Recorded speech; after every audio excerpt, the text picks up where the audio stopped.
bẹ̀rẹ̀ látago mẹ́jọ ìrọ̀lẹ́ láwọn bákan náà láti ń kí wa kú ìmúrasílẹ̀ ìwọ́de lákàtẹ́gbẹ̀lẹ́gbẹ̀ ènìyàn tó wà nílùú ọba 1 million rally in London lọ́jọ́ kejìlá oṣù kẹwàá jẹ́ ọjọ́ kẹta pẹ̀lú ìgbòho Koikimedia àti lára rẹ̀ ó máa ṣàkóso ẹ̀lú ọ̀kan ọ̀jọ̀kan àwọn àlàkalẹ̀ ìrọ̀rùn nípa bá a ṣe máa fi ọkọ̀ àjàgbé ńlá dọ́ra bọ̀ sí àwọn àgbàgbà àti àwọn abarapá gbogbo láti BBC in Oxford títí tí ìwọ́de fi parí sí Paris Trafalgar Square tó bá wá di ọjọ́ kẹtàlá ọjọ́ kẹrìndínlá with Ìgbòho láwọn máa ṣàbẹ̀wò lọ sí májẹ́ta ẹ̀kúnrẹ́ àlàyé síwájú sí tàbí láti dá sí fọ́lọ́n ẹlẹ́gbẹ̀ẹ́ OLAYOMI KOIKI lórí +447 594 050 979 àdúgbò +47 570 320 030 Tóyìn Ọláoyè lórí +447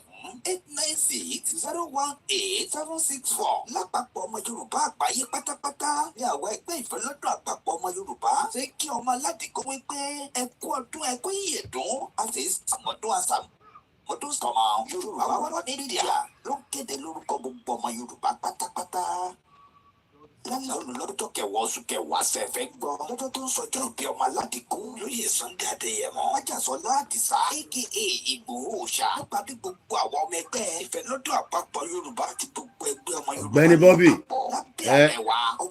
brother mi dáadáa mo kí ẹjẹ kí ọ̀gá tiwa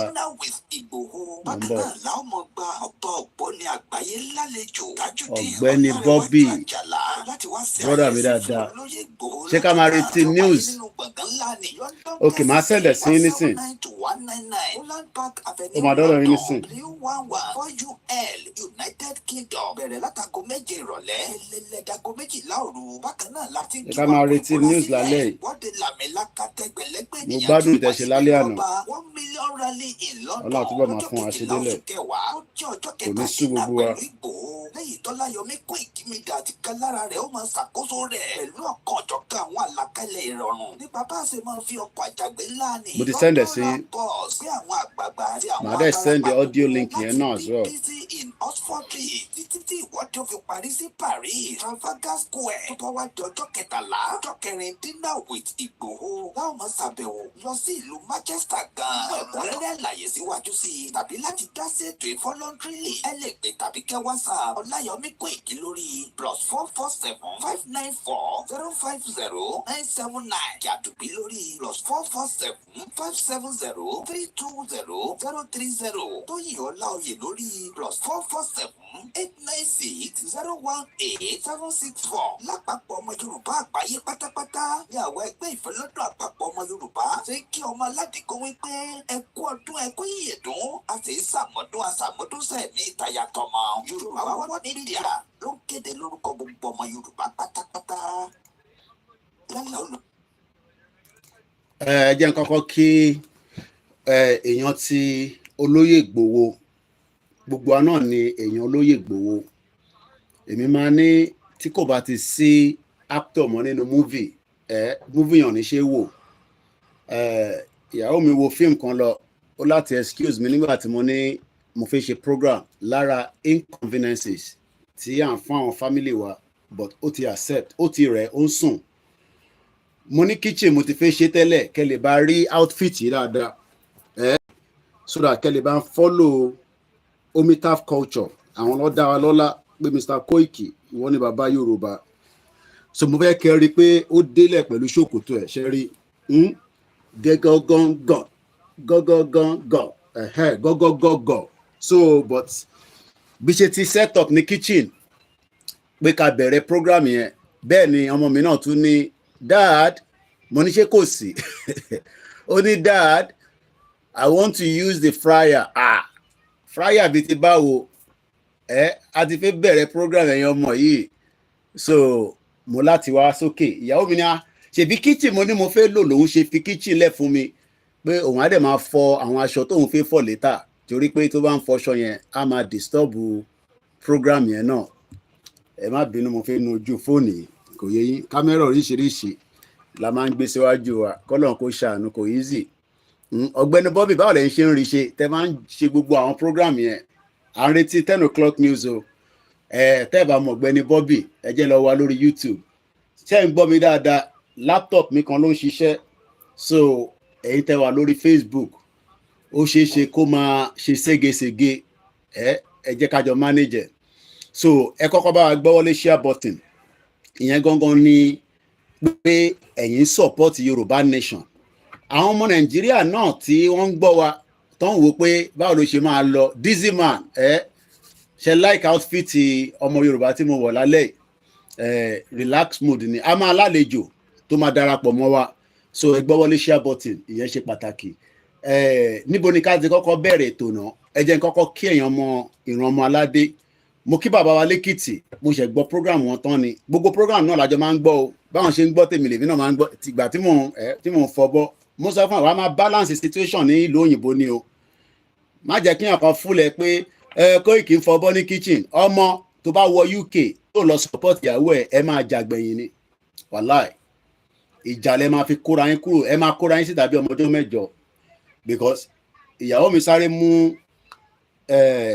ìkan náà ọmọ Oòduà kò sí ọ̀gbẹ́ni Bobby ó ṣáà láì kó ṣáà máa ó tún ti lọ ó sá kúrò lórí Koikimedia ó mọ̀ pé kò sówó lórí Koikimedia à ń gbowó lórí 47,000 subscriber 2 years now no monetization ìyẹn ò mean anything ó wá sá wá sí ibi tó ti mọ̀ pé òun lè fún mi ní super chat kò ní tán níbẹ̀ my brother I love you so much and I love the analysis bẹ́ẹ̀ ṣe máa ń gbé ọ̀rọ̀ kalẹ̀ so èmi náà fẹ́ sùn ọmọ mi wá pè mí pé dad because ẹ mọ̀ àwọn ọmọ kéékèèké ó ní slight infection that is the advantage of living abroad wàláì láṣẹ Èdùmàrè in Jesus name mẹ́tẹ̀ẹ̀ta náà la máa ń lò ní bíbá so ó ní a small infection ọmọ kékeré definitely ó wá pè mí this was in the afternoon láyìn pàtàkì parí program tọ̀sán ẹ̀ tán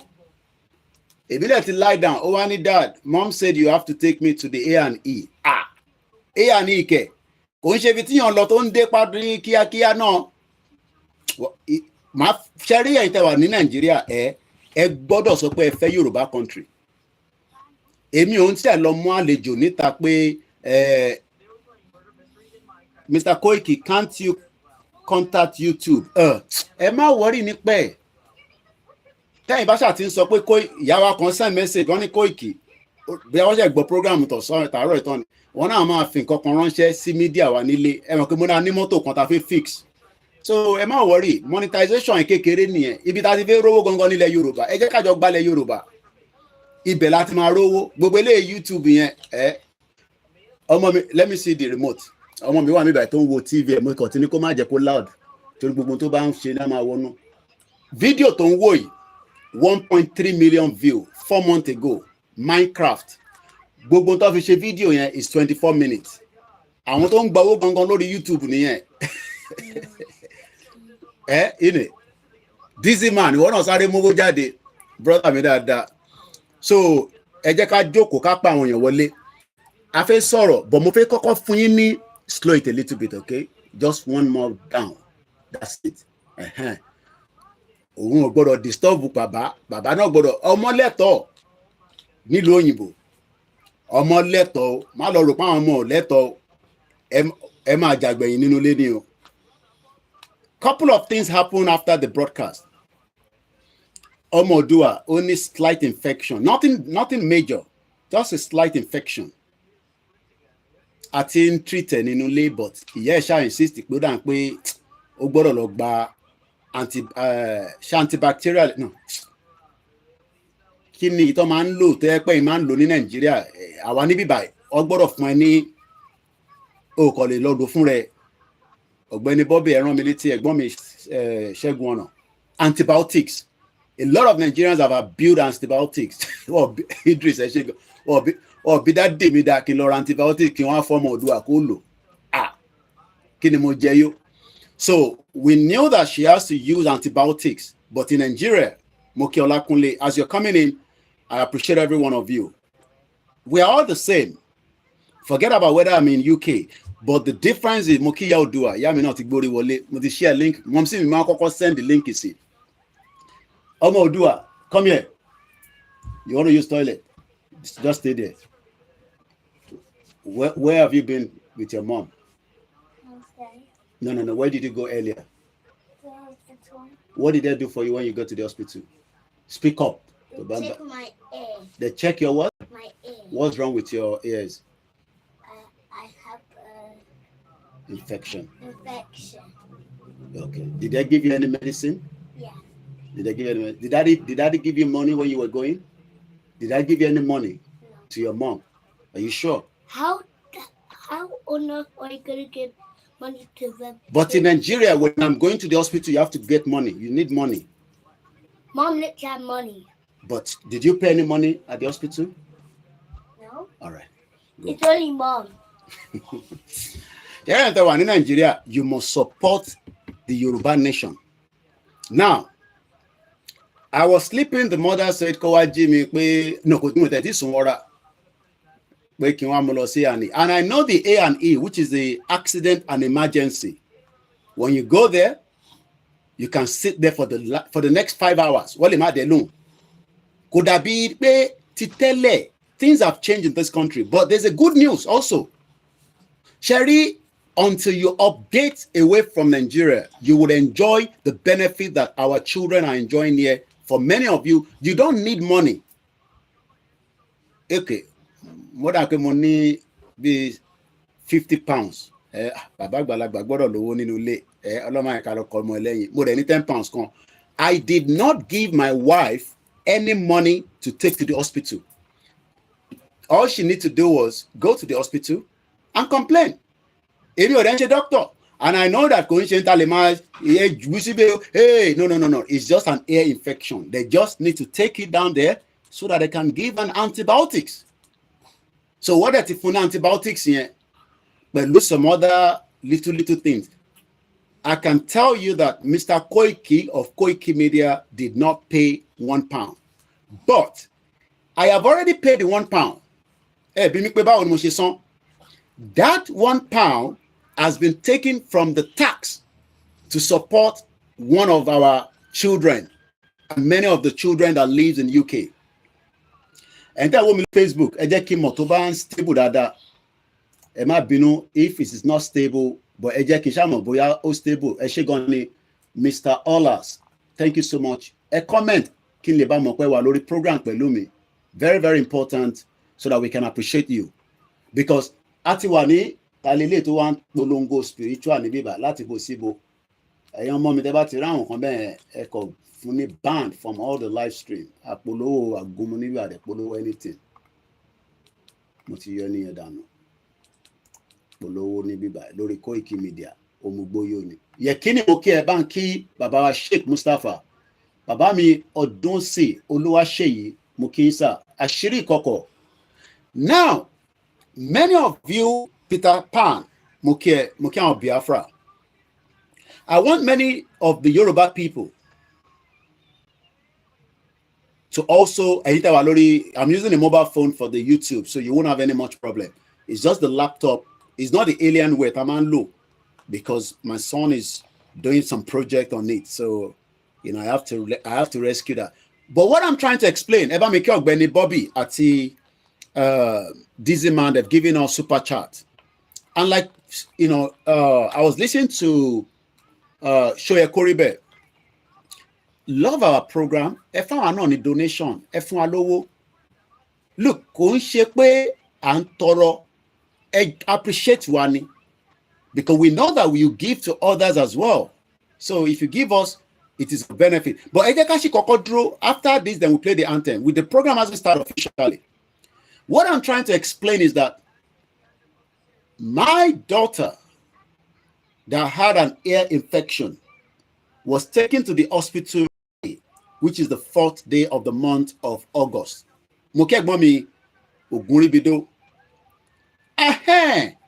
Motiri mommy mi dada. Mom si mi tek pe mi pe ye ma pariwo alaja mama Folashade Ojo to o ni number wọn ni. Mo wá sọ pé mo ti pè wọn mo get wọn. Mommy, mo ti rí logo yín. Ẹ jẹ́ n kí yín dáadáa. I've missed you so much on the platform. I know you've been very busy. Eba banki grandma, kò ní rẹ̀ gbogbo wa, kò ní rẹ̀ Koiki, kò dẹ̀ ní rẹ̀ yín náà. Mo ní ọmọ mi, wọ́n gbé lọ sí ilé ìwòsàn. Mo fẹ́ sọ Yorùbá yẹn kó lè bá yé àwọn ará ilé. Kò ń ṣe pé ó sick, ó kàn ní air infection, etí. Nígbà tó ń lọ, ìyàwó mi ò ní, baálé mi, mo máa nídìí owó mọ́tò lákọ̀ọ́kọ́, ó ní 1 week bus pass. Mo kí grandma Felicia Ìjàgbé. Ìyẹn lọ bẹ́ẹ̀. Lẹ́lẹ́kejì, mo ní láti fún ọ ní owó card àbí owó tó máa fi ra oògùn. A máa ra oògùn kan lọ́la. A máa ra ẹyọ kan lọ́la. A máa ra ẹyọ kan lọ́la. Ó ti sọ fún mi sílẹ̀. Mo kí àmì bí sí má kánjú ọlá. But what I'm trying to explain is that tó fi treat kódà ìyàwó mi délé ó ní ó ṣọ́ọ̀kì òun náà. Yorùbá wuyi ló máa ń sọ bẹ́ẹ̀. Ṣó ṣọ́ọ̀kì ẹ̀yin? Ṣé mọ̀ pé gọ́ọ̀mẹ̀ntì ti change àti lé conservative lọ? A máa lé Nàìjíríà lọ tí ìran Yorùbá máa fi jáde so that ẹ̀yin náà lè máa gbádùn ilé ayé bí a ṣe ń gbádùn ẹ̀ ní Europe. Because there's a new government and there's a new sheriff in town, my wife said the whole time tó lò ní A&E was less than Toxi Best. Mo kí ẹ ní gbogbo àjà. Má pè mí o. Mo ti kí ẹ nísìnyí o. Torí gbà yẹn ló máa pè tó bá pè o máa disturb program o. Mo ti kí ẹ dáadáa. Mo mọ̀ pé wọ́n ni Bánkì Alájà nílùú Àjà. Torí gbà yẹn ló tún máa fẹ́ pè. Ó mọ̀ tó fẹ́ pè fún. Má pè. Ẹni tó bá ń gbọ́ program ní kó máa gbọ́ ni má pè mí. Because mo ń lo fóònù yẹn. Mo kí bàbá mi Stephen Emmanuel. Okay, wọ́n ló stable dáadáa iṣẹ́ gan ni. Ìyẹn mo ṣe gbé pressure lé lórí. Facebook nìkan la gbé lé lórí. Ìyẹn laptop yìí. Now, bàbá mi Benjamin Adumati mo kí yín. Do you know that? Oh yes, definitely. UK ń gbóná lọ́wọ́lọ́wọ́ báyìí. You're right, Peter Pan. There's a lot of pressure in the UK right now. But what I'm trying to explain to our people, ẹ̀yin èèyàn wa nílé ni pé bàbá mi Waris Jinadu mo kí yín. Top it loss hospital yẹn wọ́n lò tó 1 hour, which means that the government that we have now must have put some measures in place. Less than July 4 ni Labour wọlé. July, August, ó ṣe pé 1 month. Kí ló dé tó jẹ́ pé tẹ́lẹ̀ tá bá lọ sí accident and emergency à ń lò tó 4 hours. My wife was shocked that she ó ní ìròjú yẹn ló ń ṣe òun tẹ́lẹ̀ pé tóun bá ní kóun mọ́mọ́ ẹ lọ sí A&E àwọn máa lọ jókòó síbẹ̀ for a very long time. DG Sadiq say, with Hausa and Fulani be invited to your nation, as long as they respect the rules and regulation of that nation, why not? I was not born here, and I follow the protocol and every reason that I should abide as a law-abiding citizen. If a Fulani wants to live with us, they would abide by the rules and regulation. The Hausas are our neighbors. So we will not have much pressure, but we still want to know those Hausas. So it's not going to be a nation that will be Islamic, that will be fundamental Islamic ideology or Christian ideology or traditional ideology. And I hope that answers your question, Sadiq Digi. We know that not all Fulanis are bad, but we also know that the bad ones have overshadowed more of the good ones. So, and I hope that message is clear. I live here. If I commit a crime, I have been fingerprinted. I've told you so many times. When I said I was not going back to Nigeria, they said part of the rules is you will be fingerprinted. I will make sure that the Yoruba government will fingerprint everybody that wants to live and work in Yoruba land when that time comes. And there's nothing wrong in that. So, Boshejeni. Now, before I play the anthem, Moki Yami Remilekun Adeleye, Moki Alaja Adeyeye, Moki gbogbo àwọn alásàlátù tó ti lọ káàkiri ní gbogbo London, l'Amẹ́ríkà, ní gbogbo bí tó ti ṣẹlẹ̀ lénìí títí dé Nigeria. Why tó jẹ́ pé ọmọ kékeré bá ní infection ní Nigeria, ẹ lè gbé lọ sí hospital without, and we don't want Fulani to live in the bush. Like Bishop Adesina said, we want them to live in the city. We will create a better city that the Fulani will live in if they're going to live with us in the future. I don't want them to be in the forest. If you're going to have a cow, you would have a ranch in Yoruba land. We have a lot of land. You will lease it, you will pay tax, and we would also make sure that every cow is tagged, just because, not of Fulani, but because we want to know if those cows are virus infected, as is done abroad. Joseph says, I really love your zeal, and God Almighty continue to strengthen you. And how do I fit into Yoruba Nation, as my mom is Ake Abekuta, but my dad is Arokchuku, Abia State. I'm born and brought up in, I didn't get that part. Look, we are asking for a country doesn't mean that we want to be evil with everyone that wants to live in that future country that we are dreaming of. I have family that are married to the Igbos. I'm sure you have family that are married to other ethnic indigenous people in Nigeria. But let's first focus first. Let's come back here. Okay, Lagos. What I'm going to explain is that the hospital scenario that I've just played out today, two things came out. We did not pay for it, but indirectly, both my wife and myself have paid to the government via the tax. Facebook, one very clean and clear. Thank you so much. Keep sharing the program. We have a guest that will join us along the line. Now, you love my dress, Elosori Omitaf Culture on Instagram, and it can be delivered anywhere in the world. Yes, we don't want a mad cow disease and other threats as well. So in the future, we want a country where the rules that apply to the Yoruba will be respected, and the rules that will apply to the foreigners would also be respected. You will respect the rules of the country that will emerge from Nigeria, because Nigeria is going to dissolve. Whether it's going to happen tomorrow, today, in the near future, the future of Nigeria is a Titanic that is going down, and it's going down very fast. So how do we then pay for the services of that hospital treatment of Omodua? It is because many of us have paid the tax. Ekabosuri Koniwa, Yemi Fatoki, all the way from Lagos Island. I seen TV, was shocked when I hear that only 3,000 people came out from Lagos. 130 were in Lagos State. That must be Ebio, one in Lagos State. But before we go further, because we have done, I'm sure, about 25 minutes, and it is not good if we have not played the anthem. I'll still tell you more about the hospital trip. Somebody said they can't even live with us because the agenda, they will still look for one way or the other to fulfill it. So I don't think we need Fulanis to love us. And I totally agree as well. Because if they have been doing so much evil today, in 1,000 years, the Fulanis will still be evil to us. But even if they're going to live with us, in the near future, the ones that will live with us, we know what with technology we do.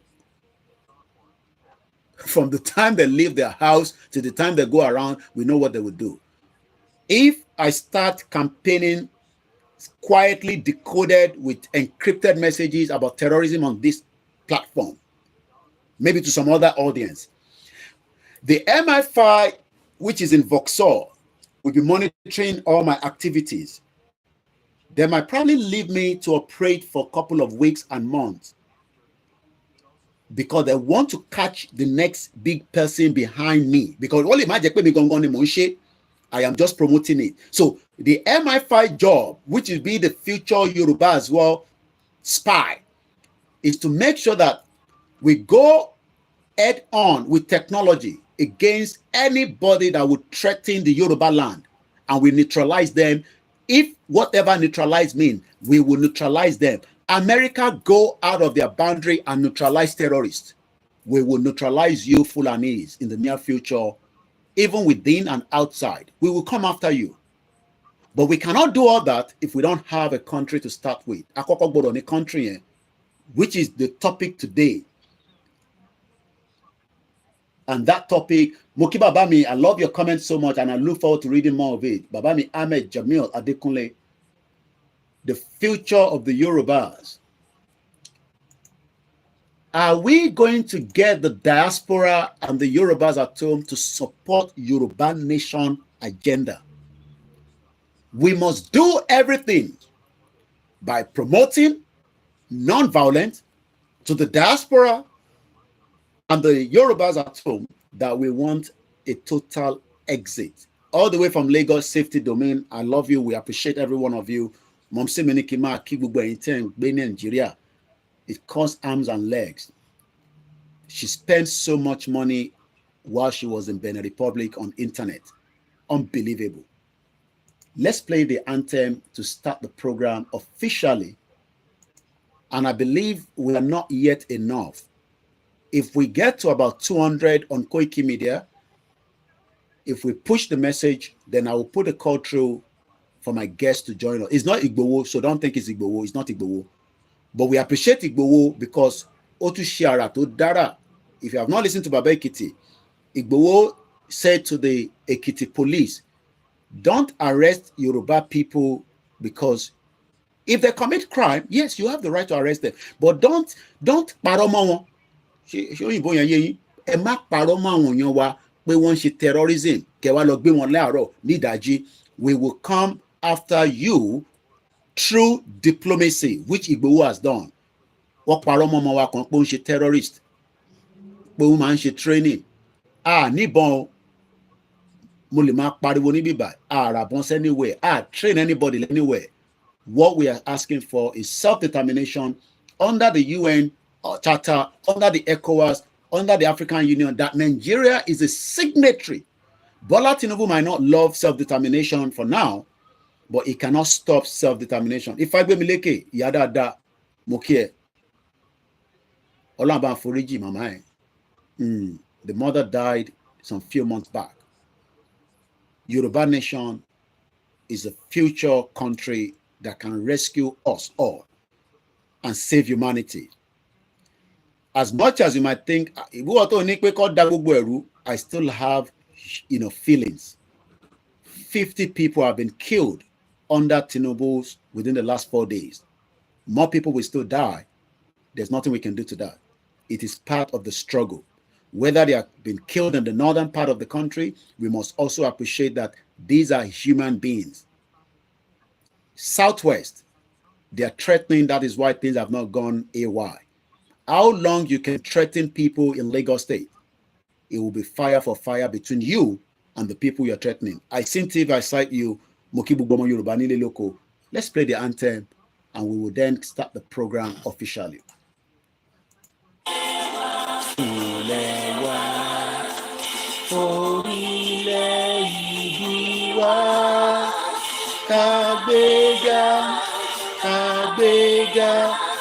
Àgbéga fàlérí ìgbàgbọ́ wa ní pé bá ti bẹ̀rù làbọ̀ mọ́ ká ṣiṣẹ́ ká jọlá ìṣọ̀kan àtòmìnira. Ní kẹjẹ ká máa lépa tẹ̀síwájú fọ̀pọ̀ ire àtòhun tó dára. Ọmọ Oòduà dìde bọ́ sí ipò ẹ̀tọ́ rẹ. Ìwọ ni ògo adúláwọ̀, àwa ni ìmọ́lẹ̀ ògo adúláwọ̀. You can give it a little bit of volume. Our fire brigade, accident, man, how they rescue people. So, before we go into the program, let me appreciate individuals,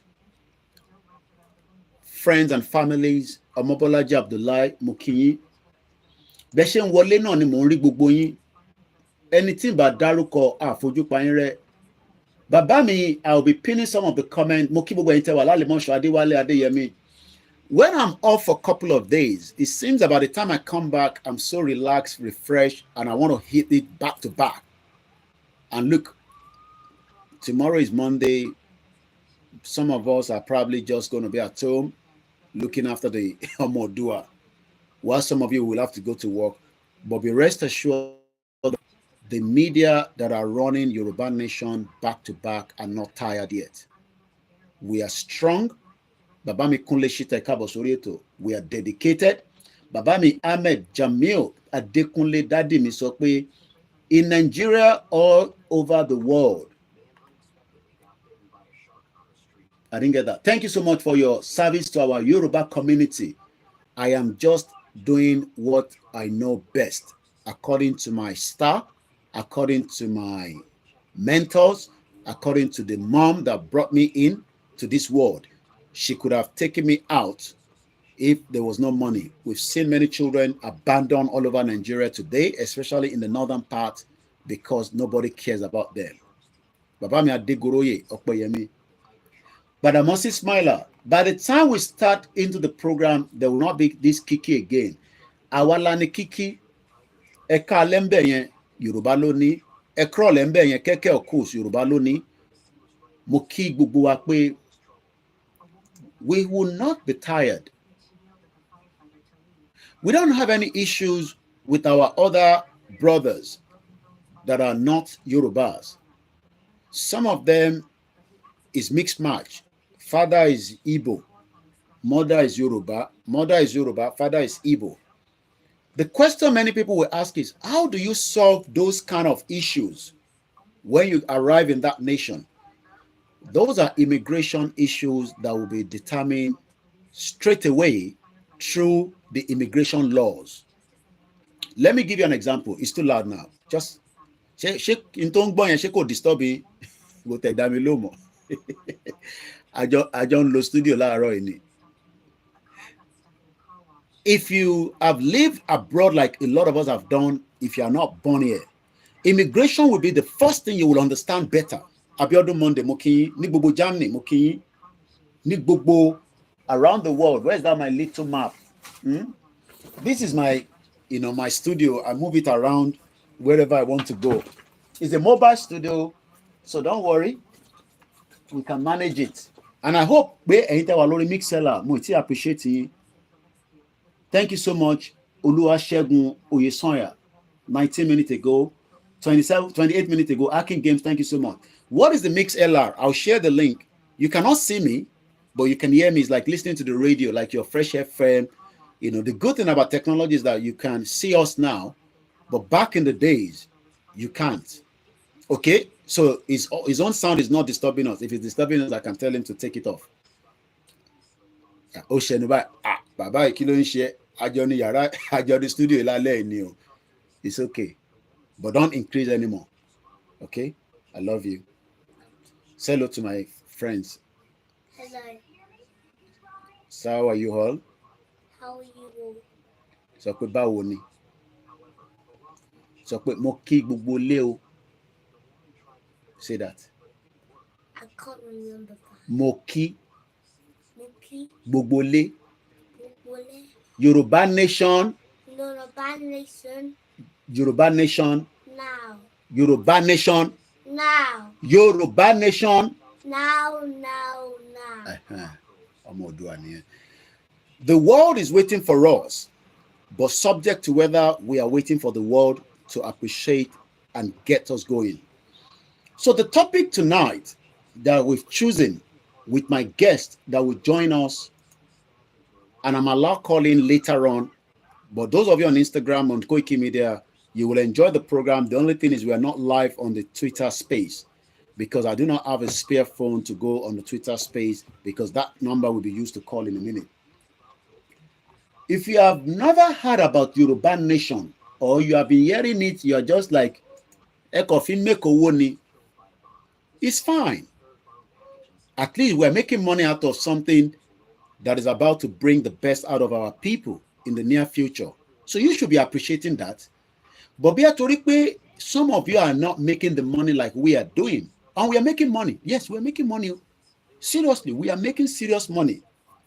But the real money that we want to make is to have a stable.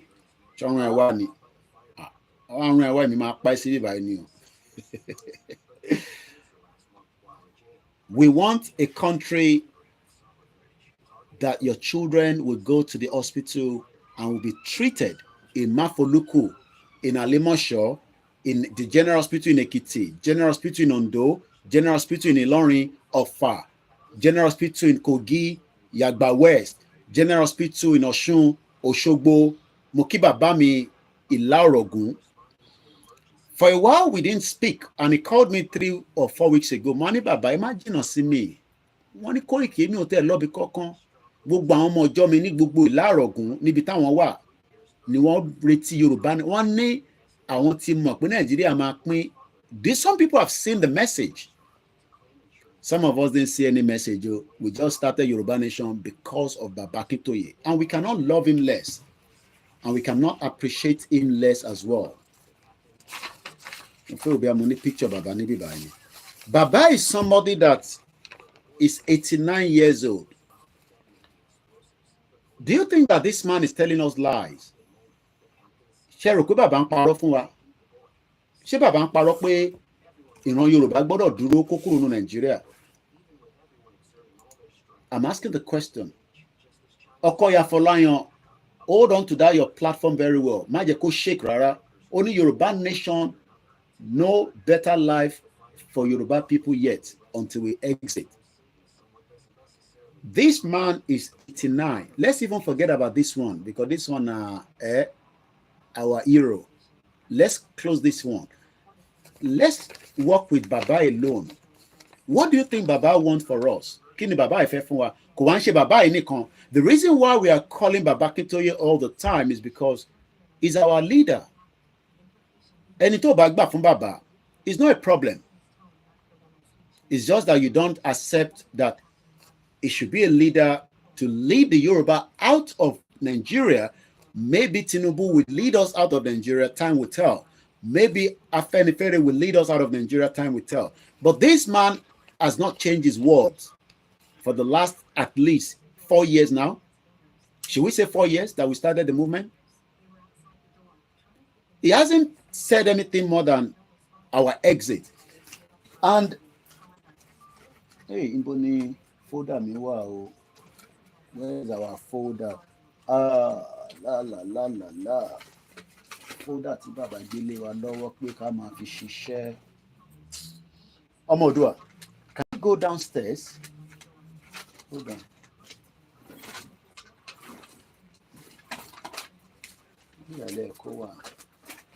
Ṣé rántí pé Baba gbé iṣẹ́ lé wa lọ́wọ́?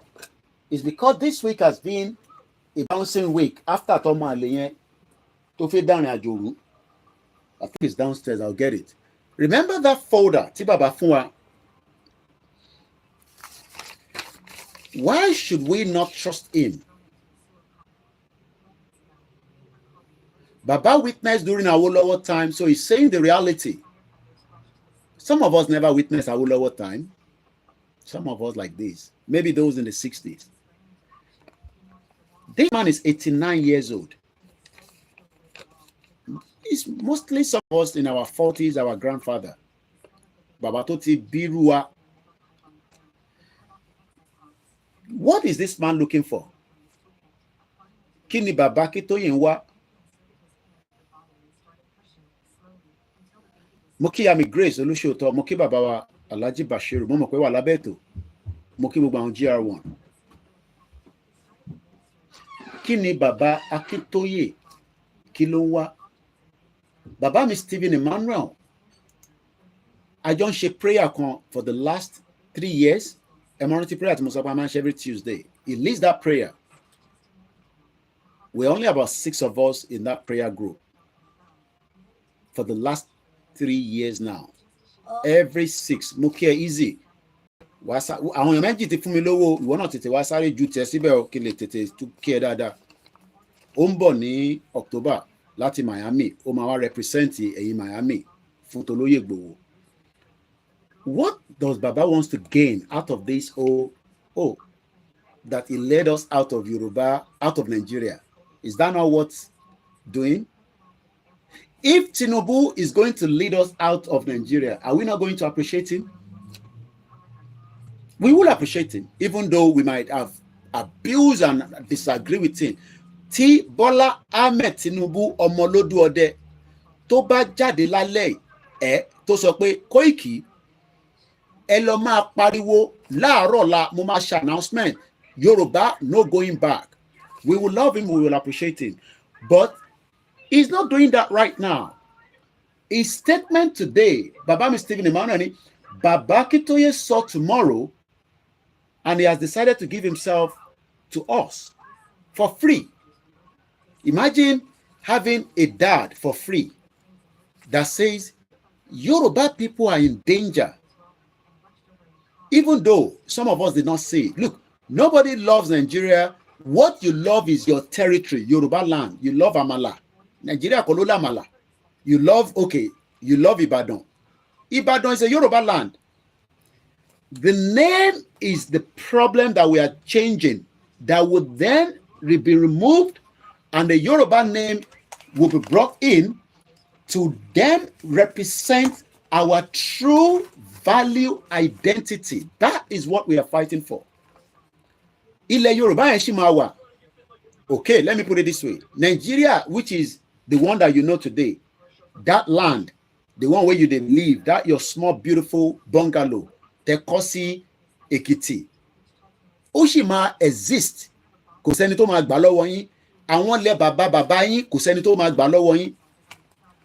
Everybody still owns whatever you own in that territory. The only thing that will change is that our true identity. Okay, I think I have another one. Elen Monid. Well, see, cow back.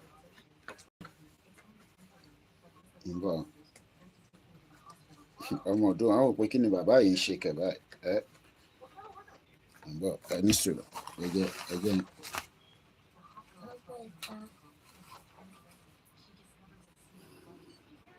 What's that called? Eh? What's that called? That is the Yoruba people. You like it? You like the card? You like this logo? This logo?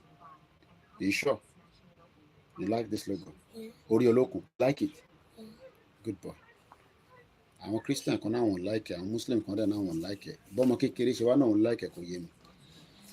Mo ṣe ń sọ̀rọ̀ nípa Baba Akintoye. And the reason why we are talking about Baba Akintoye is because Baba said, let's pull out of Nigeria and then we'll be Yoruba. How does that become a crime? How does that become an offense? Okay, Baba, yes, it's going to happen, but let Tinubu enjoy his time. Baba hasn't said Tinubu should not enjoy his time. Koda, Tinubu is what be the president because he's better than Buhari in terms of Buhari is an monster. Tinubu is a monster as well. But in Tobamu Buhari is president in Nigeria. In Tokyo 778, I cite you. In Olonda, I cite you. Yami Tukwa Gbola Mokinyi, Eki's Joy. Ekobami share, ke the love. Only 33 people have loved. At exactly 1 hour to the program, I will bring my guest in. He might speak for about half an hour, 1 hour. Kilofi Bawaso is based on the topic. Mr. Perry, let me wear my glasses because not wearing the glasses, I'm straining my eyes too much, and my optician will not be happy. Baba Akintoye has a deep love for the Yoruba race, and he makes himself available for the Yoruba. I must be honest with you, my old man can't do what Baba Akintoye is doing. Not that your old man can't do it. Maybe your old man just needs the spirit of Awolowo and the spirit of Awonile, because this man at that age, ẹ jẹ́ ká ṣàdúrà fún bàbá ẹ̀ pé kí gbogbo attack tó bá ń gbé fún Baba Akintoye kó má dé bá wọn, kọ́lọ̀ bá wa rọ kó bá wa fi ẹ mọ̀ pé Yorùbá, may God give him that strength, that life that will take him better for the next more years ahead. A lot of people have come out and say ẹ jẹ́ ká ṣàdúrà fún bàbá. I am now asking every one of us tonight, wherever you are around the world, watching it now or you're going to watch it later, just for the next few seconds, ẹ jẹ́ ká ṣàdúrà fún bàbá Akíntóyè. Pé kọ́lọ́n kó wọnú ọlá ẹ̀, kó wo bí agbára ṣe tó lọ́wọ́ ẹ̀. Because look, whatever God we believe in, He knows what and the end of what is going to happen for the Yoruba to pull out. But we want to pray that this man will lead us to the final destination. Some of you have not met him physically, but I can tell you that he's a very, very highly intelligent man at that age. He's not a forgetful person. Sometimes, Baba ma pè mí pé ọmọ mi kíní tí mo ní kó bá mi ṣe yẹn ó tí get back sí mi, and I'll be wondering iye mélòó ni bàbá yìí ń bá sọ̀rọ̀ lójoojúmọ́ tó fi rántí pé iṣẹ́ tó bẹ̀ mí mo ti deliver. Àwa ọmọ mi ó ní kíní yẹn máa ready ní last when we were producing some. Baba gives us tasks individually. What are the tasks? Koiki, can you put together all the crime of the Fulanis? I need it within the next couple of days. And Baba will come here and say, oh, it's send there. And I'll be calling my team that Baba ti pè mí o. How is not a forgetful person still becomes a little bit like, at that age, 89. Baba mi Stephen Emmanuel kí lẹ sọ, ẹni we want to reclaim our identity. We would have Yoruba land that will be there, but we don't want to be known as Nigerians. Could you take it down one step? We don't want to be known as Nigerians. Omobolajini, Ya Allah today is 9 days the jewel of perfection. Baba Akíntóyè will have a long life. Shami, àṣírí kọ̀kọ̀ kí lẹ sọ, kí Ọlọ́run bá wa fún bàbá ní ẹ̀mí gúngùn àti àlàáfíà. Ìyá mi mo dúpẹ́ làwà, mo kí ìyá ìwé. May God give Baba Akíntóyè more long life and good health. Keke Okus kí ló sọ, only the covering of protection will be with him. Baba mi, Baba Túndé ní, Baba Akíntóyè narrowly escaped being assassinated by Buhari. Do you know that it takes dedication for this man to be holding on till today? Àwa tàtẹ̀jọ́ ọmọ kékèké gan. Kúnlé Baker tó bá ti gbórí wọlé ó ti jẹ́ kí báwa ti rówó gbogbo nǹkan tí mo tún sọ tútù dàrú ní orí program. Kò ní tán fún ẹ níbẹ̀, ó tójọ́ mẹ́ta. I know you are busy. Èmi mọ̀ pé tó bá wà lórí ètò, ò ní má fún mi lówó. Owó la fi ń ṣe ọkọ nínú ilé. Bẹ́ẹ̀ ni. Gbogbo ẹ̀yin tẹ́jọ́ ọkùnrin tí ẹ lè rọwọ́ fi sápò láti fún ìyàwó yín nìkan.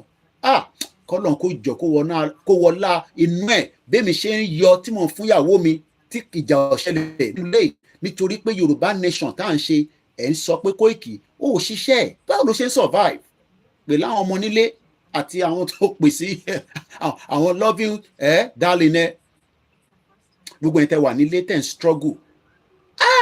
Tí Nàìjíríà ń jẹ́ ká máa struggle tí bàbá yìí wá ń sunkún lójoojúmọ́ pé ìran Yorùbá ń jìyà. Iṣẹ́ tí Kúnlé Baker ń ṣe ní Canada, iṣẹ́ tèmi ń ṣe níbí, iṣẹ́ tí bàbá mi ń ṣe tẹ́yìn náà ń ṣe, ó jẹ́ kẹ́yìn náà lè ṣe.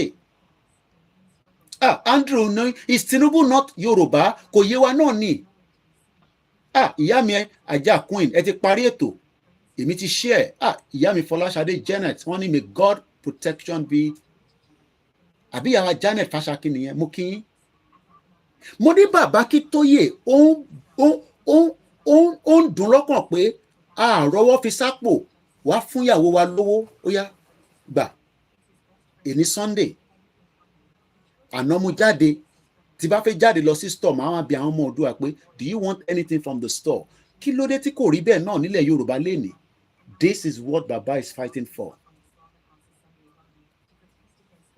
And some people say, Baba ẹ lọ jókòó náà, Baba ẹ lọ jókòó náà, ìbáwọn bàbá Fẹ́nifẹ́re náà ti béèrè tọ́ fún wọn. Arákùnrin wa ní no Baba ní jókòó, èmi máa rògbà tí lẹ́yìn. ibi tíjà ti wà nìyẹn o. 11 minutes and my guest will jump in. Ṣèyí Bábì mo kí yín, ìyá mi beauty àmọ̀ pé nígbà mi ti bá ń ṣe program tí mo bá kí yín ṣe mọ̀ pé mo serious nìyẹn. But tá bá ti di pé à ń fi kíkí kún ọ̀rọ̀ Yorùbá Nation báyìí, à ń appreciate yín ni. Bàbá mi Akin Òtíkọ̀ sọ pé Bàbá is covered by the blood of Jesus. I say what God cannot do does not exist. Ìgbòho wá ní bàbá ní kò ní jẹ́ yín nìkan mọ́. Mo wá fara tèmi náà sílẹ̀ fún yín. Kábíyèsí Elédùmarè. Àwọn méjèèjì wájọ ń gbé bẹ̀nẹ̀. Wọ́n wá ń gbé ní exile. Wọ́n wá ń gbé lẹ́yìn odi. Àwọn a máa sọ pé àwa ọmọ nílé ọlọ́nà àbí bàbá ṣe máa ń sọ Yorùbá yẹn. Ọmọ onílé ọlọ́nà. Àwọn èèyàn share program yìí. Ọ̀rọ̀ bàbá ni mò ń sọ àti Ìgbòho. Ìgbòho ni ẹ máa forúkọ mi, ẹ máa fi tajà. Ẹ máa forúkọ bàbá tajà. But ẹ má fi tajà burú. Ẹ máa fi polongo fún àwọn ọmọ Yorùbá pé one people, one culture, one language. Elédè kan náà ni wá. Báwọn ẹ̀yà wa tó kù jà. Bàbá máa ní àbáwọn jà. Àmọ́ a fẹ́ dìfẹ́ǹdì ìran Yorùbá. Kò wá ń ṣolóyè nìkan ló jẹ́ ọmọ Yorùbá nínú ilẹ̀ Yorùbá. Àmọ́ òun màá máa ní olóyè ṣe jẹ́ àwọn mọ́tò yìí, mọ́tò bẹ̀m̀bẹ̀ yìí, gbogbo táwọn tó ń pè mí láti diaspora wọ́n ní wọ́n ń bọ̀. Olóyè náà wọn ò mú kankan wáyé. The God of the Yoruba land has now said, ǹjẹ́ àṣìfẹ́ wà nínú Nàìjíríà? Àwọn bàbá méjèèjì ìkan ní àyà.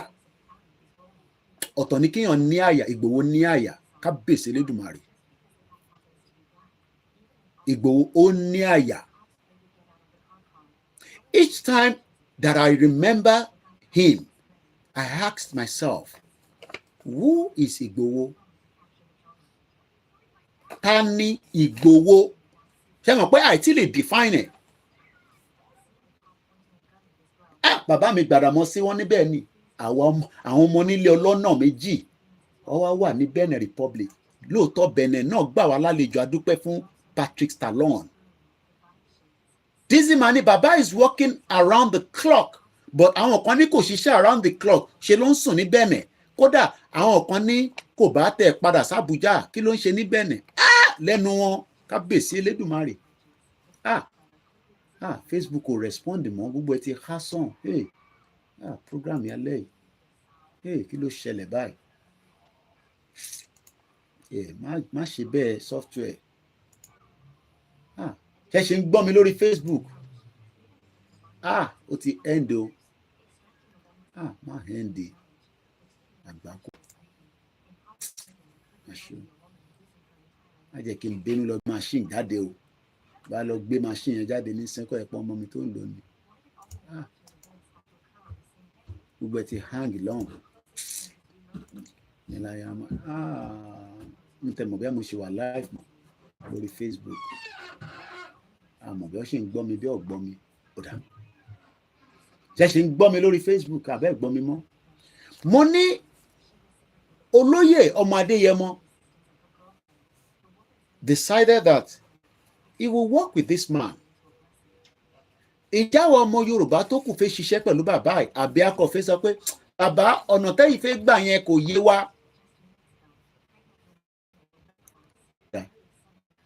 I think the software is not helping us tonight as much as I want it to.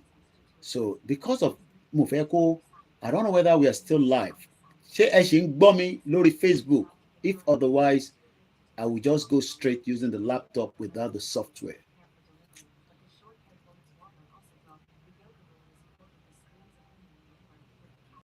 I don't know whether they can still hear me or not. Tẹ́ bá ṣì ń gbọ́ mi lórí Facebook. Okay, ó ṣì wà on. Ọ̀dà. Ìyá mi Dorcas mo rí àwọn ìyá dáadáa ti sọ pé yes. Ọ̀dà. So Koikimedia Odùduwà ẹnìkan ló go down. So I can restart that back. Ìyẹn ṣe problem. Ẹ ṣé gan ni mo appreciate. Because àfi máa sọ̀rọ̀ àti pé alálejò tó fi wá bá wa sọ̀rọ̀. Ọlámilékan mo kí yín. The Yorubas will be free in Jesus' name. And our freedom would happen. Muki Bugwenta in Manchester, Majek Wole Muki, Muki Oremi Unibredi in Manchester. The reason why we are calling for Yoruba Nation is because, can you get me my, you know that my slippers in the downstairs, the one I normally wear? That blue one? Yes. Okay. We will be free. Stop running on the staircase. Hey. Sorry, Lord, staircase. But how do we become free? Tá bá polongo fáwọn tó kù. Àwọn tó ń bínú pé Koiki in tó ń ṣe má da Nàìjíríà rú. Kò sí nǹkan kan tó ń jẹ́ Nàìjíríà. Ẹ má yẹ ká ṣe yẹn. Ẹ̀yin èèyàn mi nílé tẹ́ ń bínú sí mi. Koiki ta ni wọ́n ẹjọ́ ló wà lábroad. Mo wà lábroad. Ó ń wò mí pé mi náà wà láàrin yín, but mo fẹ́ ká máa intimidate ara wa. I don't want to live in a society where there's no rules and regulation. Remi official mo kí ẹ.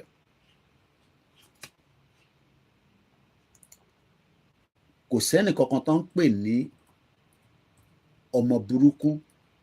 Àwọn èèyàn ló ń create ọmọ burúkú. And that is what the politicians have done by making us all become evil to ourselves. And these politicians, Eshegoni Baba Stephen Emmanuel, one actually gbọ́ mi dáadáa, Eshegoni Yekini, because I was a little bit worried because we lost one of the broadcasts from the Koikimedia Dudua, but I'll put that back up quickly in a minute. Let us tell everyone that because sometimes atẹ́gùn àmà fẹ́ síyàn lẹ́sẹ̀, so oníbàtà tá máa ń wọ̀ nínú ilé àwọn bàbá ìlú òyìnbó àbí kọ̀ọ̀dẹ̀ máa ń pè àkọ́ni ẹ̀ tá bá ti wálé, because tá bá ti wá Nàìjíríà ìṣesí wa máa ń yàtọ̀ sẹ́yìn tẹ́ wà Nàìjíríà ẹni orí rárá léyìn ó náà fi fomi gbóná wẹ̀ ibo ló rò pé òun wà èmi á máa fomi gbóná wẹ̀ tí bá wá Nàìjíríà. Must be mo kí ẹ brother mi èèyàn ti gbowó ṣá máa kí Ibiyemi. Now in 3 minutes máa pe guest mi wọlé ọmọ bá a sọ lórí phone. Mo kí Prince. We are not saying that ẹ̀yin tẹ́ ń ṣe òṣèlú lọ́wọ́lọ́wọ́ nísìn tẹ́ jẹ́ ọmọ Yorùbá ẹ̀ ní right o. That is not what we are saying. But what we are saying is that for how long at the start the other Facebook padà, and I hope that we will have a clean and stable broadcast at least. And I've not opened too much stuff. We are not against Mukiyawa Mary. Mukiyawa Yawa tó wà ní Belgium. Gbogbo ẹni tí ẹ̀ ń bá wa ríran sí olóyè Ìgbòho bí bàbá Èkìtì ṣe sọ ẹ bá máa fẹ́ àdúrà tẹ̀ náà ní gbogbo ìgbà. Kódà ìyá wa kan béèrè pé kí ló dé tí wọ́n kì í ríran sí Gani Adams ẹni Koiki mo ló tó fẹ́ yà sí lálẹ́ yìí. I receive a lot of calls every day. Àwọn kan ti pè mí Koiki àwọn fẹ́ support Ìgbòho tó ń bọ̀ London àwọn lè má lè wà. Àwọn máa fi £10 tí wọ́n síbẹ̀ £100 tí wọ́n síbẹ̀ account mi kọ́ lẹ́ máa fi sí o ẹgbẹ́ ìfẹ́ ló dún account ní o.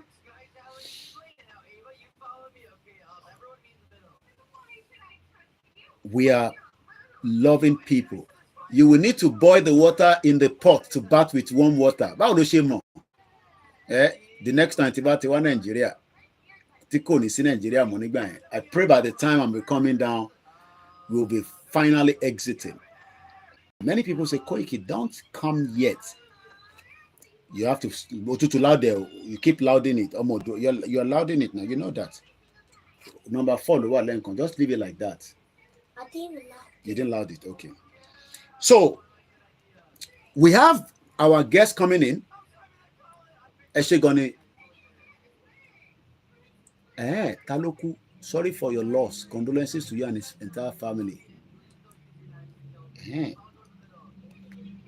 What we are here for is to first say to ourselves that stop looking at our Mukialaji Idris 21. Any bàbá mi, ìyá mi kan ní Amẹ́ríkà ní bàbá mi lẹ jẹ́ bàbá kẹ̀ ìjọ mo ti wá di bàbá bàdúpẹ́ lọ́wọ́ Ọlọ́run. What we are saying tonight is that what should we do to the Yorubas that disagree with us? We must do everything to tell them that we are all now in danger and we need to exit Nigeria. We are 1 hour into this program. We might go more than the 3 hours length. I don't know yet. And I have my water here. It's a relax. The children are not on school tomorrow, so we can take our time. If you're running out of data, I wish I can help you. I wish I am Elon Musk. I'll just put a satellite and allow you to connect to it.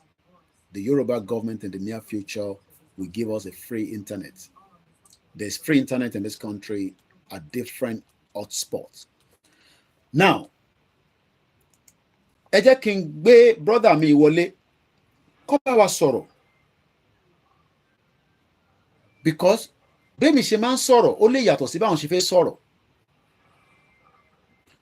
Mo máa ń like táwọn èèyàn bá send message á ní lọ́gbọ́n ọmọ kékeré mi, kí ló ta ṣe máa ń sọ̀rọ̀ bẹ́ẹ̀? Á ní ọgbọ́n ọmọ kékeré mi Mr. Koiki, mo ní ká tún jọ gbélé yẹ̀wò, and I do appreciate every one of you. Sometimes àwọn kan á ní Koiki, ẹ pè mí, ẹ reply message mi. I am just an ordinary person like you. Ọlọ́run kò fi àwa síwájú bí gàrí tíra ni. Many people that can speak better than me are here watching. But I told you I am the last man standing. So let's bring this, my brother, in. Ẹ bá mi gbọ́ wọlé share button. Some of you don't know the meaning of. I thought you mentioned one of your crew members. No, no. Àwọn ọmọ tó ń bá mi ṣiṣẹ́ dúró dáadáa. Kò sí tí ó ti jábọ́ lẹ́yìn wa. Ẹ jẹ́ ká jẹ́ kí bàbá wa Fatai Ogunribido kó bá wa sọ̀rọ̀. Wọ́n ti wà lórí ìlà pẹ̀lú mi. Ohùn wọn lẹ máa gbọ́, gbogbo ilẹ̀ mojú bàbá yìí. He's the full member and the secretary of the Yoruba World Media. Bọ́bí ẹ̀kọ́ mo fẹ́ lò. About 15 years plus ago, while he was doing his newspaper, he runs a small newspaper in this country. I didn't know how we jam. Mo lè rántí mọ́, bí àwọn lè rántí, but Ọlọ́run ní ká connect one way or the other. Bí àbítẹ́ mi ti ń hustle káàkiri ní London, because hustler gidi ni mí, mo ní van tí máa fi ń tajà lọ báyìí. Mo ṣáà mo bá ṣe pàdé. But what I can tell you is that he told me about pé Nigeria is a country then, but ṣé mi tí mo wá pound sterling, bàbá ìwò ebi wá tajà fún yín ni. I think I sold the computer to him. I can't remember. He will probably remember. I don't know. But one thing is that some of us did not know that the country Nigeria was not meant to be a country, while some knew about it. So what we want to do tonight is to listen to him. Bí a máa rí nǹkan kan tá a máa rí mú lọ lálẹ́ yìí. Ó ní brother mi kan náà ti máa gbé wá. Amẹ́ríkà làwọn wà. Because kó má dàbí pé Koiki wọ́n nìkan ló kàn sọ gbogbo ẹ̀. Kò ń ṣe pé àláwọn tó lè máa bá wa sọ̀rọ̀. But ìbéèrè tí mo fẹ́ jẹ́ kí bàbá wa dá mi lóhùn tó bá ti satisfy èmi ò ní sọ̀rọ̀ tó bá ń sọ̀rọ̀ mo ní interject wọn. Mo fẹ́ ṣe ń tán journalist máa ń ṣe lálẹ́ yìí. Jẹ́ kó land. Tí bá wá ní nǹkan mi tí mo fẹ́ bí wọ́n, má bí wọ́n. But in tí mo gbélé wọn lọ́wọ́ lálẹ́ yìí, mo dẹ̀ fún wọn ní maximum 30 minutes to start with, because bàbá ilé sọ̀rọ̀ wọ́n mọ̀ ọ̀rọ̀ sọ dáadáa. Ǹjẹ́ ó lẹ́tọ̀ọ́ ká sọ fún àwọn tó ń bẹ nílé àtàwọn tó ń bẹ níta nípa Yoruba Nation? Bàbá mi Fatai Ogunribido, you're welcome to the program and I'll hand over to you right now. Ó ṣeun gidigidi gan ni àbúrò mi àtàtà, the White Lion, ẹni Ọlọ́run dá. Ní agbára Ọlọ́run mi ní fi ṣàwátì. Ọwọ́ ayé wà ní ká ẹ̀ o. Ó ní fọmọ, o ní fi gba Yorùbá o dẹ̀ ní fi ẹ̀mí ẹ̀ gba Yorùbá nítorí pé wọ́n fẹ́ wọ́n kọ̀ Yoruba Nation ó máa dúró. Wọ́n ní àdùn ṣe bí ohun tí Ọlọ́run ti lọ́wọ́ sí, a sọ̀rọ̀ ó ṣe bí ohun tí Ọlọ́run ò fẹ́. Gbogbo ilé ni mo kí pátá ẹ̀kọ́ àdúró ti White Lion ẹ̀dẹ̀kú gbogbo ibi tẹ́ ti ń mú owó lọ́tún lósì tẹ́ fi ràn lọ́wọ́ láti máa gbé Koikimedia lálùgẹ́. Àpò yìí ò ní gbẹ ọ́, ojú òde ní tì. Adúpẹ́ gidigidi ni torí pé ó ṣe ọmọ akin. Mo fẹ́ kí gbogbo akámọ kíní kan ní àṣálẹ́ ni. Ṣé rí ẹni tí Ọlọ́run bá yàn, tí Ọlọ́run bá pè, kò ṣeé farawé. Iṣẹ́ tí Yomi ń ṣe àti ọ̀pọ̀lọpọ̀ àwa tí Olúwa fi ẹ bàbá wa kí tó yè àwa kọ́ là ń ṣiṣẹ́ yìí o. Olúwa gbélé wa lọ́wọ́ ni. Bí ìgbà tí Ọlọ́run bá pe àwọn pastors pé tọ̀ ẹ lọ máa ṣe ìjíhìnrere fún àwọn èèyàn kára yìí lè gbọ́. Ó bá wa lọ́wọ́ ó ju ìjíhìnrere lọ nítorí wípé ìran wa làwa ń gbìyànjú láti má jẹ́ kó parun. Mo kéye gidigidi ni. Orúkọ tèmi ní Fatai Ògúnrìbìdó. Mo dẹ̀ mọ̀ pé ọ̀pọ̀lọpọ̀ àwọn tó ń gbọ́ mi náà máa ti mọ ohùn mi àti pátá máa mọ̀ mi gẹ́gẹ́ bí ìkan nínú àwọn ajìjàgbara wa. Yomi gbìyànjú láti ṣe àwọn àlàyé lẹ́ẹ̀kan wípé ohun ọ̀ràn tí bá ṣe pàdé mọ́. Mo rántí pé nígbà tí a máa pàdé mo ní kó wá bá mi ṣe kọ̀ǹpútà ní ọ́fíìsì mi ìwọ àtọ̀rẹ́ ẹ̀ kan ẹlẹ́jọ́ wa. Bóyá from that wàá lè rántí. So now àtìgbà yẹn láti fi wálẹ̀ and mo dẹ̀ dúpẹ́ lọ́wọ́ Ọlọ́run wípé ó ní ìdí tí Ọlọ́run ṣe mú wa pàdé. Torí ọ̀pọ̀lọpọ̀ pátá bá pàdé ní tá a bá dúró tá a bá jọ jókòó àjọ máa ń sọ̀rọ̀ Nàìjíríà. Òun á dẹ̀ máa bèrè nǹkan báyìí bàbá níkà ìjọba báyìí bó ṣe rí ni ìjọba báyìí bó ṣe rí ni àmì ìmọ̀ pé gbà yẹn ó ní nǹkan tí Olúwa ń ṣe láti máa fi ọkàn ẹ balẹ̀ just to prepare you for the future of the emergence of Yoruba Nation. Mo dúpẹ́ wípé lónìí Olúwa ṣe é níràwọ̀ ńlá ní inú ògo ilẹ̀ Yorùbá ní agbára Ọlọ́run ní fẹ́ ṣàwátì. Mo dúpẹ́ lọ́wọ́ gba àwọn èèyàn ẹ ṣeun gidigidi gan ni. Ọlọ́run ní ìgbìmọ̀ rẹ̀ kò ní jẹ́ kí ká ṣe àṣetì o, àṣeyọrí la máa ṣe. Ìwọ ń gbọ́ káàrọ̀ òjíire tó ń gbọ́ mi ó fi yín gidigidi torí wípé Bíbélì sọ̀rọ̀ kan ó ní àwọn èèyàn mi ṣègbé nítorí wọn kò ní ìmọ̀. Ọ̀pọ̀lọpọ̀ ìyà tó jẹ wá nílẹ̀ Yorùbá lónìí, ọ̀pọ̀lọpọ̀ àwọn nǹkan tó fún wa sí ní ìgbèkùn ní ilẹ̀ Yorùbá lónìí àìní ìmọ̀ ni. Nítorí wípé àwọn tá a bá tayò yìí, àwọn Fúlàní yìí láti ọjọ́ pípẹ́ wá náà ti ń fi àwọn agbára tí wọ́n ní, àwọn agbára tí àwọn Gẹ̀ẹ́sì tó gbé lé wọn lọ́wọ́ láti ṣẹ̀dálẹ̀ wá náà ti fi ń pa Yorùbá díẹ̀ tí àwa ọmọ Yorùbá tí a sí nínú ìfura. Àwọn àgbààgbà wọn dẹ̀ sí nínú ìfura nítorí wípé ìyà tó jẹ ọmọ káàárọ̀ òjíire lónìí ìyà ọmọlúàbí ni. Torí pé àwa ní máa dé káàárọ̀ ẹ̀ káàsán ẹ̀ kúrò lẹ́nu. Mò ń kọjá lọ ní o, ilẹ̀ ti ṣú, ìlú òdì tí mò ń lọ. Ó dẹ̀ ti wá rẹ̀ mí. Ẹ káàbọ̀ agbẹ̀rù lọ́wọ́ wọn, àgbé wọn wọlé. Nígbà tí wọ́n gbà wọn wọlé tán, àtúnṣe oúnjẹ fún wọn. Nígbà tí ilẹ̀ bá ṣú, ìyàrá tá à ń sùn gbogbo orí bẹ́ẹ̀ tá à ń sùn, ẹ wọlé, ẹ má wọrí. Àníkan sùn bẹ̀. Ìyẹn ni pé ìwọ ọmọlúàbí, the tolerance, the endurance, the hospitality and generosity of Yorubas has brought us what has belonged to today. Torí nǹkan tó ṣubú lù wá lọ́wọ́lọ́wọ́ ń sìn. Lọ́rọ̀ mi bá wà tó pé tragedy, ìṣubú ńlá, àbámọ̀ ńlá tá a lè lò nípa ọ̀rọ̀ Yorùbá, òun ló yẹ ká lò. Wọ́n ní ìyá aláwa ṣubú la gbálẹ̀ ọjà. Wọ́n dàbí tí à ń kékeré nígbà tí àlọ́ ìṣẹ̀lẹ̀ kékeré máa ń gorí ẹ̀. Mo kí ẹ̀yin ọmọ káàárọ̀ òjíire.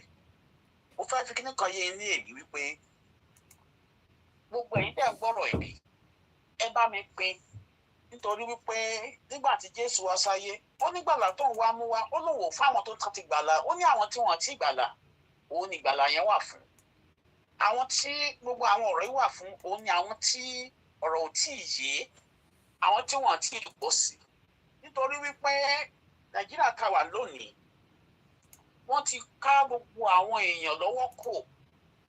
Àwọn èèyàn tó ká lọ́wọ́ kò ní àwọn mídíà tó lè máa fún wa ní information nípa bí nǹkan bá ṣe ń lọ. Ọ̀rọ̀ yìí dẹ̀ ti pẹ́ tí wọ́n ti ṣiṣẹ́ yìí tí àwọn èèyàn tí wọ́n ní ìfúnra.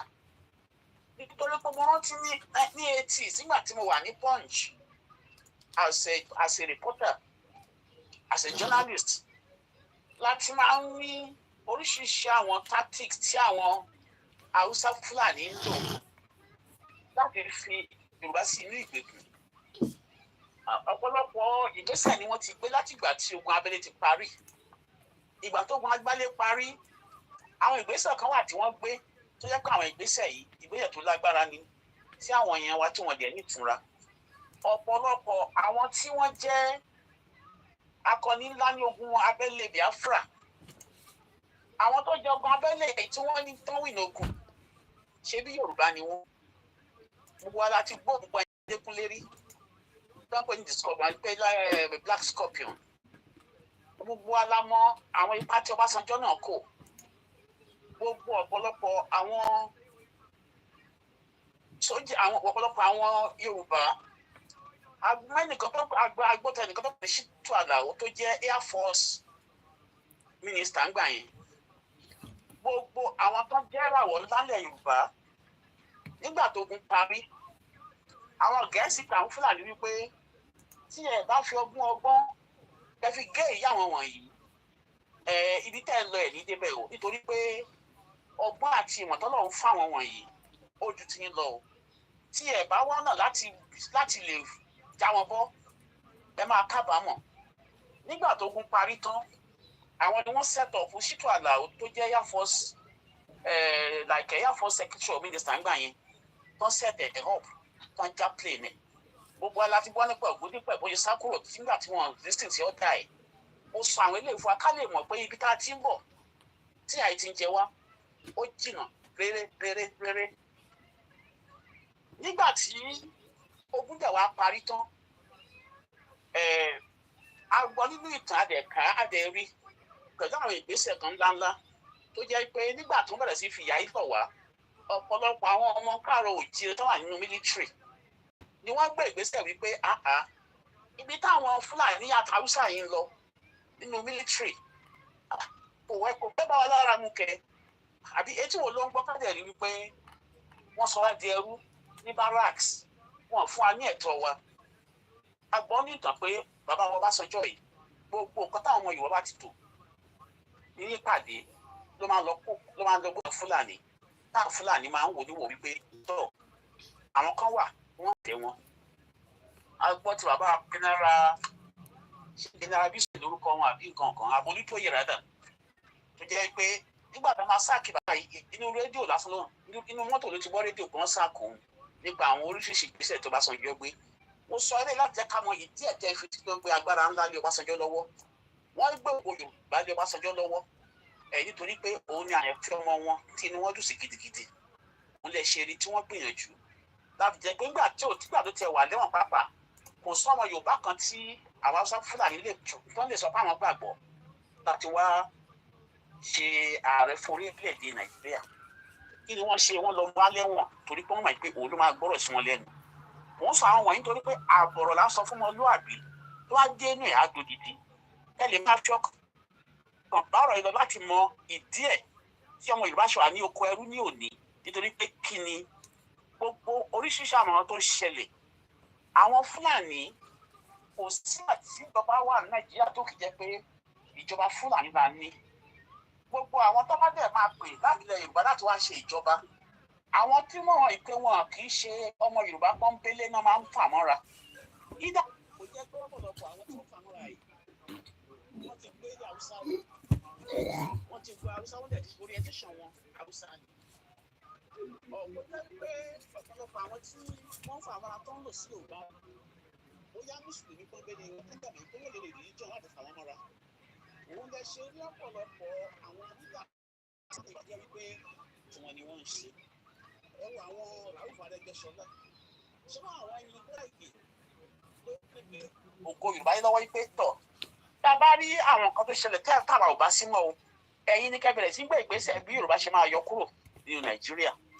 Nígbà tó dẹ̀ wá yá kí ló ṣẹlẹ̀ nípa Rauf Arẹ́gbẹ́ṣọlá ó bá Fúlàní lọ wọ́n lò ó nígbà tó fẹ́ ṣìkà òun náà fi ṣe Minister for Internal Affairs tó jẹ́ pé olúwa ní chájì rúgà tí ò bá jáde owó táwọn Yorùbá pa pé rárá o àní gbà wọ́n ti take over ilẹ̀ Yorùbá tán nítorí pé ibi tán lọ òní wípé wọ́n fẹ́ sọ ilẹ̀ Yorùbá di ahoro òun náà ṣe ń lé ẹ̀yìn àtìmí kúrò nílé tó bu wá sọ pé a fẹ́ japa wọ́n fẹ́ sọ ilẹ̀ Yorùbá di ahoro òun lè ṣe é ráwọn àmì tí wọ́n tán sọ̀kalẹ̀ láti máa rí pé kí ni adìẹrú ní ilẹ̀ bàbá wa gbogbo àwọn ìgbésẹ̀ kan ti ń gbé ìyẹn ni pé wọ́n wá accomplish ìgbésẹ̀ yẹn ní ayé Buhari ni mo dẹ̀ bí nítàn yìí ẹ̀yin tẹ̀ ń gbọ́ mi ṣe rí ọ̀rọ̀ pọ̀ ṣùgbọ́n ìgbẹ́dá bá máa sọ lónìí máa fẹ́ kẹmu lọ́wọ́ ṣe rí àwọn donors ó ti wo àwọn fúnra wọn kí wọ́n kúrò Nàìjíríà jẹ́ àmọ́ ìdí ẹ̀ ṣe rí owó tí North máa fi develop ara wọn for the next 200 years next 300 years even for the next 1000 years wọ́n ti kó pamọ́ kò sí ìjọba kan tẹ́ ẹ rí ní Nàìjíríà láti ìgbà tá a ti gba òmìnira tí ò kì í ṣe wípé wọ́n ṣe pápá láti ìgbà tó ogun ti parí tí ò kì í ṣe wípé owó Nàìjíríà ni wọ́n wá jí kó láti kó pamọ́ fún ọjọ́ iwájú àwọn North àwọn ò lè dá nǹkan yìí wọ́n dá ṣe àwọn Europeans tí wọ́n ń lò wọ́n tó jẹ́ wípé gbogbo ọ̀rọ̀ Nàìjíríà ni wọ́n ń tà fáwọn Europeans wọ̀nyí tó sọ wọ́n di ọba sílùú Nàìjíríà àwọn gangan ni wọ́n gàba lé ògo ilẹ̀ Yorùbá tó gbélé àwọn donors lọ́wọ́ láti máa ṣe kínní láti máa fún aṣẹ́rú Ọlọ́run Elédùmarè ó jẹ́ kí ṣe àṣeyọrí ní nǹkan tá a jọ̀wọ́ yìí àwọn ń ṣe àwọn àwọn àlàyé yìí gbogbo ẹ̀yin ọ̀dọ́ wa tí ẹ̀ ń wò wá sọ̀rọ̀ òyì. kẹlẹ̀ mọ̀ wípé ọ̀rọ̀ kan tó sọ nípa ilẹ̀ Yorùbá tó sọ dẹrú yìí kò kí ń ṣe ayé Buhari nìkan ni wọ́n ti bẹ̀ ọ̀pọ̀lọpọ̀ gbòòrò tí ẹ̀ mọ̀ wípé àwọn Yorùbá kí amalgamation tó dé láti ní oríṣiríṣi àwọn ìjọba káàdì gbogbo Áfíríkà tí gbogbo àgbáyé dẹ̀ mọ̀ tó ń pè ní Yoruba Nation àti ráwọn òwe tó jẹ́ pé àwọn òyìnbó ló ṣe é ní 18 something tó ń tàgì ní the Yoruba Nation tó dẹ̀ ń fi ọwọ́ kún the Yoruba Kingdoms ní Áfíríkà a gbọ́ nípa Benin Empire a gbọ́ nípa Ọ̀yọ́ Empire oríṣiríṣi àwọn kan tá a ti gbọ́ nípa àwọn ìgbésẹ̀ tọ́wọn Yorùbá ti gbé látẹ̀yìnwá tó jẹ́ pé àwa ní àkọ́dá Ọlọ́run ọ̀dọ̀ wa ní ọ̀pọ̀lọpọ̀ àwọn nǹkan tí wọ́n ló wà ní middle east lẹ́yìn ọ̀dọ̀ wa ló wà kó tó di pé àwọn òyìnbó yìí wò kan padà fún wa táwọn ọ̀dọ́gbọ́n táwọn Russia sọ pé àwọn ò gbàgbọ́ nípa Jésù Kristi tó jẹ́ òyìnbó nítorí pé nǹkan táwọn mọ̀ nínú ìmọ̀ ni wípé Jésù Kristi tí gbogbo àgbáyé ń sìn lónìí dúdú ni Russia President Putin ó make official announcement about it gbogbo ọ̀pọ̀lọpọ̀ àwọn èèyàn Black Americans wọn ti ṣe analysis tó nípa ẹ̀ gbogbo àwọn nǹkan wọ̀nyí òun ni wípé àwọn òyìnbó tí wọ́n gbé Nàìjíríà lọ́wọ́ tó jẹ́ pé àwọn ni wọ́n lùtù gbogbo ìrìnàjò ayé wa tí wọ́n lùtù Nàìjíríà lónìí wọ́n mọ̀ nǹkan tó ń ṣe àwọn ni wọ́n gbéjọba lé àwọn Fúlàní lọ́wọ́ Fúlàní fẹ́ dúró tó máa jẹ oúnjẹ ìjọba torí pé ìjọba làwọn máa ń jẹ àwọn náà fẹ́ dúró láti rí pé wọ́n pọ̀ ọ̀rọ̀ jáde láti lọ́ọ́ máa fi ṣe kíni láti máa fi ṣe ọjọ́ iwájú wọn torí àwọn ń jà fún ọmọ fún ọjọ́ iwájú àwọn nǹkan tó ń kọjá yẹn tó ń jẹ́ kọjá Nàìjíríà àwọn nǹkan tó jẹ́ kọjá the next 200 years àwọn kò sí ní àwọn olè tòṣì nítorí pé ọ̀rọ̀ tiwa làwọn fẹ́ lò láti máa bí ìdárayé tiwọn òun lẹ́ ń rí tó ń pẹ̀lú ìlú jẹ́ pé tó bá ní kán ka àwọn ìlú tí wọ́n ní agbára tó dẹ̀ ní owó jù ní gbogbo àgbáyé tó bá fi máa ka 8 Nàìjíríà wà láàrin wọn ǹjẹ́ wọ́n tó ń gbọ́ mi ǹjẹ́ wọ́n rà ní pé Nàìjíríà lówó bí nítorí pé kí ni wọ́n ti sọ wá di ìdàkudà gẹ́gẹ́ bí ọmọ káàrọ̀ òjìrè wọ́n ti sọ wá dẹrú ní orílẹ̀-èdè wa wọ́n ti sọ wá dẹrú ní orí ilẹ̀ wa so máa ṣàlàyé kékeré kan fún wa ṣẹ́rí ní 2014 ọ̀rẹ́ wa kan ó pa àwọn àpèjọ kan ó kó wọn jọ àwọn àpèjọ náà náà pè ní Yorùbá Security Forum wọ́n pe ọ̀rẹ́ mi yẹn ní Ìtọ́pẹ́ Olódó so nígbà tá a rí àwọn àmì kan wípé nǹkan tí ó ṣẹlẹ̀ ní Nàìjíríà ó máa ń ṣẹlẹ̀ àwọn port authority officials àwọn customs tó yẹ pé náà rí trailer ńlá tó yẹ kó máa kó ọta ìbọn á kó ọ̀bọ̀n wọ́n wá dá dúró wọ́n bẹ̀rẹ̀ sí inspector àwọn wípé nǹkan bá yóò ṣẹlẹ̀ Nàìjíríà rí níbo náà ti ń pa àwọn ìbọn wọn níbo ìdìbò tí wọ́n Nàìjíríà ìyẹn ni pé kó tó rẹ̀ ọkàn mú nínú àwọn trailers yẹn bóyá ogún tàbí ogójì ó ti wọlé already. arákùnrin yẹn wá pé àpéjọ gbogbo àwọn tó jẹ́ bíi olórí tó mọ̀ tó ní influence ní UK ń bíbá pé ẹ jẹ́ ká kọ́ra wájọ ká fọ́ọ̀mù ti Nigeria Security Forum. àwa gbé ìgbésẹ̀ ń gbà yẹn lọ́hùn wípé ká kọ lẹ́tà sí gbogbo àwọn embassy àwọn tó jẹ́ stakeholders gbogbo big nations Russia ni America ni British Parliament ni French embassy ni gbogbo ìgbésẹ̀ yẹn àgbẹ̀ àwa kọ lẹ́tà sí gbogbo wọn wípé tọ̀ nǹkan táwọn rí lọ́wọ́lọ́wọ́ nípa Nàìjíríà yìí a fẹ́ kó ṣẹlẹ̀ nítorí pé a rí pé ẹ̀yin tí a jẹ́ alágbára ńlá yìí ẹ̀ ń kórìíṣẹ́ àwọn nǹkan olóró wọnú Nàìjíríà ìbò ń bọ̀ ní 2015 nǹkan tí mo sọ èyí ó ṣẹlẹ̀ ní September 2014 ìbò ń bọ̀ ní 2015 ìbò tó dẹ̀ ń pọ̀ yìí a fẹ́ kí ó di ogun orí tó bá lọ dogun kọ́ ó máa lé o àwọn ọ̀gá tẹ̀ ń kó wọlé yìí ẹjọ́ ẹ bá wa sọ fáwọn èèyàn ní ká máa import ammunition wá sí Nàìjíríà nítorí pé yàrá fógun nígbà tá a kọ lẹ́tà ìta ìfiránṣẹ́ sí ọ̀pọ̀lọpọ̀ àwọn èèyàn tá a fẹ́ pèsè wá fún àwọn embassies yẹn àtàwọn jàǹkàjàǹkà tá à ń pàdé pọ̀rọ̀ yìí lọ àwọn ẹnìkan ṣoṣo tó invite wa wá òun náà ní the American embassy pé ká wá rí wọn àdé lọ rí wọn ẹ mọ̀ ní pé lọ́wọ́ àwọn alágbára ńlá yìí odò ni wá ó ṣe ìwọ̀n náà máa ń mọ wà nǹkan tó bá wọn náà máa ń fi wá wọn so wọ́n ti mọ iṣu wa wọ́n dẹ̀ mọ ibi tá à ń lọ ní ọjọ́ náà lọ́hùn la gbọ́ àwọn àṣírí lákàá wípé ní 2017 ni àwọn northerners náà máa kúrò ní abẹ́ Nàìjíríà ó ṣe àwọn àlàyé ọ̀rọ̀ yìí nígbà táwa náà gbọ́dọ̀ kalẹ̀ fún wọn wípé ẹ wà gbogbo nǹkan tó ń ṣẹlẹ̀ yìí arábìnrin àfẹ́ kó ṣẹlẹ̀ ní Nàìjíríà corruption ẹ bá wa fight ẹ àwọn kọ́ àwọn nǹkan lóró wọlé ẹ bá wa fight ẹ and then terrorism ẹ bá wa fight ẹ kò yẹ kó rí bẹ́ẹ̀ kí ló yẹ tí ẹ ta àwọn nǹkan tó máa fi jà fún Jonathan àwọn ní àwọn ò fẹ́ ta helicopter fún Jonathan láti fi fight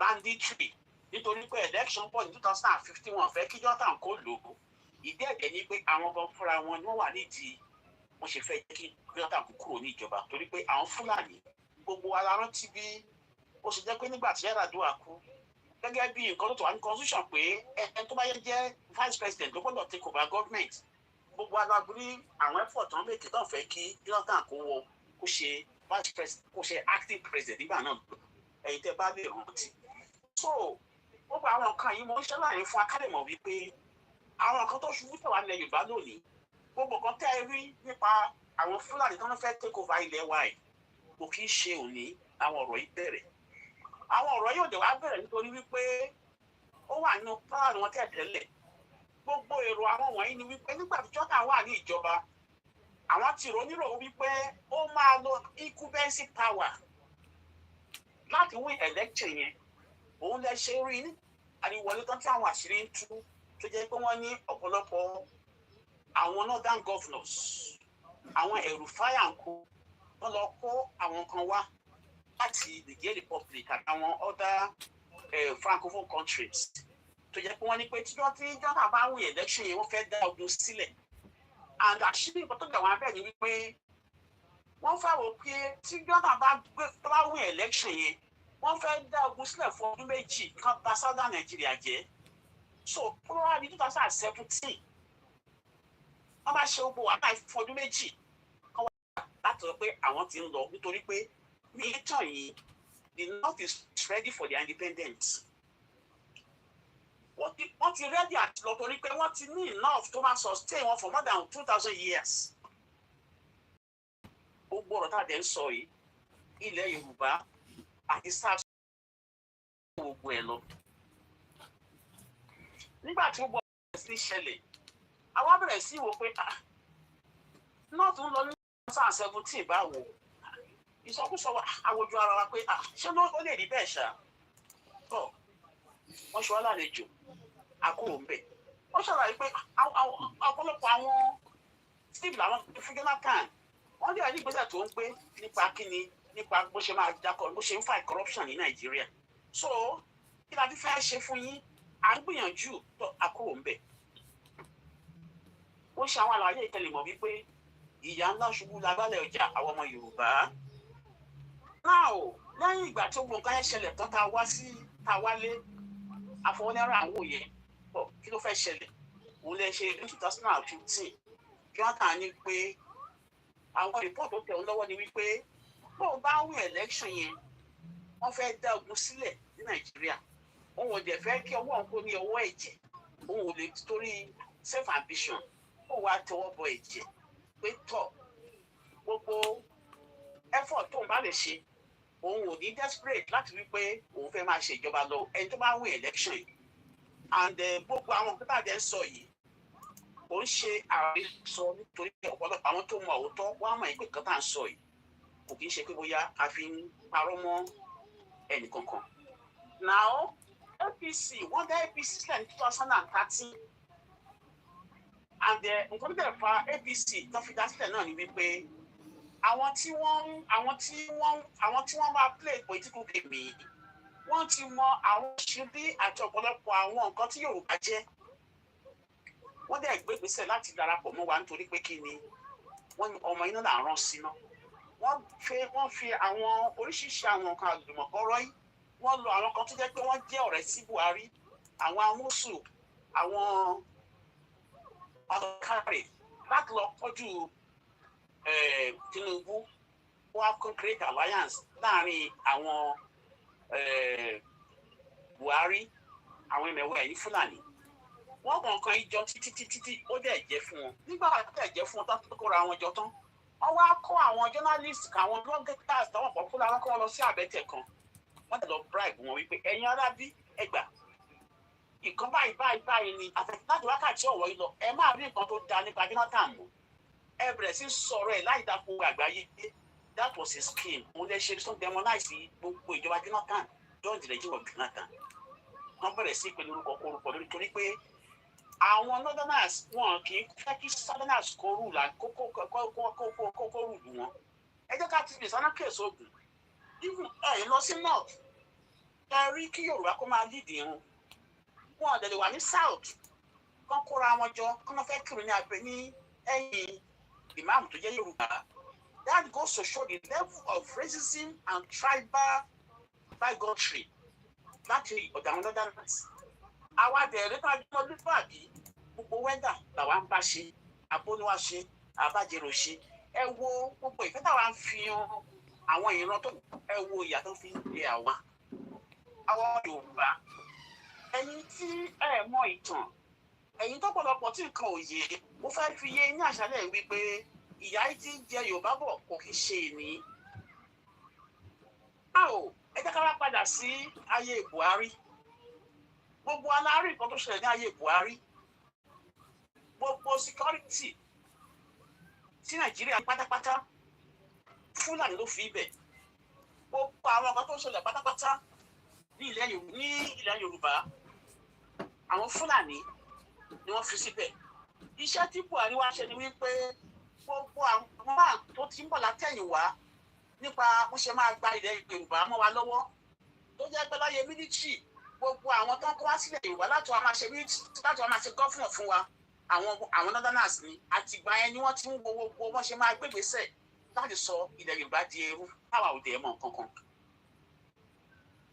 gbogbo mílítírì àjùmọ̀ Nàìjíríà pátápátá ẹ lọ wò látẹ̀yìnwá gbogbo àwọn àlàyé yẹn pátápátá ló jẹ́ wípé wọ́n ti fi ká wa mọ́ wọ́n dẹ̀ ti fi gbogbo nǹkan pátápátá wọ́n ti fi sún wa gbogbo nǹkan tó jẹ́ kí western region kó wà gẹ́gẹ́ bí a model nation fún gbogbo àgbáyé wọ́n fọwọ́ wọn parẹ́ àwọn Oòduà group of companies tó jẹ́ pé òun ni bàbá Awólọ́wọ̀ lò as springboard fún development western region wọ́n pa gbogbo èrè wọ́n bẹ̀rẹ̀ sí ní wa ní ilẹ̀ Yorùbá wọ́n gbé wa kékeré wọ́n á gé Yorùbá mọ́ àwọn Fúlàní díẹ̀ wọ́n á gé àwọn kóso wọ́n mọ̀ fi àwọn ọgbọ́n yìí láti máa fi reduce gbogbo àwọn population wa àti influence wa ní Nàìjíríà àwọn bàbá wa àtàwọn bàbá wa àwọn ọ̀dẹ̀ ṣàkíyèsí wọn jẹ wá ní fúnra. Buhari gbé ìgbésẹ̀ yìí ó di ọdún 8 nígbà tó máa déjọba ní 2015 ó kọ́kọ́ gbé àwọn ìgbésẹ̀ ńláńlá kan láti ṣe kíni láti sọ ilẹ̀ Yorùbá láti sọ di ilẹ̀. Gbogbo àwọn tó lọ́wọ́ ní ilẹ̀ Yorùbá, gbogbo àwọn tó ní dọ́sùn ilẹ̀ Yorùbá, gbogbo pápátá ló jẹ́ pé wọ́n bẹ̀rẹ̀ títí náà wọn ní import license. Òun là ṣe rí industries mọ́ kó ṣẹlẹ̀. Àwọn nǹkan mìíràn tó dẹ̀ jẹ́ pé ó wà bẹ́ẹ̀ sílẹ̀ Yorùbá tó jẹ́ pé ó tún fún wa ní agbára díẹ̀. Òun náà ni the financial industry, àwọn banking industry. Nígbà tó máa dín pẹ̀lú wa kí ni wọ́n ṣe? Wọ́n wá gbé Lamido Sanusi wá kó wá jẹ́ gọ́fúnà fún Central Bank. Kí ni Lamido Sanusi ṣe? Lamido Sanusi ó gbé ìgbésẹ̀ gbogbo àwọn báńkì tó jẹ́ ti Yorùbá wọ́n wá nǹkan sí wọn lẹ́sẹ̀. Gbogbo nǹkan yẹn was part of fulanization plot tí àwọn ìjọba tán mọ̀. Màá bèrè lọ́wọ́ gbogbo yín ẹ̀yin èèyàn mi tẹ́ gbọ́ mi. Nígbà tí wọ́n bẹ̀rẹ̀ sí pa wá ní ìpakúpa tán ṣe wá ní ìṣekúṣe nílẹ̀ Yorùbá. Lálẹ́ rí nínú àwọn northern elders tiẹ̀ tí wọ́n sọ̀rọ̀ tàbí tí wọ́n sọ pé nǹkan bàbá yín tó ń ṣẹlẹ̀ ẹ má jẹ́ kó rí bẹ́ẹ̀ mọ́. Tán pé wọ́n ṣe ń gbọ́ apá yìí. Lálẹ́ rí kó lè sọ pé wọ́n vouch fún àwọn ọmọ Yorùbá. Ìyẹn ni wípé gbogbo àwa fúnra pátá kájọ ọmọ Yorùbá tá à ń gbọ́rọ̀ yìí, our destiny is in our hands. Ṣé tí a bá gbá wá tó lọ́wọ́ Nàìjíríà, tá a bá fi máa rí ọ̀rọ̀ wa oge lórí torí pé mi fẹ́ wẹ̀ sáà mi yín ni o, torí pé èyí ò kì í ṣọjọ́ ọ̀rọ̀. Mo sọ fún Yomi, ó jẹ́ lẹ́ẹ̀kan láàrin ọ̀sẹ̀ kájọ wa máa bára wa sọ àwọn òdodo ọ̀rọ̀ láti máa empower àwọn ìkọ́ lè mọ̀ wípé ogun tó ja ilẹ̀ Yorùbá kò yí ọ̀pọ̀lọpọ̀ àwọn ọ̀dọ́ wa. Tí ò bá jẹ́ bẹ́ẹ̀ ni kò sí ọmọ káàrọ̀ oòjíire tí ẹ kọ́ yìí máa pariwo Nàìjíríà bá ṣe sọ̀rọ̀ lọ́wọ́lọ́wọ́ ń sìn pẹ̀lú nǹkan tí ojú Nàìjíríà rí àbí tí ojú Yorùbá land rí ní ọwọ́ Buhari between 2015 and 2019. Ó wá lọ 2015 to 2019, the first 4 years yẹn ó fi ti ṣe rẹ́ńtẹ́ẹ̀tì ilẹ̀ Yorùbá. Ó gba financial power lọ́wọ́ gbogbo ọmọ Yorùbá pátápátá. Gbogbo àwọn tó wá sọ wá di ilẹ̀ pé kárakára sókè. Nígbà tó wá di the election from 2019 to 2023 ó wá ń kó àwọn ajagunta wọlé. Gbogbo tí wọ́n ń ṣe COVID yẹn pátápátá ni wọ́n kó àwọn ṣe bẹ́ẹ̀ rí àwọn tó ń fàìlì wọn gbogbo nílẹ̀ Yorùbá. Kí ni wọ́n á fi wọ́n ṣe? Gbogbo àwọn amúnísàn tí àwọn tírélà Dangote tó kó wọnú gbọ́ nílẹ̀ Yorùbá, kí ni wọ́n á fi wọ́n ṣe? Gbogbo alámọ̀ yìí pé tí ò bá ní obìnrin ò jẹ́ kó tí ò bá ní plan tán ní wọ́n lè bá kó àwọn missile launchers wọ́n máa kó wọlé Yorùbá. Gbogbo inú gbó wa kìjikìji débẹ̀ máa rà àwọn tírélà Dangote rí gbogbo àwọn mercenaries náà lọ kó wá from different parts of francophone countries. Gbogbo wọn pátápátá wọn náà ní ìbò wa. Wọ́n á fi tírélà kó wọn gbà wọn dáadáa kó ní ìbò wọn mọ́lẹ̀ tán wá débi kan á lọ fáìn wọ́n wá lọ kó wọn sí ẹ̀yìn barracks. Wọ́n á bẹ̀rẹ̀ sí military uniform fún wọn nítorí pé the plan was come and do mass extermination of Yorùbá people. Kí ni ìdí ẹ̀? Nítorí wípé nígbà tí Buhari tó déjọba ní 2015 ó kí ọmọ Yorùbá ó fi ṣe mines and power minister tó ń pè ní Fáyẹmí. Àwọn àṣírí mi wà ní ilẹ̀ Yorùbá tó jẹ́ pé kò yẹ kán tún ti ayérayé, ṣùgbọ́n torí àwọn tó fẹ́ ṣe president Fáyẹmí fẹ́ ṣe president ó tún àwọn àṣírí yẹn fún wọn. From that moment náà tí wọ́n níwò wípé táwọn bá lè halẹ̀ mọ́ àwọn wọ̀nyí tí Jonathan gbéjọba sílẹ̀ fún wọn, àwọn tó ti plan kọ́ máa lọ ní 2017 àwọn ọ̀dọ́ ọ̀dẹ̀ ní gbogbo agbára wà gbogbo military power wa náà ló wà. Wọn ò jẹ́ kó dúró sáà torí pé nǹkan kan fi halẹ̀ mọ́ wa nìyẹn kó ṣe pé bóyá wọ́n ní agbára kan tó special but àwọn àti àwọn Gẹ̀ẹ́sì náà papọ̀ lé wa lórí. Àwọn ló fún aláwọn agbára yìí torí pé Gẹ̀ẹ́sì fẹ́ wọn Gẹ̀ẹ́sì fẹ́ wọn torí pé Gẹ̀ẹ́sì fẹ́ lò wọ́n láti máa kó ọ̀rọ̀ wa jáde. Àwọn náà fẹ́ Gẹ̀ẹ́sì láti dúró tì wọ́n pé àwọn ní kó máa ṣe ìjọba lé àwọn ọmọ Yorùbá lórí. Wọ́n wá fọwọ́ sí àárín. Now gbogbo alárí Abia program tí Wákàyọ̀ ń ṣe gbogbo àwọn ọ̀rọ̀ lóríṣiríṣi látìgbà tí wọ́n ti kọ́kọ́ dá independence fún wa tó tarí gbogbo Aaron Smith àwọn àlàyé tó ṣe alẹ́ àrùn wọ́n ṣe wọn rí election tán tó yẹ pé wọ́n jẹ́ kí ẹni tó wù election tán jẹ́ kó lè rú wọ́n gbé gbogbo nǹkan lé àwọn northerners lọ́wọ́. Gbogbo alárò ọmọdé àmì láfíà gbogbo ìgbésẹ̀ tán fẹ́ gbé láti wá create wàhálà láti wá carry out ethnic cleansing nílẹ̀ Yorùbá gbogbo alágbọ́ ṣùgbọ́n wá jẹ́ nǹkan ìbànújẹ́ wípé àwọn mídíà wa Nàìjíríà pàápàá àwọn tó jẹ́ Yorùbá based media wọn lè sọ òótọ́ yìí torí pé agbé àpò ìjọba ni gbogbo wọn wà pátá torí wọ́n jẹ́ ń fi àjẹ aráàlú náà ń fi àjẹ Yorùbá media Yorùbá media tí ò bá ṣe ti wọn kò lè gbérí èyí tó jẹ́ pé ẹ lè rí ẹni Yorùbá media lọ sọ fún yín pé àwọn fẹ́ Yorùbá nation gbogbo ọ̀nà wọ̀nyà tó ń jẹ́ Yorùbá ṣùgbọ́n wọn lè sọ̀rọ̀ torí pé abẹ́ inú àpò Fúlàní ni gbogbo ọmọ Yorùbá wà pátá kí wọ́n á fi ṣiṣẹ́ yìí wọ́n wá mú àwọn kọ̀ọ̀kan fa àwọn kọ̀ọ̀kan lọ láàrin wa wọ́n wá gbé agbára lé wọn lọ́wọ́ wọ́n sọ wọ́n di bílíọ̀nìà wọ́n sọ wọ́n di mílíọ̀nìà òjijì wọ́n dẹ̀ kó security fún wọn àwọn yìí náà wá fi ṣó dẹ́ẹ̀ láláì mọ̀ wípé wọ́n fi wọ́n tà wá sí ẹrú ni màá sọ fún wọn tó ń wò mí lónìí gbogbo senators tẹ̀ ń rí yẹn àwọn house of reps tẹ̀ ń rí àwọn ọba míì àwọn governors ṣe náà ń ta àwọn Yorùbá sí oko ẹrú nítorí pé kò sí ọmọ Yorùbá kan tó jẹ́ ọmọlúàbí tó jẹ́ hardcore Yorùbá tó ń ṣe ìjọba ní abẹ́ Fúlàní àwọn ẹwọ nǹkan tó ṣẹlẹ̀ lẹ́nu tẹ́mẹ̀tà tí ò yá àwọn èèyàn nípa gómìnà Ọ̀ṣun state ara wọ́n ṣe máa ń create power nìyẹn wọ́n á create a very strong power ní state kan wọ́n á gbé agbára lé wọn lọ́wọ́ èèyàn máa wọ́n bẹ́ẹ̀ ni pé wọ́n mọ̀ ń ṣe ni pé power ló wà lọ́wọ́ wọn whereas wọ́n ń lò wọ́n against àwọn èèyàn wọn láti wọ́n fún àwọn ìwọ̀nyí náà ń lò gẹ́gẹ́ bí ẹni tó ń tẹ irú fún wọn. ẹ̀yin ọmọ Yorùbá tí a bá kóra wa jọ ká ja ìjà yìí pé a fẹ́ gba òmìnira ó ní kálukú ká parapọ̀ nínú ìṣọ̀kan nínú ẹ̀mí kan tá a bá fún àrí ọdún mẹ́rin ilẹ̀ Yorùbá ò ní sí mọ́.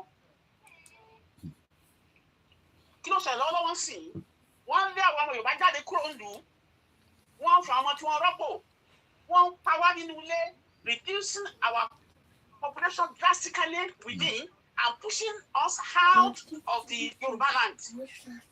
ìwọ́n tó bá mọ̀ nǹkan tó ń ṣẹlẹ̀ nílẹ̀ Yorùbá nìyẹn lọ́wọ́lọ́wọ́ láti ìgbà tí Buhari tó wà ní ìjọba wọ́n ti wá síta pé ó ti wà nínú plan wọn wípé from desert to the ocean àwọn ni wọ́n ní Nàìjíríà òun jẹ́ ṣe máa ń gbọ́ tó máa ń sọ pé àwọn ni born to rule. ọmọ Yorùbá ẹ jẹ́ ká gba Yorùbá kúrò ní ìgbèkùn tí a bá gbìyànjú láti gba Yorùbá kúrò ní ìgbèkùn tá a bá fi máa rí ọdún mẹ́rin ilẹ̀ Yorùbá ò ní sí mọ́ o nítorí plan àwọn arábìnrin yẹn. Now mo ṣàlàyé ọ̀rọ̀ kan wípé 2014 láti gbọ́ wípé àwọn náà tó ń lọ ní 2017 ní embassy tí mo sọ.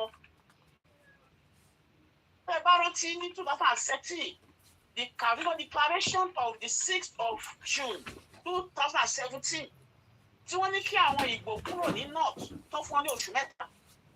Now that was the manifestation of what I have been born in 2014.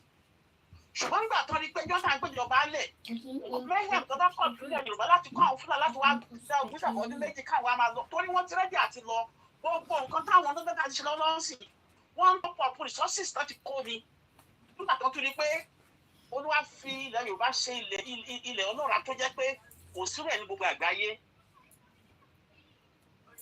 mo ṣe bá ń sọ̀rọ̀ yìí ọ̀pọ̀lọpọ̀ ìgbésẹ̀ ló ń lọ tí Buhari ti kó ilẹ̀ Yorùbá lé àwọn Gẹ̀ẹ́sì lọ́wọ́.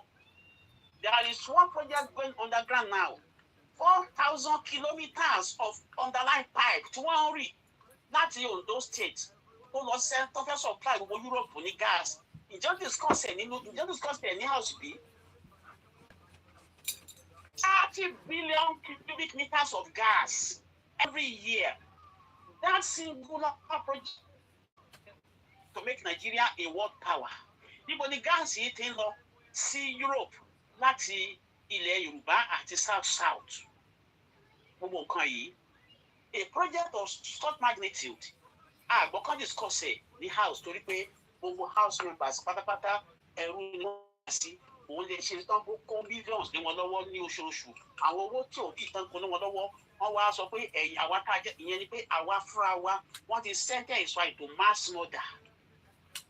So wọ́n ti kalẹ̀ wa wọ́n ti kà wá so that gbogbo nǹkan kan lè ṣe ni pé wọ́n ṣe máa wá spray wa ní ìsìtà gbogbo wa máa kú ethnic is very out ní gbogbo àsìkò tí Buhari wà ní ìjọba tán àjàkùtà wọn wọlé ṣùgbọ́n nígbà tó lọ́wọ́ máa gbàdúrà ọmọ Yorùbá tó lọ́wọ́ máa fi wá tó máa mú aborí ogun kí Ọlọ́run ṣe gbogbo ìgbésẹ̀ àwọn EndSARS tí wọ́n ní population Yorùbá bó ṣe dìde àtàwọn àwọn supporters Yorùbá àwọn Ìgbò tá a dìde pé EndSARS tán rí bẹ́ẹ̀ ṣe pọ̀ lọ́kọ́ fún wọn ní ìsanrí pé wọ́n bá ní kó bẹ̀rẹ̀ ní pínpín yìí níbo náà ti fẹ́ bẹ̀rẹ̀ kó tó fẹ́ parí ẹ̀ sí ìyẹn lọ bẹ́ẹ̀. Now nígbà tí wọ́n tún wá máa rí ìbẹ̀rù ìjẹ́yàwó ayọ̀ jáde ó wá lead the major rallies ní ilẹ̀ Yorùbá Olóyègbò ó wá ṣe ọmọ akin ó wá fi hàn wípé kì í ṣojo o nígbà táwọn náà rí the teeny crowd wọ́n á wò níwò wípé wọ́n bá ní kó bẹ̀rẹ̀ ethnic cleansing yóò wọ́n ní fẹ́ bẹ̀rẹ̀ ṣé ìparí ẹ̀ṣà wọ́n máa wá rọ̀ọ̀nù wọn ni òun lè ṣe ní kán fi ọgbọ́n tó fi kó gbogbo àwọn nǹkan olóró tó kó ní igbó wa àwọn míì wà tó yẹ kó wọ́n rí wọn lẹ̀ síbẹ̀ ò tán ní pé anytime tí wọ́n máa ṣẹlẹ̀ wọ́n máa fẹ́ tó fẹ́ fi bá wa jà o bẹ́ẹ̀ gbogbo àwọn tí wọ́n wá kó wọlé wọ́n bẹ̀rẹ̀ sí wọ́n dá pọ̀pọ̀ padà láàrin wọn sí wọ́n realize pé káwọn bá ní káwọn carry out ethnic cleansing ó dàbí ẹni pé àwọn ló máa lose tábà wá wọ́n níwò wípé àwọn Fúlàní wọ́n bá wa jà ara wa là ń ṣe àwọn tó ní Boko Haram yìí àwọn Fúlàní kọ́ but they are in partnership pẹ̀lú àwọn ràn wọ́n níṣẹ́ nítorí àwọn tó ràn wọ́n níṣẹ́ yìí àwọn gangan nígbà tí Boko Haram bẹ̀rẹ̀ iṣẹ́ ní 2010 gbogbo yín tẹ́ bá rántí ẹ rí pé Eagle Square Independence Day 2010 wọ́n lọ bọ́ǹbẹ̀ wọn jẹ́ kí wọ́n ṣe kí ni wọ́n jẹ́ kí ní ẹ̀kọ́ hold nígbà táwọn àti pàbámbarì wọ́n tún lọ bọ́ǹbù United Nations headquarters kò sí organisation tí wọ́n lè ní ìgboyà láti gbé ọmọ ìgbésẹ̀ yẹn tí ò bá jẹ́ pé wọ́n ní backing àwọn ará ó wà sọ́kò tá à ń sọ̀rọ̀ yìí akọ̀mọ̀ kan wọ́n tẹ rice ọ̀dà Nàìjíríà ń gbà yẹn ni Àbújá àti ìyẹn dọ́tọ̀ wọn àti fún ọ lórúkọ the first time tí a máa rí àmì pé àwọn kan wà tán jẹ́ Boko Haram pẹ̀lú gbogbo the magnitude of the violence àti gbogbo bloodshed yẹn àkọ́kọ́ tá a máa rí sáìn pé Boko Haram rèé mídíà kan ló gbé fọ́tò wọn jáde fídíò wọn tó wá ń lérí tó ń hang flag wọn tó bẹ̀rẹ̀ sí lérí. àwọn mídíà yìí wọ́n pọ̀ wọ́n ní AFP the French news agency wọn ò torí pé wọ́n rí wọn o wọ́n fún àwọn ilé Nigerian government lọ́wọ́ ṣùgbọ́n ká lè sọ pé wọ́n ní exclusive wọ́n á sọ fún yín ẹ wá ronú níbo ni Boko Haram ti wá alẹ́ ń ta ní gbogbo àwọn tó ń gbé ìbọn tuntun tó ń gbé AK-47 níbo ló ti wá so the device is to come and destabilize Nigeria so that looting don't take place lọ́wọ́lọ́wọ́ torí wọ́n loot Nigeria 24 hours ni ẹ wo gbogbo area ẹ wo gbogbo Ọ̀ṣun state ẹ wo Ọ̀yọ́ state ẹ wo gbogbo àwọn ìgbọ̀ngàn tá à ń sọ̀rọ̀ yìí gbogbo àwọn ibi tí wọ́n lọ station àwọn ajagunta yẹn àwọn Boko Haram tó ń kó wá Boko Haram they are rented mercenaries ajagunta náà ló ń kó wá láti Libya láti Niger Republic láti Mauritania gbogbo French countries àwọn olùdó wa nídìí ọ̀rọ̀ yìí àwọn francophone nations yẹn àwọn ni àwọn ọ̀gá wọn tó ń pè ní àwọn French kankan àwọn ni wọ́n mọ̀ tó ń lò wọ́n tó ń kó wọn wá tẹ́ bá rò pé Fúlàní là ń bá jà èèyàn wa ara wa là ń ṣe Fúlàní kọ́ là ń bá jà ẹ jẹ́ ká gbára wa kúrò torí pé a lè win Nàìjíríà nígbà tí wọ́n rí aláṣẹ pé tó bá ní kó bẹ̀rẹ̀ ethnic cleansing yìí kò máa lè pẹ́ wọn ó dàbẹ̀ nípa láti tẹ̀ wá change sí plan B wípé ẹ jẹ́ ká fi gbìyànjú ọmọ ńlá àrùn síná ẹ jẹ́ ká kúkú gbìyànjú ká gbé agbára lé eléyìí tó ń sunkún agbára yìí ẹ jẹ́ ká gbélé lọ́wọ́ ká lè lò sí àwọn èèyàn torí pé desperate òun lè ṣe kí Tinubu tó dé ìjọba wọ́n ti mọ̀ọ́mọ̀ incapacitate ìjọba yìí gbogbo iṣẹ́ àtọ́ máa jókòó lé wọ́n ti yẹ lẹ́sẹ̀ tébù tó máa gbọ́ wọlé wọ́n ti yẹ tébù yẹn lẹ́sẹ̀ wọ́n dẹ̀ mọ̀ọ́mọ̀ gbìyànjú láti rí wípé láàárín oṣù mẹ́ta tó bá déjọba ìjọba ò ní ṣe é ṣe fún. So ṣùgbọ́n ohun tọ́wọ́ mi ò tó màá fi gọ̀ǹgọ̀ fà á tẹ́ bá rí tó máa ń fi àjẹ Tinubu lọ́wọ́lọ́wọ́ èmi ò rò pé ó deserve sympathy àwọn ọmọ Yorùbá torí pé ó tà wá fún wọn torí pé he was desperate for power ó dẹ̀ wá pé Nàìjíríà sí ní ìgbèkùn. Ó ní ó fẹ́ àláyàn àwọn ọmọ Yorùbá ó fẹ́ àláyàn wa ká lọ bá àwọn kan ṣe ó fi tàwọn ọba ṣe ó fi tálálẹ̀ ṣe pé over 350 million Yorùbás across the world tó bá position tí o fẹ́ hold as representing Yorùbás ní Nàìjíríà kò kí ń ṣe Yorùbá ilẹ̀ Yorùbá kò kí ń ṣe Yorùbá nìkan ló fẹ́ represent. You are representing anything that is Yoruba is encapsulate the entire world. Gbogbo Yorùbá àgbáyé pátá ló represent.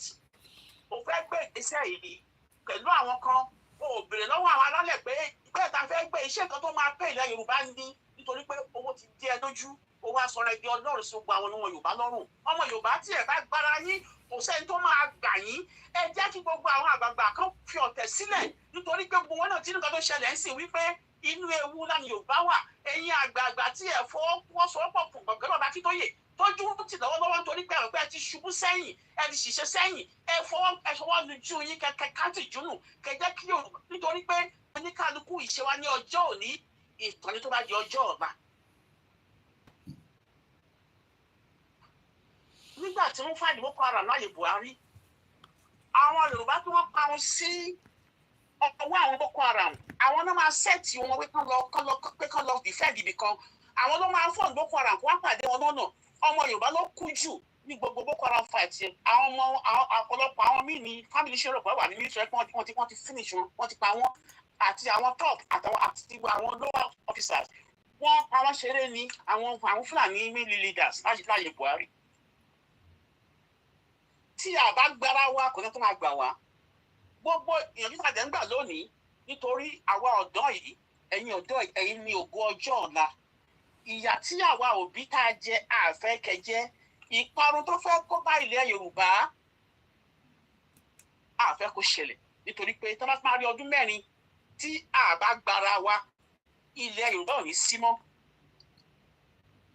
A bá fi máa rí ọdún mẹ́rin tí a bá para wa kò ká gbára wa ẹ lọ kó sílẹ̀ náà àwọn tó ń tà sọ̀rọ̀ wọn yìí pé gbogbo ilẹ̀ gbọ́ngbàgbà tó ń rí àwọn kan mọ́lẹ̀ káàkiri torí pé gbogbo àwọn ọmọ Yorùbá inú kẹ́jì láwà wọn jẹ́ ká mọ̀ nǹkan tó lọ lágbàáyé wọ́n ń tàn wá ní ọ̀pọ̀lọpọ̀ social media ló ń jẹ́ ká mọ̀ nǹkan díẹ̀díẹ̀ àwọn mídíà wọn ò lè kárí gbogbo nǹkan tó wọn lè sọ nǹkan tó lọ nítorí wọn fẹ́ kí ìjọba kó ti ilé iṣẹ́ wọn they are trying for their activities ojú pé wọ́n rí ìrànwọ́ nǹkan tó bẹ̀ wọ́n lè sọ ní wọ́n fi ọmọ Yorùbá sí inú òkùnkùn wọ́n gbé ìrọ́lé wa lọ́wọ́ wọ́n wá ṣèjọba lórí irọ́ throughout the 8 years of Buhari's regime irọ́ propaganda àti irọ́ àwọn ọmọ Yorùbá agbójúbà ìlọ àwọn alákàwé tá a jáde jù kí ló dé tí a lè ronú ẹ̀yin ọmọ Yorùbá tẹ̀ ń parọ́ káàkiri end bad government ẹ sọ wípé end Nigeria ẹ wá dé nítorí pé Yorùbá ni Ọlọ́run ṣe gẹ́gẹ́ bí ògo adúláwọ̀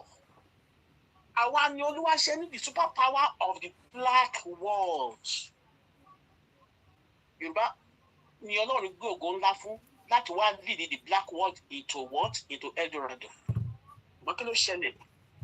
The Nigerian factor ó wá ń tẹ ògo Yorùbá mọ́lẹ̀ Nàìjíríà wá ń lo ògo Yorùbá wọ́n wá pè ní Nàìjíríà ẹ sọ fún mi wọ́n òkè ọ̀yà lọ́hùn-ún kí ló wà lórí tébù fún wọn wọ́n sọ̀rọ̀ nípa sport Yorùbá náà ni wọ́n sọ̀rọ̀ nípa music culture wa náà ni wọ́n sọ̀rọ̀ nípa fashion àwa náà ni wọ́n sọ̀rọ̀ nípa culture àwa náà ni now ó fẹ́ bèrè lọ́wọ́ yín gbogbo ògbó tá a ní ní ilẹ̀ Yorùbá kí ni àwọn ọkọ tó wá sọ́dọ̀ wa láti north a máa ní bóyá àbọ̀ ní kọ̀ọ̀kan tá à ń gé látọ̀dọ̀ wọn la ṣe fẹ́ yarí wọn pé dandan afẹ́ ṣàpẹjẹ Nàìjíríà whereas Nigeria is a business empire for our British, for our Americans. It's a business. Later, not now. When they are creating a new generation of slave traders and the slave dealers, the presidency itself is a slave dealer. All the houses, both Senate and reps, are slave traders.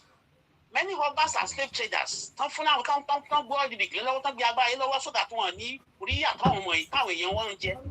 So wọ́n fi àwọn wọ̀nyí ṣe indirectly substituted slave ayé àwọn ọba náà tàwa ní ayé àtijọ́ current generation àwọn politicians tó wá ń lò láti jẹ́ slave trader.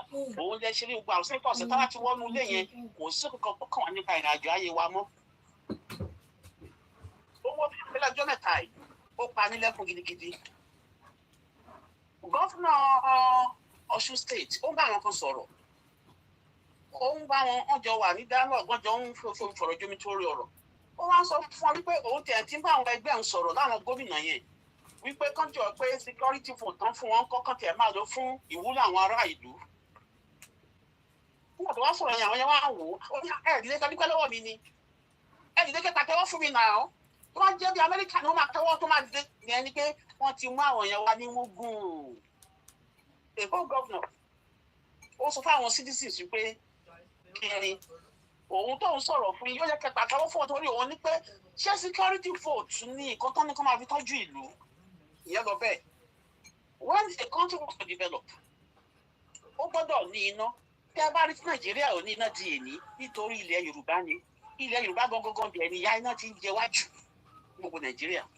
Àwọn kan lè ágí o ẹ lọ kọ sílẹ̀ wọn kì í sanwó iná nínú gbogbo ọ̀tán Nàìjíríà pátá ọwọ́ wa ló wà àwa la gbogbo ìgbésẹ̀ yẹn kò sí òfin kan tó rinlẹ̀ ní Nàìjíríà. Ilẹ̀ Yorùbá nìkan ti máa ń kárí àwọn òfin out. Ilẹ̀ Yorùbá ti máa ń kárí ilẹ̀ Yorùbá nìkan ló máa ń fi ara ní. Tí a bá dẹ̀ kóra wa jọ gbogbo ògo tó lọ gbé ní Yorùbá lọ́wọ́ pé káwa náà ká lọ gbé dúdú gan gbogbo àgbáyé as a super power of the entire black world. Tí a bá ṣọ́ra a máa sọ ògo yẹn nù nítorí pé ìjẹkújẹ àwọn kankan tó ń lò fún aláàtí máa fàwá sí oko ẹrú ìjẹkújẹ yìí kò jẹ́ káwọn wọ̀nyí kọ́rìnà wípé wọ́n ń lò wọ́n láti máa ta àwọn èèyàn wọn fún wọn ni. Àwọn rò pé àwọn ń lọ́rọ̀ àwọn rò pé àwọn ń show off àwọn rò pé àwọn fẹ́ bùgá àwọn báwọn ṣe ń wò ó nìyẹn pé àwọn ní lọ́ọ̀kì láláì dẹ̀mọ́ wípé wọ́n á fi owó àbúṣe àbú wọn lálejò torí pé gbogbo ọ̀rọ̀ kan pínlẹ̀ wọn lọ́wọ́ yìí ilẹ̀ Yorùbá ni ọ̀rọ̀ yìí wà.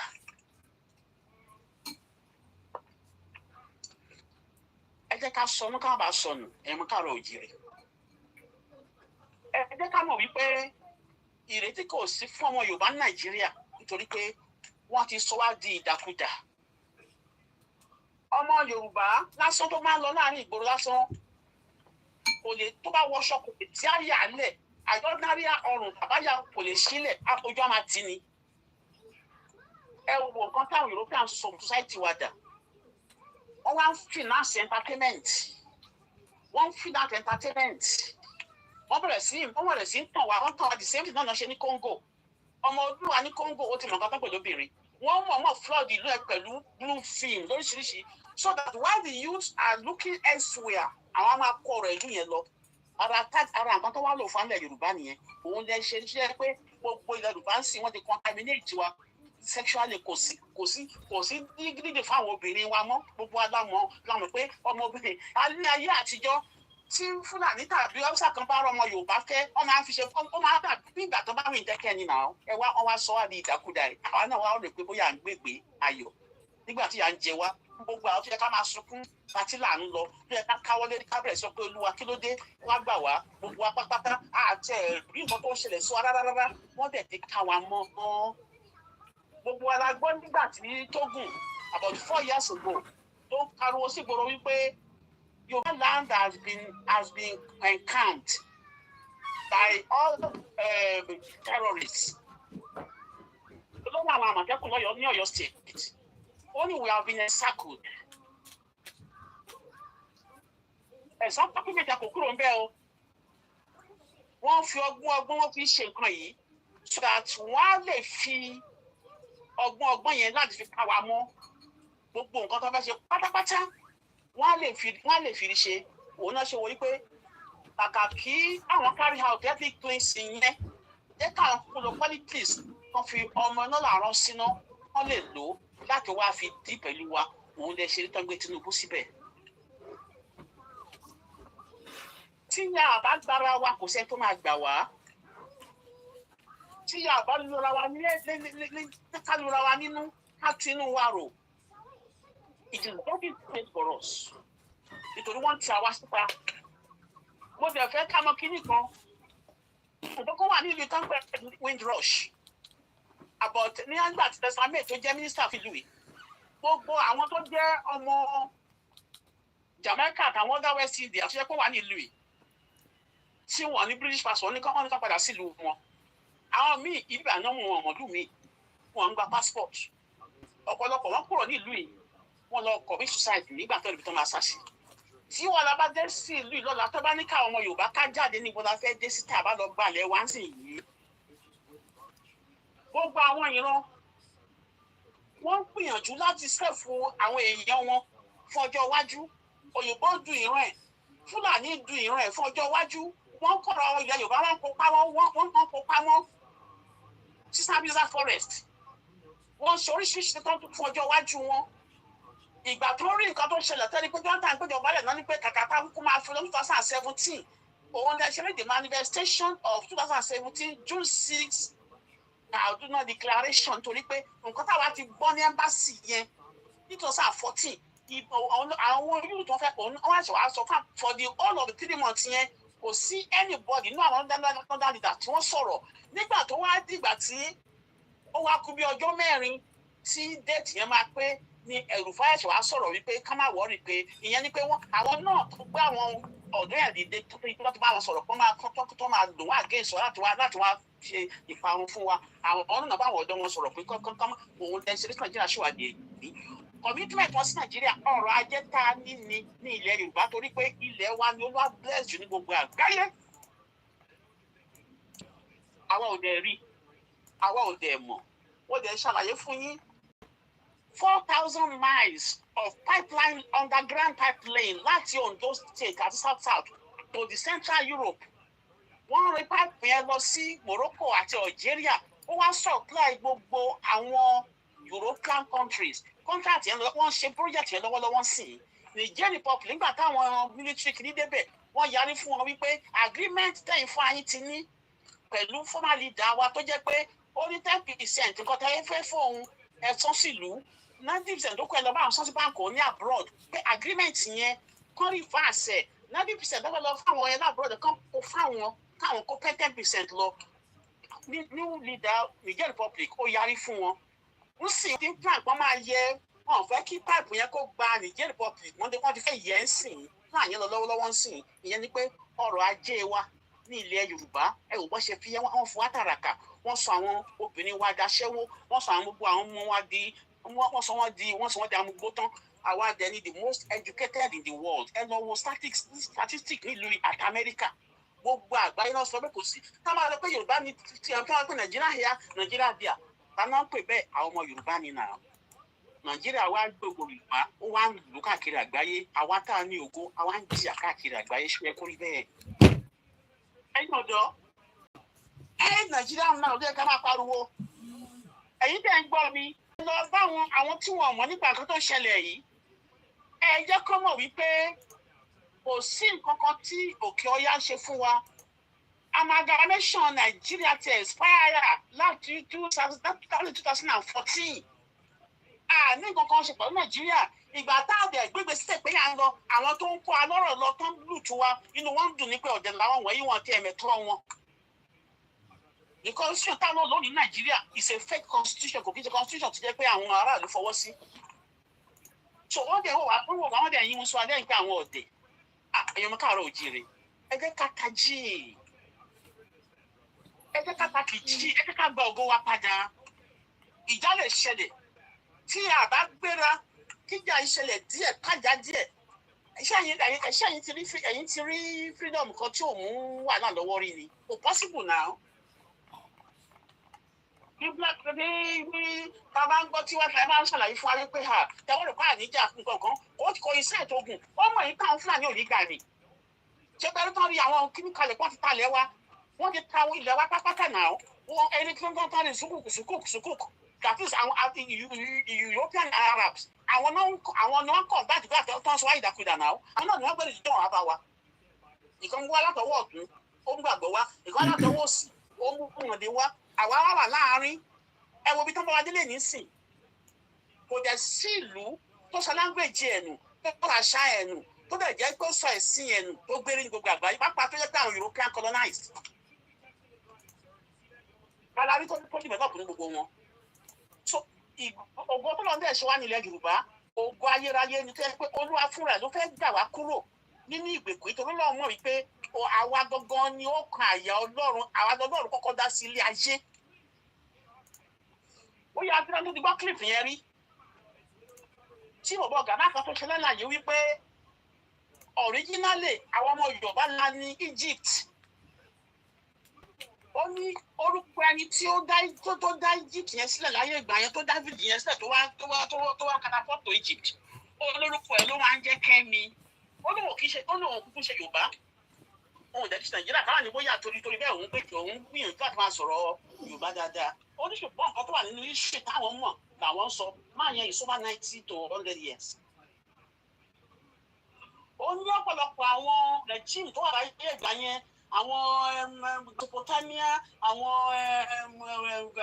all the àwọn Turkey gbogbo àwọn power kan tá ti kà ní history. Ó ní gbogbo wọn máa wá returns 6 kilometers to the spot arákùnrin yẹn nítorí pé agbára máa rẹ díẹ̀ látara arákùnrin yẹn sí gbogbo àgbáyé ni. Ó ní nínú orúkọ ẹni ló ń jẹ́ Kẹ́mi. Ó ní gbà yẹn ó ní inú ẹ̀ náà ti fa chemistry yọ pé that is chemist mystery. Òun náà sọ ní chemistry dòní pé the myth of life. Ó ní gbogbo àwọn nǹkan yẹn àwọn tó ń bára pa Yorùbá yìí wọ́n ti mọ nǹkan tí Yorùbá jẹ́ láti ilẹ̀ òun náà ṣe wá sọ́wádìí ìdàkudà lọ́wọ́lọ́wọ́ ń sìn yín. Ṣùgbọ́n láwọn ti dé Ọlọ́run lóun fẹ́ gbà wá kó wa kúrò ní oko ẹrú àwa fúnra wa láti fara sóko. Kò sáàdúrà tó a lè gbà mọ́ Olúwa ti gba àdúrà wa torí pé gbogbo bá ṣe súnmọ́ Ọlọ́run tá à ń ṣẹ̀ tá à ṣe gbogbo ẹ̀yìn pátápátá Olúwa ti gbọ́ àwa ni ká gbé ìgbésẹ̀ ká kóra wẹjọ ní ìṣọ̀kan ká gbára wa kúrò ní ọwọ́ àwọn Fúlàní nítorí pé tí a bá ṣe é tán bá fi máa rí ọdún mẹ́rin Yorùbá ò ní sí mọ́. Ọ̀rọ̀ pọ̀ tó yẹ ká sọ bẹ̀rẹ̀ ẹ má jẹ́ kí n bọ̀ yín ní agbára Ọlọ́run pátápátá next a tún lọ sí a different dimension of awareness fún wa. Bàbá tó fẹ́ bẹ̀rẹ̀ ìbéèrè ẹ bá wa kọ́ kọ́ńkà káńsà ẹ ṣeun. Tó ẹ jẹ́ ká kí bàbá wa brother wa ẹ̀gbọ́n wa uncle wa he spoke for 1 hour plus. I was expecting him to say he wants to drink water, but he did not. This is the kind of the passion tí bàbá yìí ní. And I can assure us that I'm sure you listen to me from a different angle, or you've listened to him from another angle today. Just to back one of what he said, because sometimes àwọn èèyàn wa máa ń rò pé bóyá tá bá ń sọ̀rọ̀ ẹ̀rí ò sí níbẹ̀. And the good thing is I've shared the link out. The Kaduna Declaration was on the Sun newspaper, 22nd of June 2017, and there was another one on the cable as well as the Takidia. I believe that is the northern newspaper. The cable also the 14th of June 2017. There was also the 13th of June on the Newsweek. But let's just read a little bit from the Sun newspaper, the Kaduna Declaration. From today, the 6th of June 2017, when this proclamation is signed, the North, a critical player in Nigerian project, hereby declares that it will no longer be disposed to coexisting with the Igbos and shall take definite steps to end the partnership by pulling out of the current federal arrangement. This conclusion is necessitated by the realization that it seems ceased to be comfortable or safe to continue sharing the same country with ungrateful, uncultured Igbo who have exhibited reckless disrespect for other federating units and stain the integrity of the entire nation with the instillable criminal obsession. The North hereby openly calls on the authorities and other national and international stakeholders to acknowledge this declaration by taking steps to facilitate the final dissolution of this hopeless union that has never been convenient to any one of the parties. Surround the secessionists proclamated of 16 northern groups of youth, which included the Arewa Citizens, Action for Change, Arewa Youth Consultative Forum, Arewa Youth Development Foundation, Arewa Student Forum, the Northern Emancipation Network on the Igbo Persistent for Secession. The underscore, which is mine, constitute the treasonable statement in the declaration. The treasonous Kaduna Declaration was read out by one of the youth leaders, Malam Abdulaziz Sulaiman, stating what to all intent and practically purpose appear to be the reason for the bellicose proclamation, the 16th Northern Group's announcement. Bàbá mi Ògúnríbidó, a dúpẹ́ lọ́wọ́ yín fún eléyìí tí ẹ wá bá wa sọ lórí ìkànnì tí gbogbo wa lájọ ní. Torí ẹ̀yin náà lẹ́nìkànnì yìí. Màá dẹ̀ máa sọ pé a dúpẹ́ pé ọba Elédùmarè tó jẹ́ kí a ríru yín báyìí. Tó ẹlòmíì ò gbọ́ pé the North already pulled out of Nigeria in 2017. They made a declaration to exit Nigeria in 2017, a proclamation. I just have one question because that is so 1 hour, and I know I don't want to exhaust you because next week you'll be back with us again. We might probably do it every Sunday. After we do our Sunday program, we come and do another 60 minutes with Ògúnríbidó. Why are the Yorubas refusing to listen to the new hope as compared to the false hope known as the illusion country called Nigeria? About that will be there, and I'll let you go after that. Eshegonisa.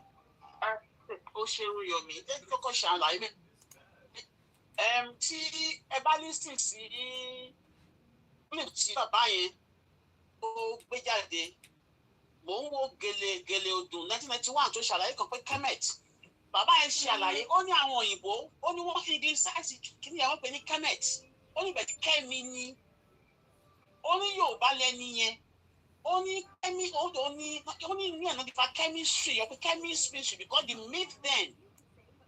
Gbogbo àwọn power tó ti dé from all over the world ni wọ́n ní power ẹ̀ máa radiate ó ní Yorùbá ló ní Egypt ó ní they say it's chemic ó ní àwọn ìbọn mọ̀ọ́mọ́ English size ẹ̀ so that níwò pé Yorùbá ni ó ní it is chemic ó lọ́pọ̀ ní kan lọ wá díẹ̀ wò ó ló wá in history ìyẹn lọ bẹ́ẹ̀. Number 2, à ń sọ̀rọ̀ nípa Kaduna Declaration of June 6, 2017.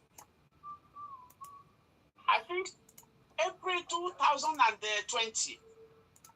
No, April 2021. The same Arewa youths. Wọ́n fún Yorùbá ní 48 hours kó kúrò ní North tẹ́ bá rántí. Wọ́n ní kí Yorùbá kúrò ní North. Wọ́n ní fún 1 to 48 hours ká kúrò ní Northern Nigeria. Àwọn yẹ́tà nígbà sọ tó parapọ̀ wípé tọ̀. Ìgbésẹ̀ tẹ́ fẹ́ gbé yìí ẹ fẹ́ fi àjẹ àwọn Northern sí ni. Wọ́n á kí owó àwọn ara bọ aṣọ. Now, kí tún láfi lè declare ara wa pé ẹrú ni wá nínú Nàìjíríà. Nígbà tí wọ́n lọ sílé Sunday Igboho pààyàn o, kò declare pé òun fẹ́ kí Yorùbá kúrò nínú kíní kó lọ sí orí tẹlifíṣàn o. All he said ni ẹ má pààrọ̀ èèyàn mímọ́. Now they went and besieged Sunday Igboho's house. Ọmọ ọlọ́mọ ó ṣe kì mọ́lẹ̀ ẹ̀ ń fọmọ tiyín lọ́mú. Ṣé àwọn tí wọ́n rí doubt wípé wọ́n fẹ́ secede wọ́n fẹ́ tọ́ọ̀tì Nàìjíríà kan arrest wọn bí wọ́n mọ Yorùbá ò dẹ̀ ronú wọ́n mọ̀ wípé nígbèkùn náà wà ní Nàìjíríà ẹrú ni wà náà onílẹ̀ bàbá wà ẹrú náà fi wá ṣe ẹ jẹ́ ká ẹ̀yin youth ọjọ́ oṣù yìí wà nínú ewu ńlá Ọlọ́run ò dá yín báyìí ẹ̀yin ní ogun àgbáyé tẹ́ bá jáde kúrò ní Nàìjíríà ní bọ́ọ̀ bá yín ṣe tàn káàkiri àgbáyé ẹ̀yin youth ẹ kóra yín jọ kẹjọ pé end Nigeria now ẹni agbára tẹ̀lé ló ẹ má jẹ́ kíyà yìí jẹ́ yín ẹ má jẹ́ kó payín rùn wọ́n ti sẹ́ẹ̀tì rúùtù ìparun fún gbogbo wa ẹ má jẹ́ kó ṣẹlẹ̀ ẹ kóra yín jọ ẹ gbọ́dọ̀ yín sọ̀rọ̀ educate ara yín àwọn olúwa ṣe ń sọ́pọ̀ fún black race òun lọ́la ṣe bẹ́ẹ̀ sí ilẹ̀ wa tó jẹ́ pé ilẹ̀ wa ló ń fìdí gbogbo àgbáyé ń sìn yìí 30 billion cubic meters 30 billion every year. Do you know what that means? Wọ́n dẹ̀ ń sọ fún wa pé Nàìjíríà ń yáwó Nàìjíríà ń jẹ́ irú ìgbésẹ̀ owó Nàìjíríà ń jẹ́ kí náà fọwọ́ yìí ṣe béèrè question náà. Owó tó náà yá kí náà fi ṣe. Kò sí títì, kò síná, kò sómi, kò school ti collapse. University wọn invest sí. Now completely wọ́n ti dehumanize wa completely. But are we thinking? Are we with our senses as Yoruba people? Now to the question that you asked, Yomi, very nice question. Now, mo ṣàlàyé ọ̀rọ̀ kan fún wa lẹ́ẹ̀kan. Wọ́n ní inú òkùnkùn ni àwọn ọmọ Yorùbá wà. We have been caged. Òun mo ṣe wí ṣe láti ilẹ̀ lẹ́ẹ̀kan wípé láti ilẹ̀ wá ni wọ́n ti bẹ̀rẹ̀ sí ní gbìyànjú láti rí wípé wọ́n fún wa sí ní ìgbèkùn tó yẹ pé wọn ò fẹ́ ká mọ nǹkan tó ń lọ. Nígbà tẹ́mi ṣiṣẹ́ ní Punch, I was in Punch from 82 to 88. Kí tó wá sí Europe yẹn ní 89. Àwọn editors máa lọ bá àwọn ministers ilé gómìnà kọjá kọ́kọ́ newsprint fún wọn kán lè rí pépà jáde torí wọn. So àtìgbà yẹn ìwọ tó bá jẹ́ ìdádùn ṣèpàdé tó jẹ́ ọmọ Yorùbá o gbọ́dọ̀ fúnẹ́lẹ́dà ṣe managing director ẹ̀ tàbí nǹkan tó hold super power kan nínú organization yẹn. That was the way Yorùbás have been so molested right from history táwọn yẹn wà òde mọ̀ pé nǹkan yẹn ń ṣẹlẹ̀ ní abẹ́lẹ̀.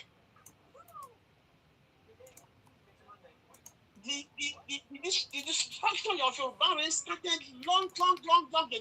Wọ́n ti accomplish ṣẹ̀dán wọ́n wá fẹ́ consolidate the power yẹn ìyẹn ni Buhari wá ṣe.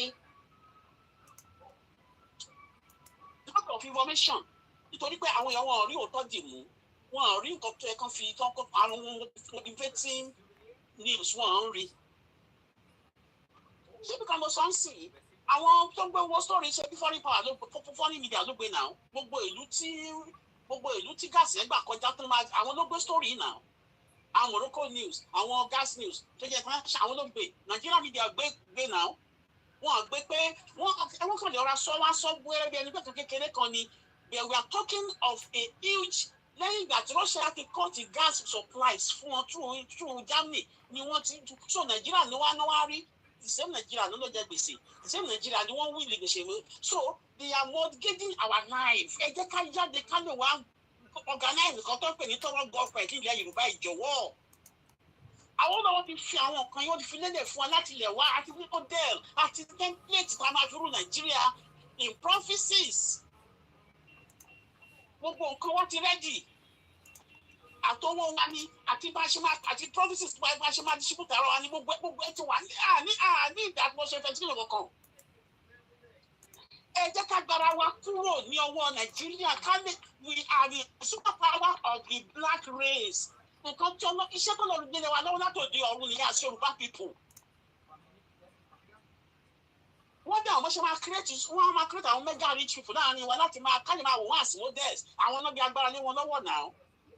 Gbogbo àwọn tẹ́ ń wò yẹn they are imperial agents àti Àtíkù ni o Tinubu ni o àti gbogbo Dangote yẹn ẹ̀kan wo refinery yẹn ni àwọn náà ni wọ́n tì lẹ́yìn tí wọ́n ní kó lọ àwọn náà wà nídìí ọ̀rọ̀ yẹn western àwọn all these big powers àwọn náà ni wọ́n tì lẹ́yìn tán tì lẹ́yìn pé kó lọ máa ṣe machinery àwọn náà nọ́mbà torí gbogbo nǹkan tó ń ṣe wọ́n fi ń kówó wa jáde síta ni ó tún ṣe refinery tán sí ni kò kí ṣe all this problem is not Nigeria solely problem alone àwọn náà pẹ̀lú àwọn tó create problem for apart from àwọn other problem tí àwọn tó dáwọn míì concrete internally the external forces gangan ní problem wájú.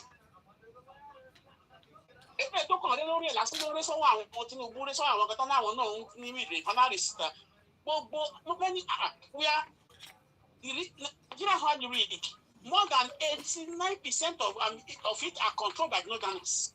Ìgbà tí Buhari tó lọ ń fight corruption, how many ever mi kọ́ Fúlàní mélòó ni Buhari gbé lọ sí court for corruption for the whole of 80 years? Ẹ jẹ́ ká ronú náà àwọn ọmọ káàárọ̀ oòjíire.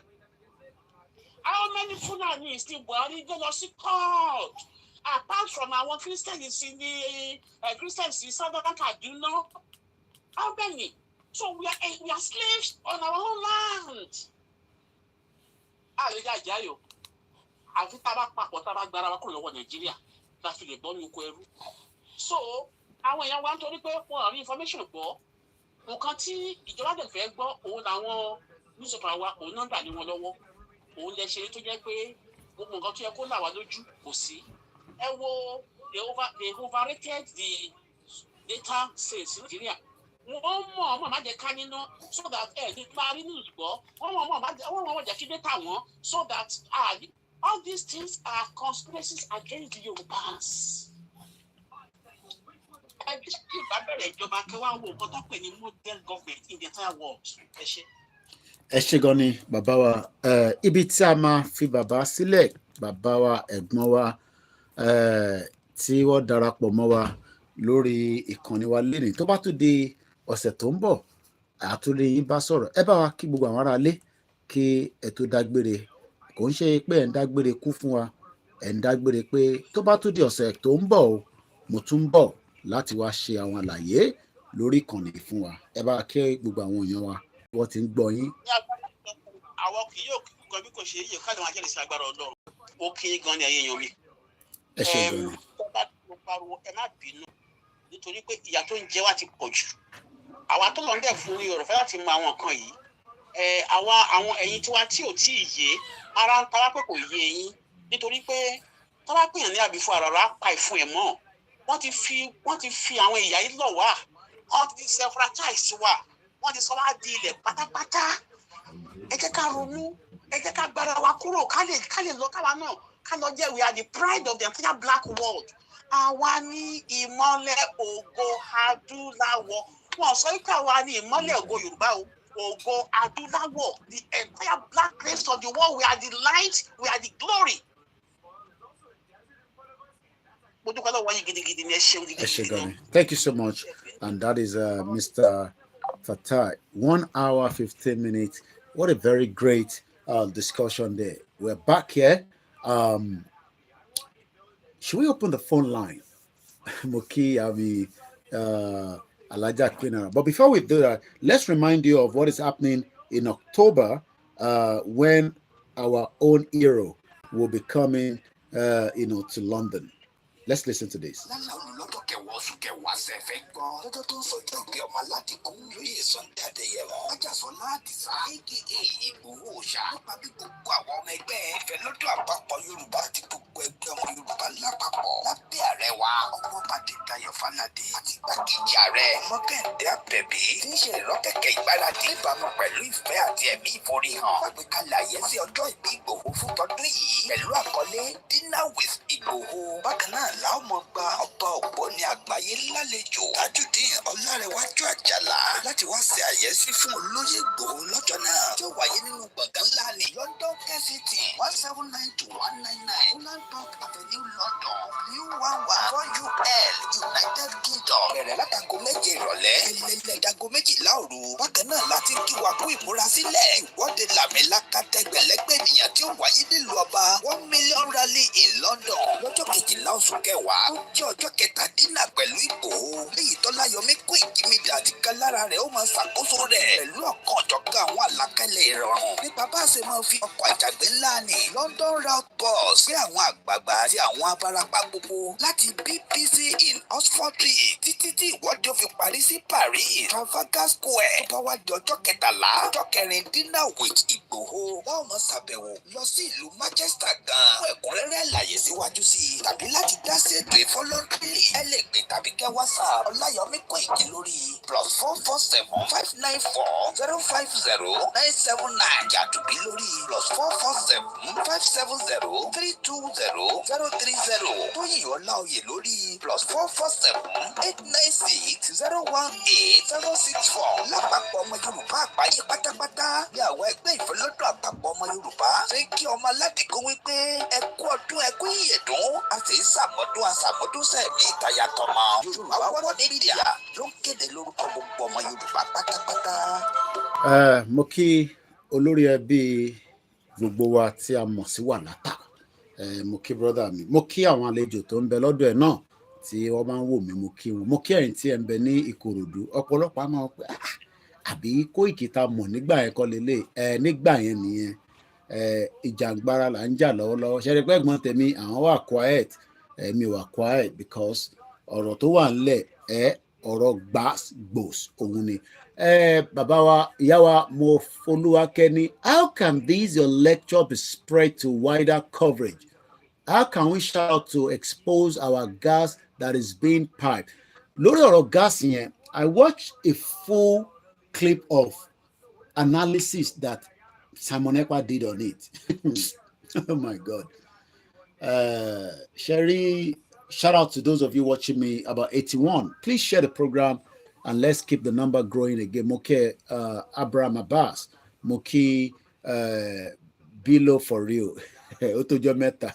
Egbo eni Koiki iti ready. They are ready. Action. When people say IT ready, every one of us is involved in this. Shout out to as many of you that have joined us. Eko Bawole share button.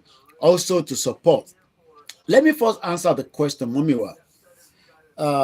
3 years ago, when things were still going in accordance in one union before, 2x2 came in, before Adeniran and so many other people that thought that they could pull down this movement, including that one from Scotland that I call Bomb Bastard.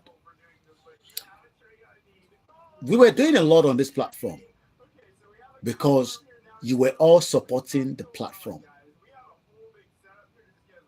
Mokinlati Agbara in Ogun State. I can tell you that as at the time, I was producing all my videos in the DVD format. At least, Taba send loss anywhere. It got all the way to Kano. And I'm going to tell you who and who receive it in Kano. Because there was a huge demand for the videos to be sent to Kano from some of our communities there. And I remember my team going to the motor park and packed, I won't tell you the numbers of the ones we sent to Kano just for security reason. And we sent it out there because we realized that people were not having enough time to watch all the program. But Kilo Dipe, a lot of people thought that it seems that one platform was overshadowing the other platform. But they didn't realize that one platform was trying to break, the communication between us and those at home. And we were working at a very fast pace. When I went back to Nigeria, your contribution, your materials that you were sending, people were calling CSI and telling him not to allow me to use his house to operate. We were only doing administration work from there. Even though they came on the 1st of July and wanted to kill Igboho and myself, I would have been a dead person if I was in that house. So that we need to rescue ourselves. We're injecting enough surplus of your materials.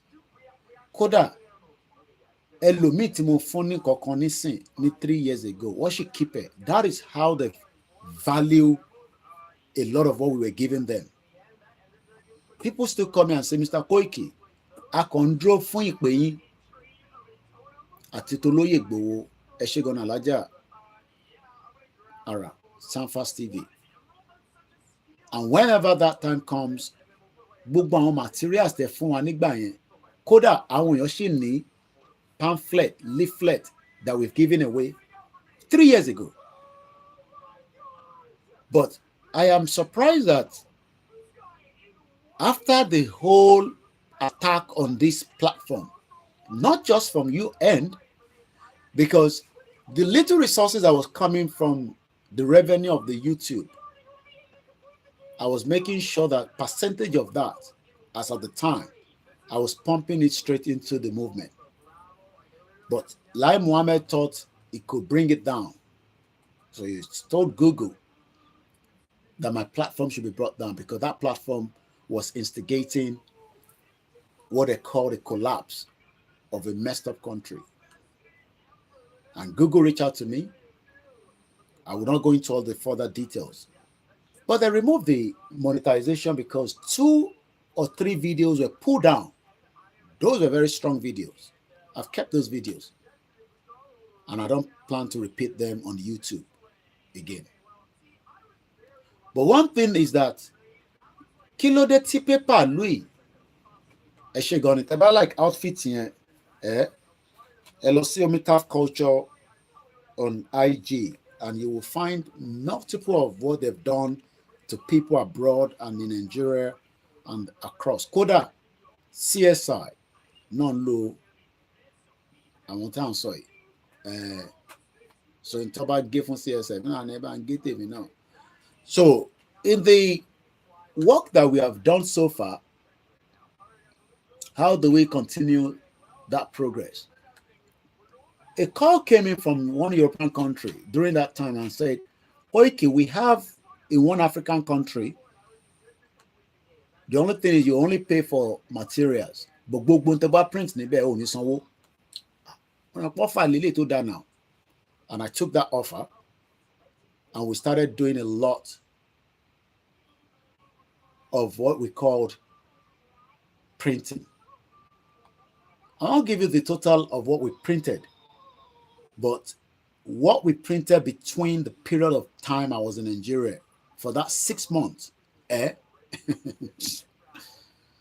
the plus that you sent to me, Olojeki Ariwo Yoruba Nation, for the non-Yorubas that doesn't have data and don't know phone balasa, phone at the tapas your neighbor that couldn't hear anything. So the power of a media is far beyond Kako Joko Kawashi program, the same people. No.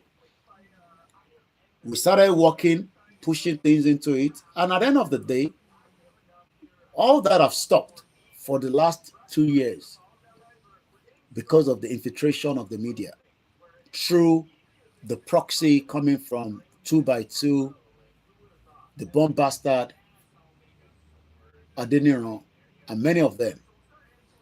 But what many of you don't remember is that, or what you don't realize is that we are now dealing with another criminal that understands media very well, and that's Tinubu. Tinubu understands the media.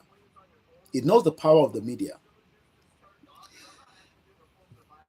I won't go to the details, but Tinubu found more power of the media because Tinubu was part of those that set up Kudirat Radio with Fayemi and the rest of them. So while we were fighting on the bottom, we decided to set up a satellite radio, and there we materialized into some other areas, but they destroyed it because what message and I'm not worried anymore because Oloye has done enough for us in terms of free publicity. Look, if I wanted to, I can call him now and I'll just let him go on the phone with me, and that message will travel from here to Kano and all the northern part of Nigeria. Because every time I sit here, for every day, the Sultan of Sokoto have requested that my program must be recorded. What did this set up studio for me? We should sort about one record. And imagine if Oloye comes into the program live, because they know that the two of us are 5 and 6. What am I going to ban Sonny Biba? Igbo knows about it. So the publicity is going. Am I worried? Look, every day, I think Arole 1010 was playing one hour Lord Denny, I want support Oloye Boshe, because they're still believing in a fraudulent constitution. Because Omo Yoruba she nífẹ̀ẹ́ Tinubu with the hope that, and I've done that show in the morning. Go and watch it. That show has generated at least nothing less than 20,000 views. Every day, I block people, and every day people are looking for me. Because they know that Yoruba Nation message is coming out from all our medias. I am just one of them. But my own style is different, and I will not compete with any other person because they are better than me. But for the fact that I am working on a double shift, I am working as an independent media, and I'm working as a spokesperson for Igboho. And I know the power of what that means. Tí bá jáde nísìn, tí olóyè rán mi iṣẹ́ tí mo sọ̀rọ̀, tó olóyè rán mi, that message will travel before they can bring it out. And that is why when I'm not speaking on behalf of Oloye, I tend to tell you that I am speaking on behalf of my platform. Any country around the world, if they want to do anything, they would have to contact, not me, my platform called Koikimedia. Koiki ugba son kankan lórí platform. No, èmi kọ́ lẹ máa wá bá sọ̀rọ̀. Organization lẹ máa bá sọ̀rọ̀. Organization.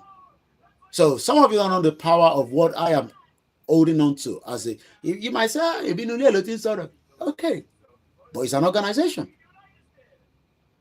And I'm always proud. That's why I'm proud to say that I am not a blogger. Blogging yàtọ̀ sí journalist.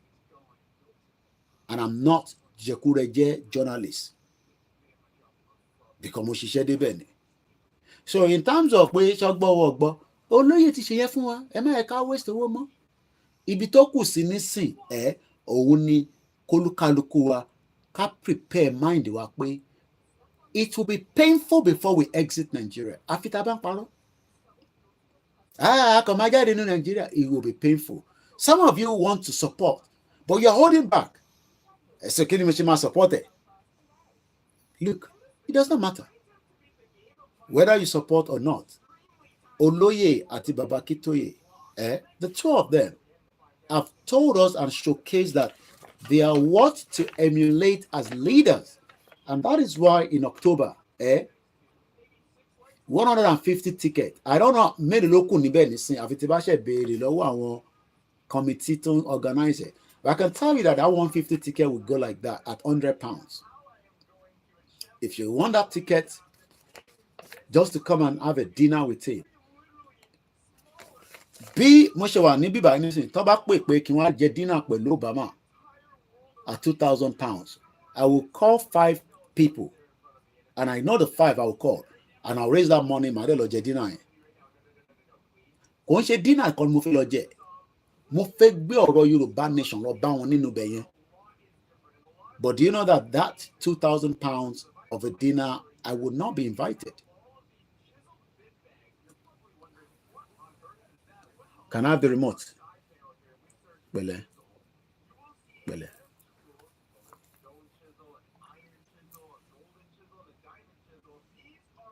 Okay? Love you. Yeah, relax. So, comment. No, let me hold it because you already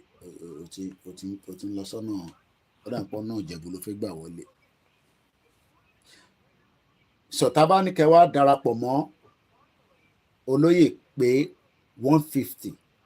Kò ń ṣe pé a lè gba hall tó ju 150 lọ.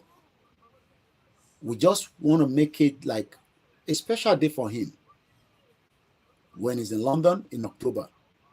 Mo ní tí bá rí invite Obama dinner at £5,000, I will go. Because mo mọ tí máa lọ pàdé níbẹ̀, mo mọ tí mo fẹ́ lọ sọ níbẹ̀. I might not even have the privilege to see Obama, but I want the caliber of the people to be jókòó síbẹ̀. So, ẹ̀yin tẹ́ máa darapọ̀ mọ́ olóyè ní October, for dinner, you're also as value asset for the Saturday 1 million rally. A ti ń ṣe rally picture Igboho là ń gbé síta. Olóyè free Igboho Yorùbá ẹ̀rántí ìgbà tó mú wọn lẹ̀ free Igboho àwa níyàn kan ń bọ̀ sí UK kọ́lọ̀ kó mọ́jọ́rò and you are saying that you don't want to be there. Èmi ò mọ bí tẹ́ fẹ́ wà o. I don't know where you want to be. Plan all your journey now. Ẹ̀yin tẹ́ wà ní UK. We understand that we have some of us that are members of the APC. Kiwani, no, but we are all in danger. Tinubu has a limited time to transform Nigeria for the dream Nigeria that you want. Tinubu need very, very limited time. And he will not be able to achieve it because pressure wà lọ́rùn Tinubu right now.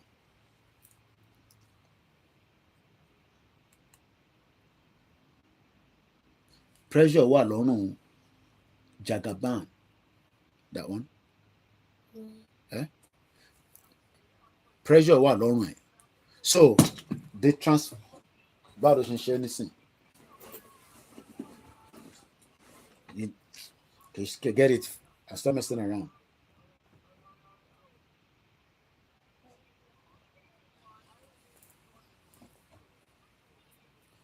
Pressure wà lọ́rùn Bola Ahmed Tinubu.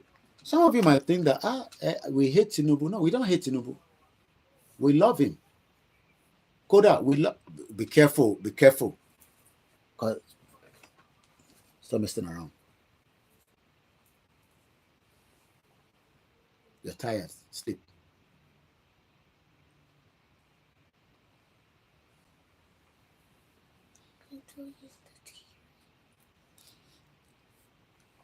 Ẹ̀yin gangan lẹ like Tinubu because you are pushing him to where they might end his life faster than what we don't want. Atiku ti ní kó gbé Tinubu lọ sí ICC. Have you seen the news? Oh my God. You might think that the West doesn't like us anyway. No Western president or prime minister would ever go to ICC. America doesn't believe in ICC anyway. But it's quicker for them to say, Efun Tinubu ní letter kó pàdé wa ní court. That is the puppet that most of you don't understand how all these politicians are. I want a Yoruba country that America and the future countries will not dictate to us. But right now, it's because one more visa tí Tinubu fi wọlé nígbà tó lọ sí America.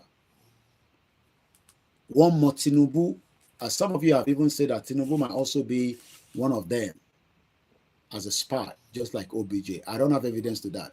But what I'm trying to explain is that whether we invest more in this movement or not, Igboho is still one major problem for the North. Ìyẹn lásán ti tó èmi.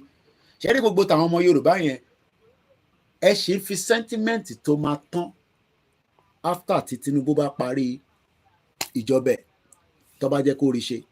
Because right now, we can start late since we have a spare phone now. Èwo ni ká tẹ̀ lò? Ṣé Twitter ni ká ṣe àbí?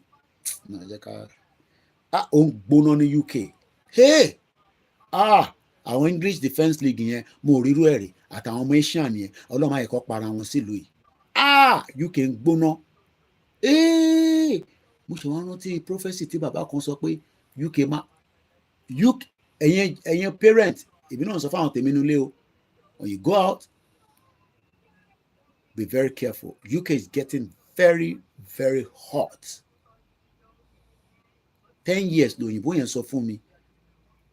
How it's becoming quicker is what I don't know. They are bitterly angry, both the Asian and the English. Our Africa ò tẹ̀ tí dá sí. ẹ̀gbọ́n mi Ṣẹ́gun ọ̀nà yìí náà confirm ẹ̀.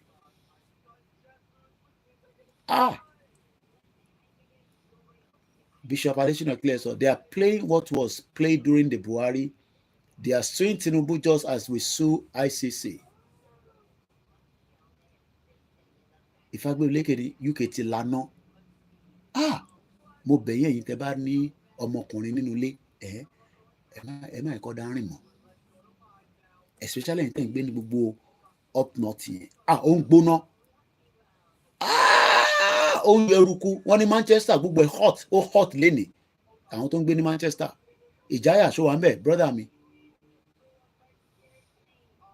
Ní carry go. So ẹ jẹ́ ká padà sórí ìran tẹ̀dọ̀ títí wa because ìran tiwa náà ń suffer.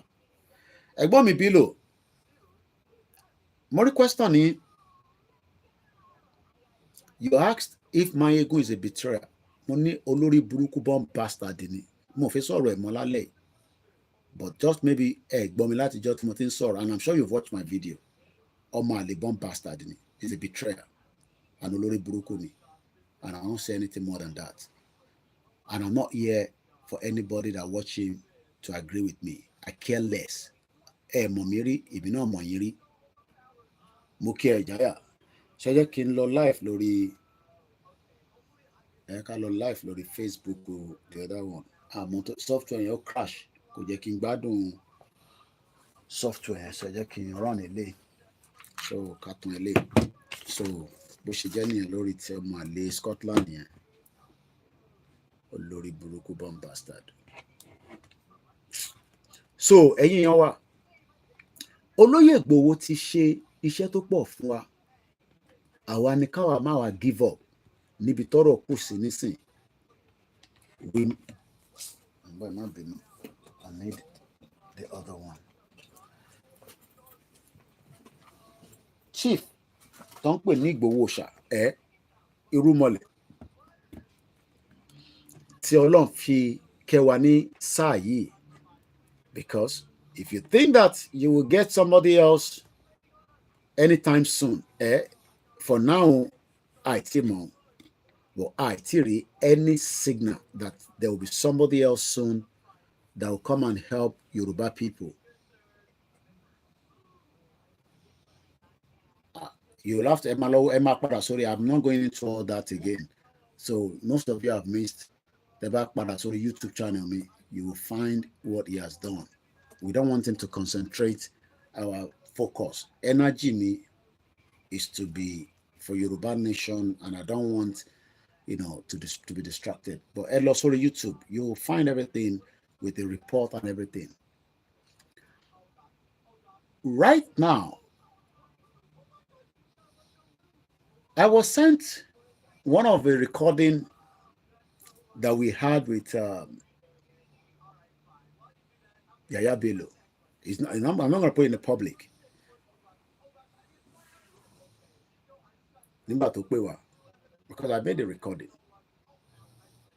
And when I was listening to it again, I was just laughing. That was in 2021.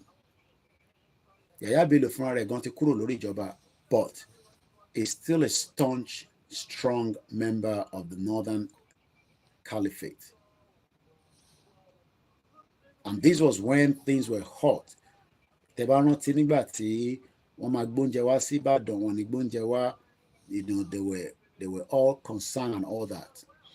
So Igboho is not a message for the Yorubas. Message Igboho ti kọjá ọ̀rọ̀ ilẹ̀ Yorùbá nìkan. So ọmọ Yorùbá kọ̀ọ̀kan níbi tílẹ̀ ṣúdé lénìí kò lè tí sọ pé òun ò gbọ́ nípa Igboho àti tí Igboho ń jà fún. Ó wá yà mí lẹ́nu pé àwọn ọlọ́dẹ jáde, like I was listening to Arole and saying that àwọn support olóyè o because of òfin ò sọ bẹ́ẹ̀. Ṣé rí àwọn kan mẹ́ẹ̀ ó máa ń jẹ́ kórìí tèmi lánàá.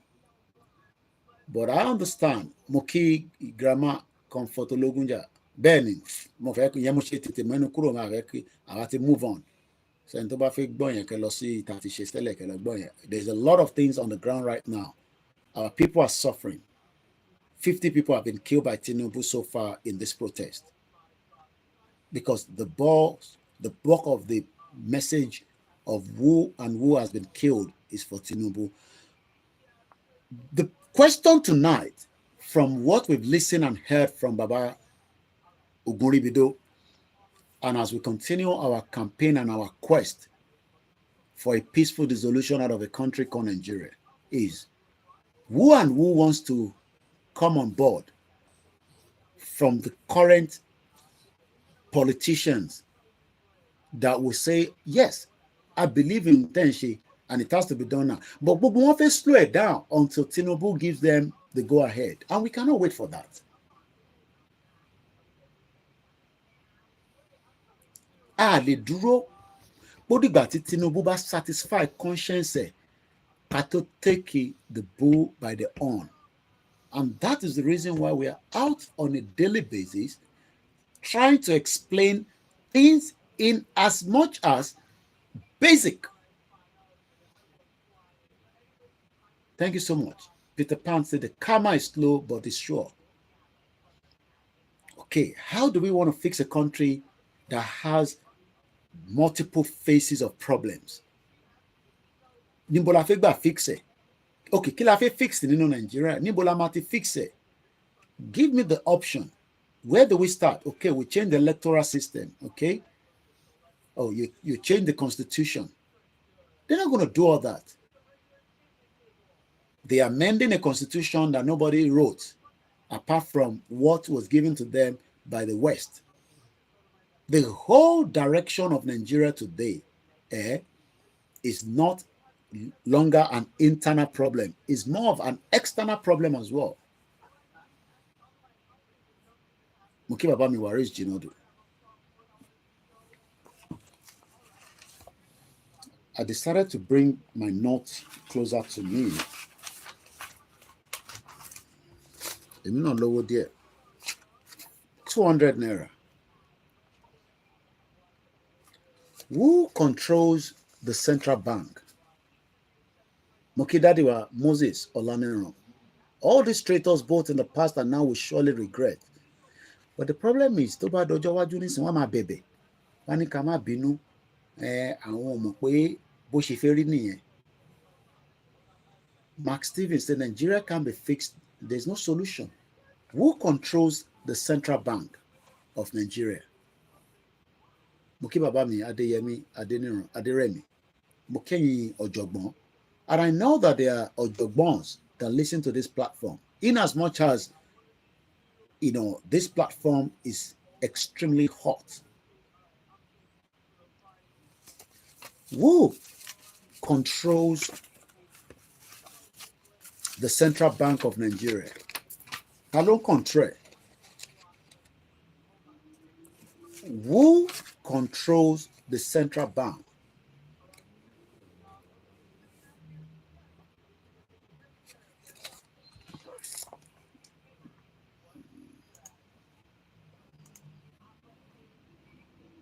It's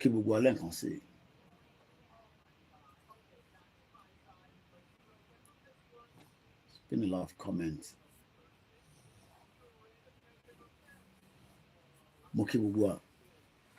Who controls it? Is Tinubu in charge of the central bank? We know we have the finance minister, Wale Edun. We have the central bank, Cardoso. But right now, who is in charge of the central bank?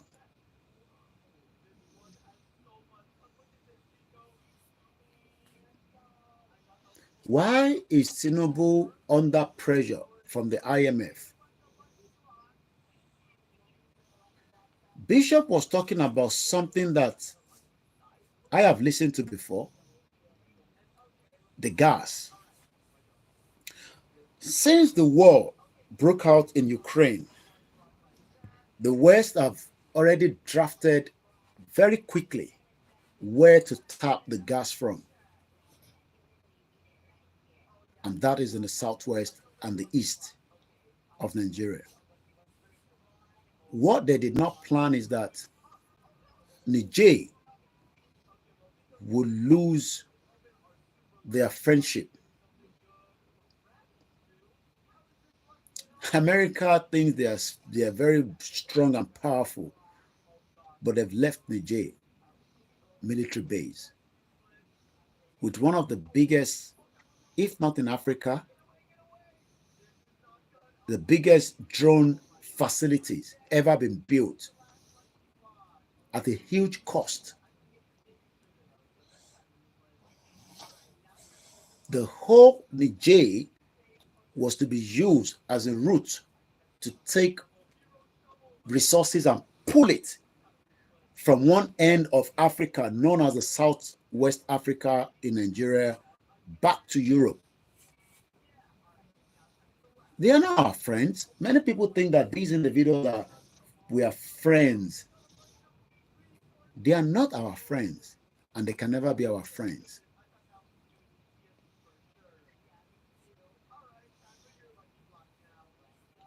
And we are fighting multiple phases of problem. I came across a video on YouTube. I want to go on to my history. We are all trapped in Nigeria, and we should not rely on Tinubu to come and save us, because the CBN is just carrying out the IMF dictate in order to fulfill their financial obligation. The IMF controls our CBN. Before I go into that video I was watching, you're right? Yeah. Well, let's give you this. China reject a $1 trillion housing rescue plan that was pitched by the IMF. China, wọ́n ní àwọn gba ntí IMF on pitch for on the $1 trillion housing rescue plan. Let's go and read a little bit. China, IMF.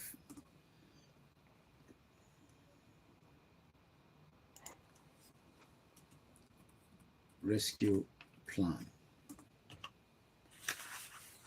The Chinese authorities have rejected a proposal made by the same criminals that have locked every one of us into the mess that we are in today,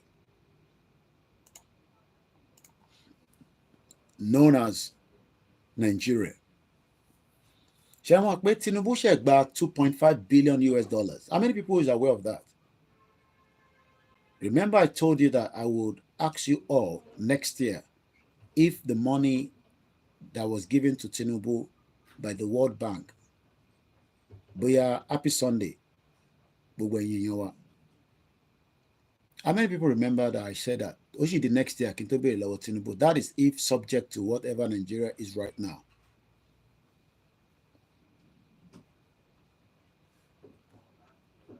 Baba Moses Olanironi, at the look of things presently, the country called Nigeria will be deleted from the map of the planet. And it will be so, but without so many things that will happen. I'm trying to not use some words. I'm trying to take them back in. Let's go back to China.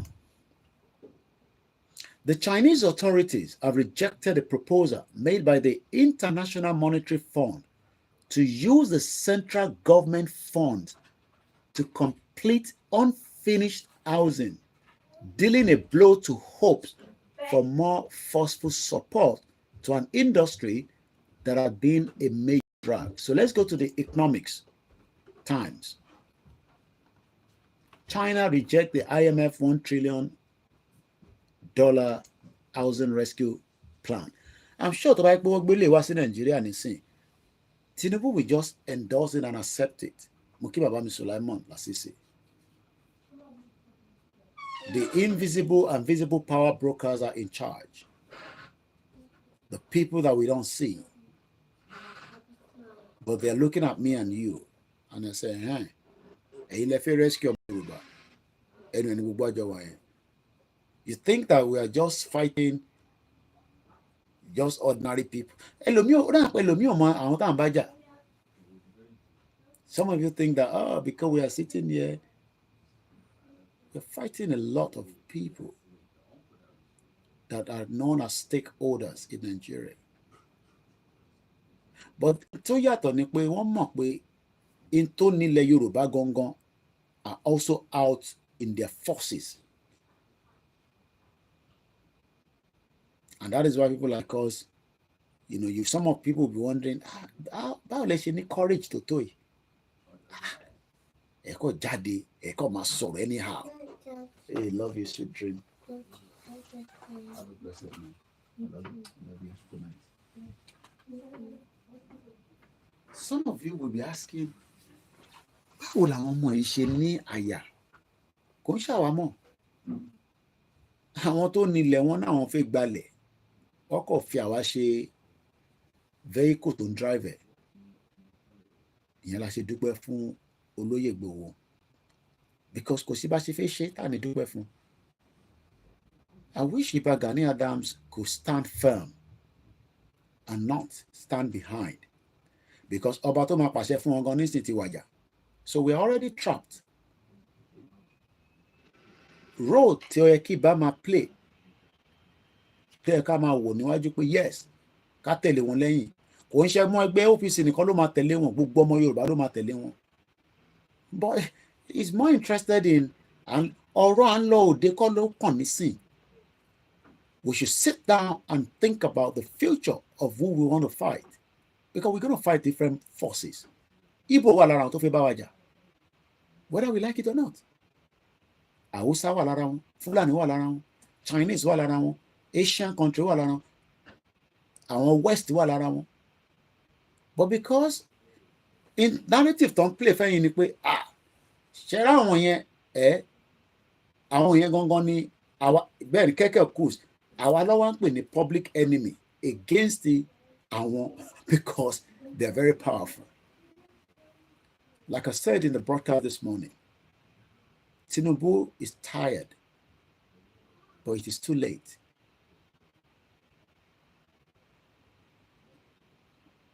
I could tell from the body language.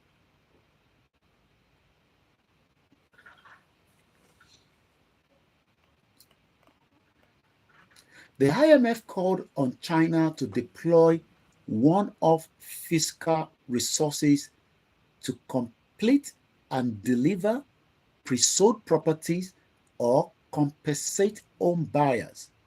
According to an annual review of its economy published on Friday, Deloitte, it put the cost at 5.5% of the GDP for over 4 years. That would amount to almost $1 trillion based on the last year GDP, according to the Bloomberg calculation. We should continue to apply market-based and rule of law principles in completing and delivering this unit, said Zhang Zhangxing, the IMF Executive Director of China. Do you know that your current British High Commissioner was also a member and a worker with IMF? The whole agenda of the globalists is to make sure that Baba ṣe ń sọ fún yín kó má yé yín. Tàbá ti gbé wá pé Baba Akíntóyè sọ pé no báyìí ni ká gbà, ẹ̀yin máa sọ pé no ọ̀nà yẹn kọ́ la máa gbà. And because it's been a very long week, let me use the remaining little time that we have. We've done 3 hours, and I don't think we should go further than that. And it's already midnight. And this is the second program of the day, anyway, apart from the ones that we're doing with the team. And we appreciate everyone that are listening. Some are confused. Koiki, well, about the Bitan law, we'll be the same set of people. Maybe that is what you're thinking. Baba Akíntóyè said that the reason why you have not enjoyed Nigeria of your dream is because of the civil service, which is what we should have treated this week. But the fact that a lot of things were playing out, the protest is out. I personally endorse the protest. And if any Yoruba say, I want to endorse protesting, I asked you again, how do you think you want to really move forward? We are dealing with the multiple faces of evil globalists that wants to rewrite history as they've done for a very long time after all the slave trade. So let's just read it one more time to close the Sunday week of this discussion of we shall build an incorruptible civil service. Why do we have corrupt civil service in Nigeria today? When people complete their tenure of 30 years of working, 35, less than that, and they're meant to be going into a retirement and they're expecting to be paid by the government from the state level to the federal level, and they refuse to pay them. So a civil service is already calculating you need to steal and so that when they retire, they have a place to live, they have a home, they have income, and all the projects they are going to execute to support whatever agenda of the government to fulfill to the public has not been done. And that's the reason why every part of Nigeria today is struggling, because you have one of the most corruptible public civil service. Let's read quickly because I believe I couldn't, my manual is downstairs. I'm going to read it from the computer. And it's coming up to 20 minutes past to midnight. Same time with Nigeria. Tomorrow will be very much strong than the last 4 days. I've been following the online thread. Tomorrow they want to occupy Abuja. I pray they do so and move straight into the Senate as quickly as possible and shut down everywhere. If they shut down Abuja, we shut down Nigeria temporarily. And you will not be worried too much about your Lagos anyway. Because Tinubu Batili Jadi Sorok, and those young people that you see running around the street across Abuja and the northern part, I pray that they have more spirit that will be able to be used to shut down Abuja for the crime of those that have been killed so far. 50 innocent lives Tinubu have killed in the last 4 days.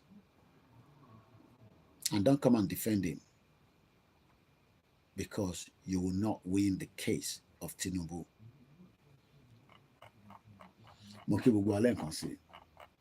Remember, this platform is only for self-determination. Whatever your feelings for Nigeria, Nigeria died in 2014 after the 100 years project. Many of you have done project one way or the other, whether you were building a house, whether you wanted to get married, whatever project that you have done in your lifetime. The British created a project called Nigeria and it expired.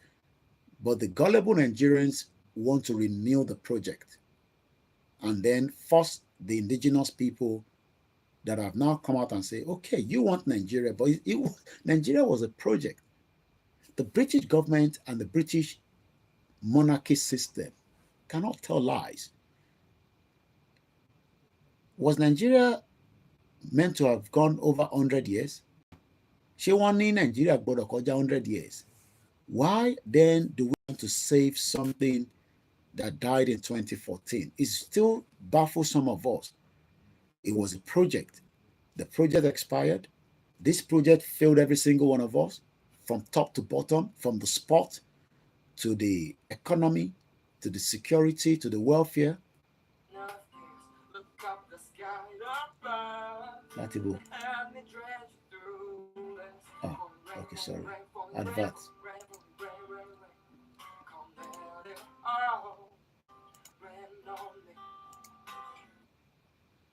It's an advert from the website of Moshilenko. Sorry for that. You might see me as one man that wants to destroy Nigeria. Nigeria was destroyed since the British came into the country. Prior, before it was Nigeria, it was destroyed.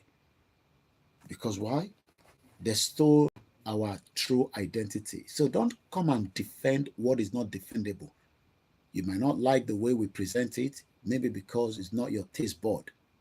Oh, it is like that, it's like that. But these people use weapons to take many lives. So if they're telling you about democracy today, there's no democracy because everything they use was unviolent. And I'm just going to, it was unviolent. They did nothing out of, it was all violent. I've just picked up, I keep papers, as a journalist. And this was the Metro of the 2nd of May, right? You can all see it. Headline, double tragedy of Samuri killing, our fresh sorrow. Remember that young, I keep people like that because Ogowalile talk Pasibibai. He was killed here in UK. That is meant to be a safe haven for me and you. I'm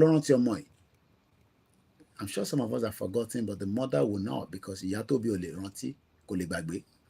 But since tó yẹ pé àwọn akọ́ la bí, ṣe rántí ọmọ tó ń lọ sí school tí bọ̀bọ̀ kan tó gbé sword tó sọ̀rọ̀ ẹ̀ di King Kong. Remember him? He was killed. He's a Nigerian.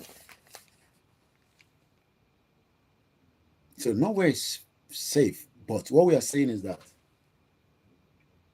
Daniel Anjorin, who died in a samurai sword,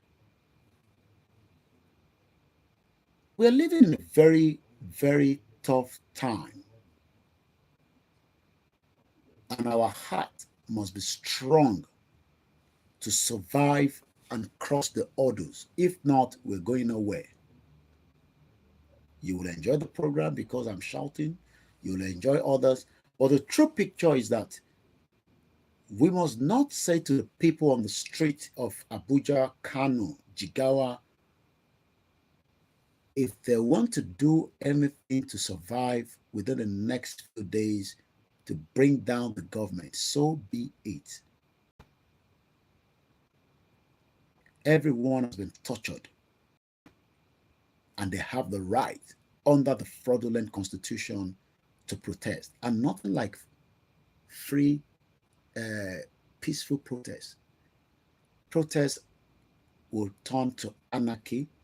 From anarchy, it will be violent.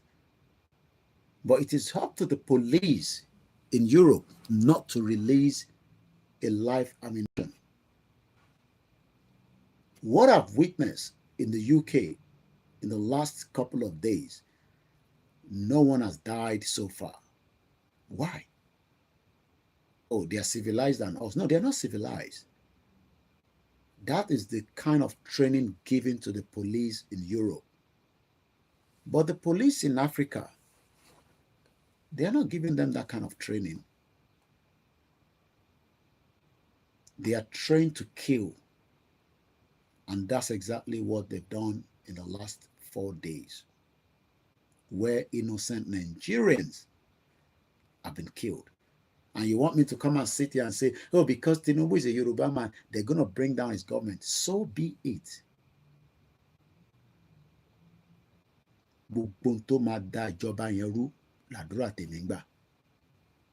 I don't pray for the peace of that government, because Tinubu was part of the government before it took over.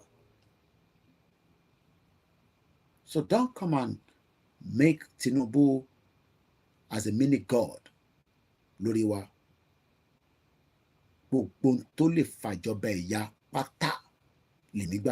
And I hope you are praying the same thing, so that way we will go separately.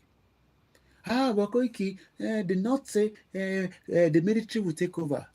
there will be more bloodshed.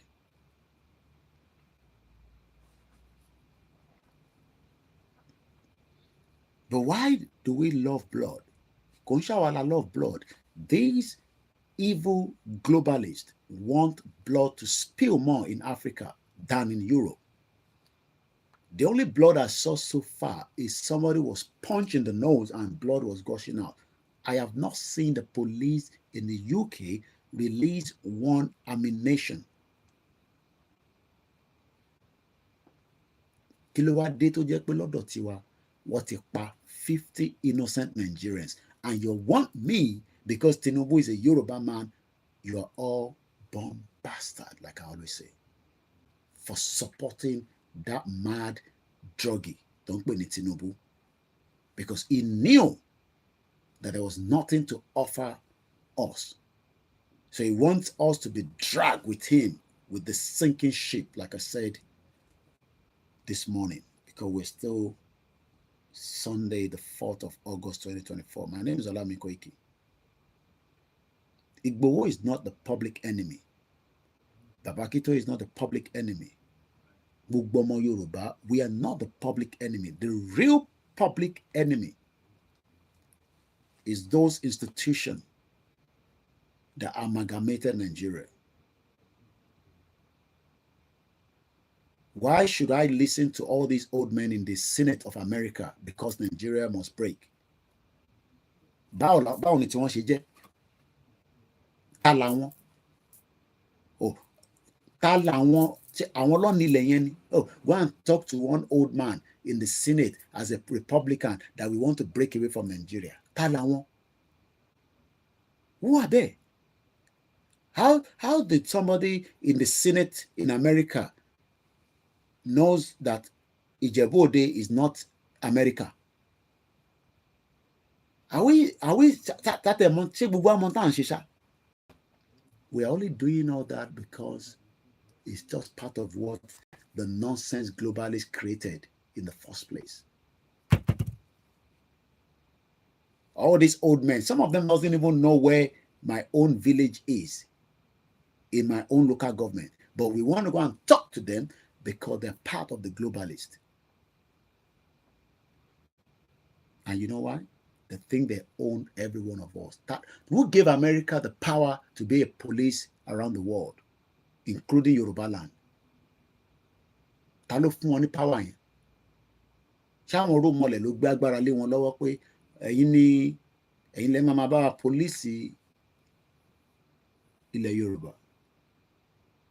Why are we thinking like them when we are not them? We are far better than them. So you want me to not listen to Babakitoye, but I'll go and listen to one American president that will say, no, we can't break Nigeria now because we have our interest in Nigeria. No, must have interest in Yoruba people, and we would have to write a new MOU on the trade route between us and you. If not, we stop every goddamn gas pipeline from Ondo State when the time comes. And if it might be gas jáde láti Ondo, and we have Ondo people here, and I saw the Ondo community, they are celebrating in London. Ijebu people will celebrate, Ekiti will celebrate, yet across our villages, our people don't have the gas, they don't have the crude oil, they don't have the farm, because what kind of madness are we living? And we are going to die anyway. So why not take it down altogether so that the next generation will not go through what we are going through right now?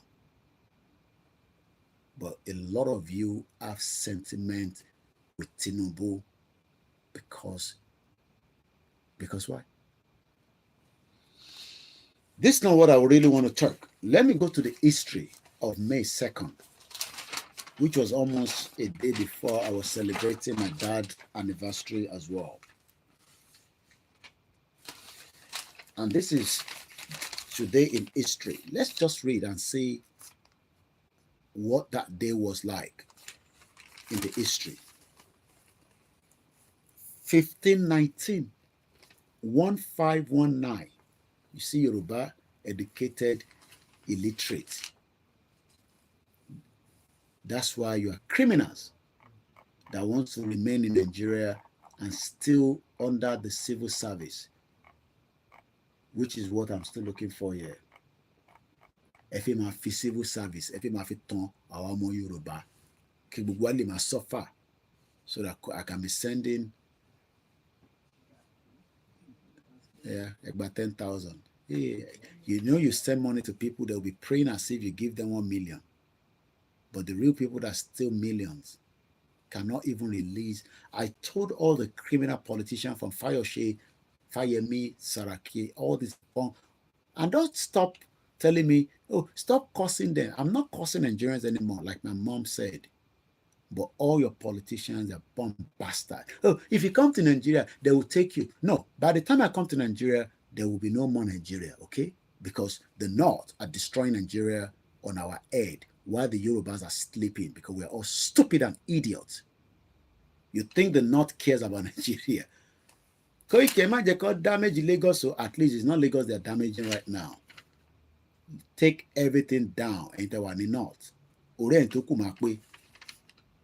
And that way, they'll pull down the government, and Tinubu and our senator will come back home, and that will be the end of Nigeria, which is my prayer.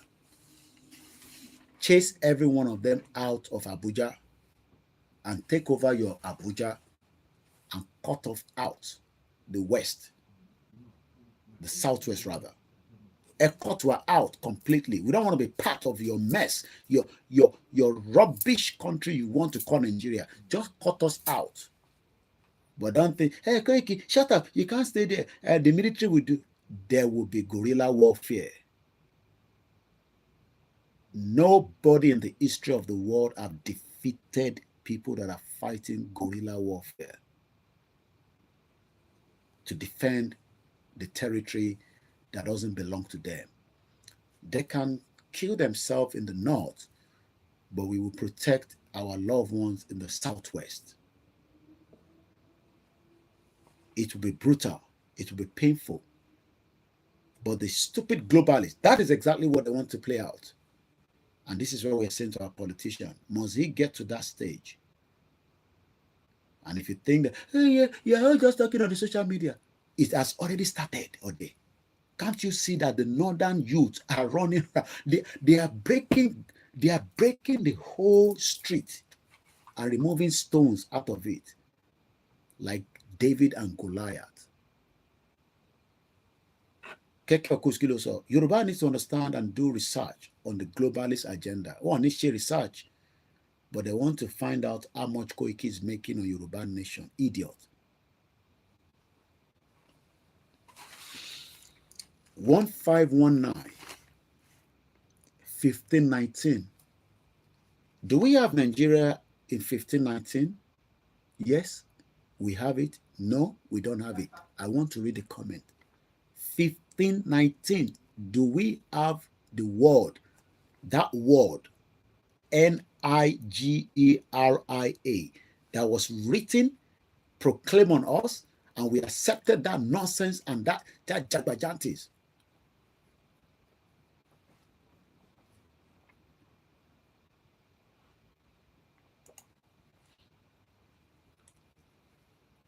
That thing was scream bẹ́ẹ̀ mo ní láti kà síta olórí burúkú kan mo fẹ́ yọ kúrò ẹ̀yẹ máa wòran tí ẹ̀yẹ máa wọ̀rí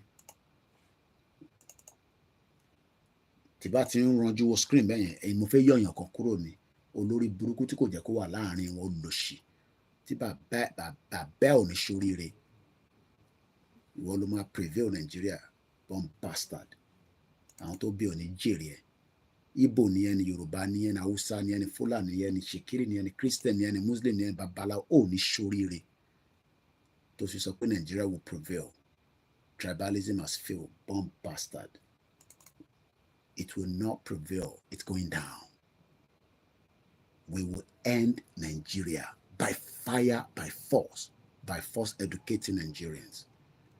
Because the British created the project, Nigeria, and it is for us to destroy that project. You might say we are 3,000 miles. Yes, that is the new war.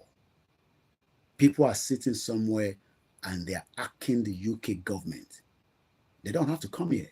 North Korea continue to hack them. We lost so much. So I might sit here, my words will wake the spirit of the true Yoruba people that will fight and defend that land. Thank you so much. 60 angels said there was Nigeria in 1519. So how do we then want to save something that was not in existence in 1519? Did your father created it? Did your great-great-grandfather created it? I say to us, go back and trace your own family roots. So 1519, there was a guy called Leonardo da Vinci. He's an Italian artist and a man of science, died at the age of 67. As at that time, Yoruba people also have a lot of history. But where are those history on a daily, every day? Oh, they come and find any history Yoruba. Nǹkan kan báyìí ló ṣẹlẹ̀ nígbà báyìí, nǹkan báyìí ló ṣẹlẹ̀ ní May bá ṣe wà ní 4th of August. We must be reminded of what took place during that era. Oníbàjẹ́ fún ẹ, Aziz Badeshere easy. 1933, they already created the monster called Nigeria. But you know the British think they were smart.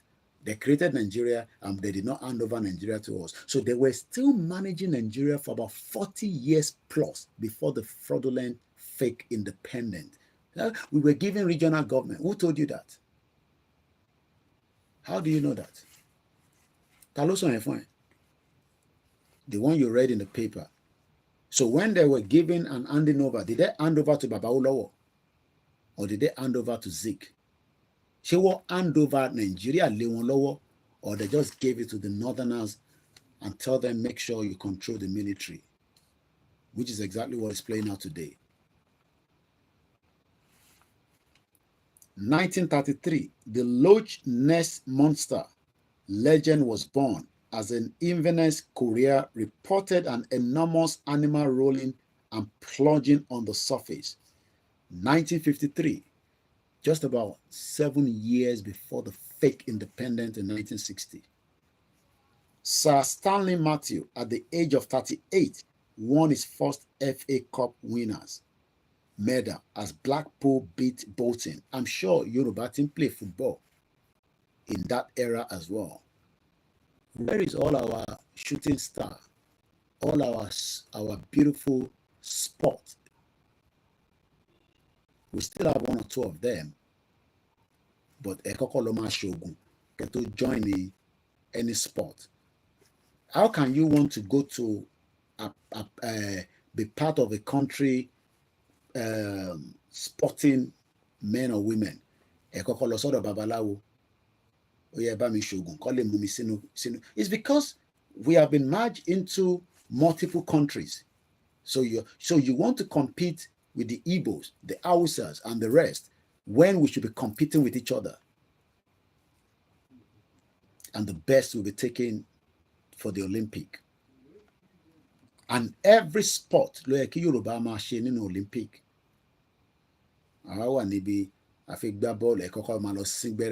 But everybody knows what I'm talking about. Even for those that are going to represent Nigeria as the supporter club, while some of them use it to run away from Nigeria as far back as in the 80s.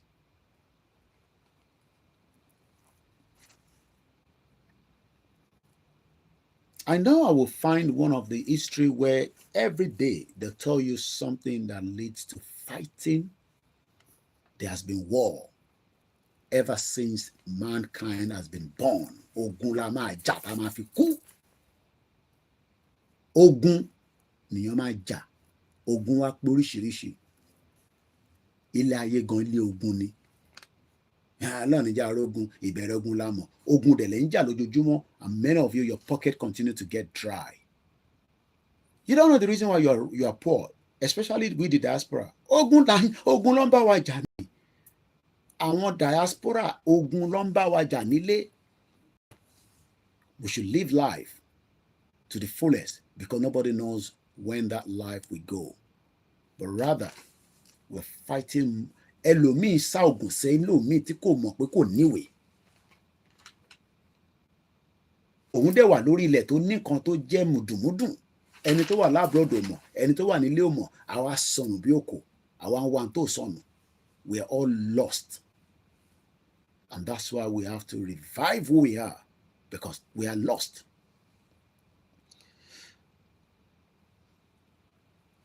Mo ń lo ta ló mọ àbèrè, ta ló mọ tán pè lábèrè. My mom gave me some few àbèrè. I love it. Very bitter. But iṣẹ́ tó ń ṣe lára ó ju paracetamol lọ àti ibuprofen. How do we convert that to $1 million? No, did I say million? $1 trillion medicinal use. Especially àwọn tá à ń jẹ jẹkújẹ nílùú òyìnbó jẹ́ pé gbogbo nǹkan ló ti kò sí nǹkan tó jẹ omi gan sef wọ́n ti dà tó bá careful gan wàá máa mu omi tó jẹ́ pé ṣúgà ló mu. And each day I take it, I go to the toilet and I feel that something has left this body that is consuming toxic on a daily basis in this country. And one bastard tell me to shut up. We are in a broken. Imagine fún ilé pé.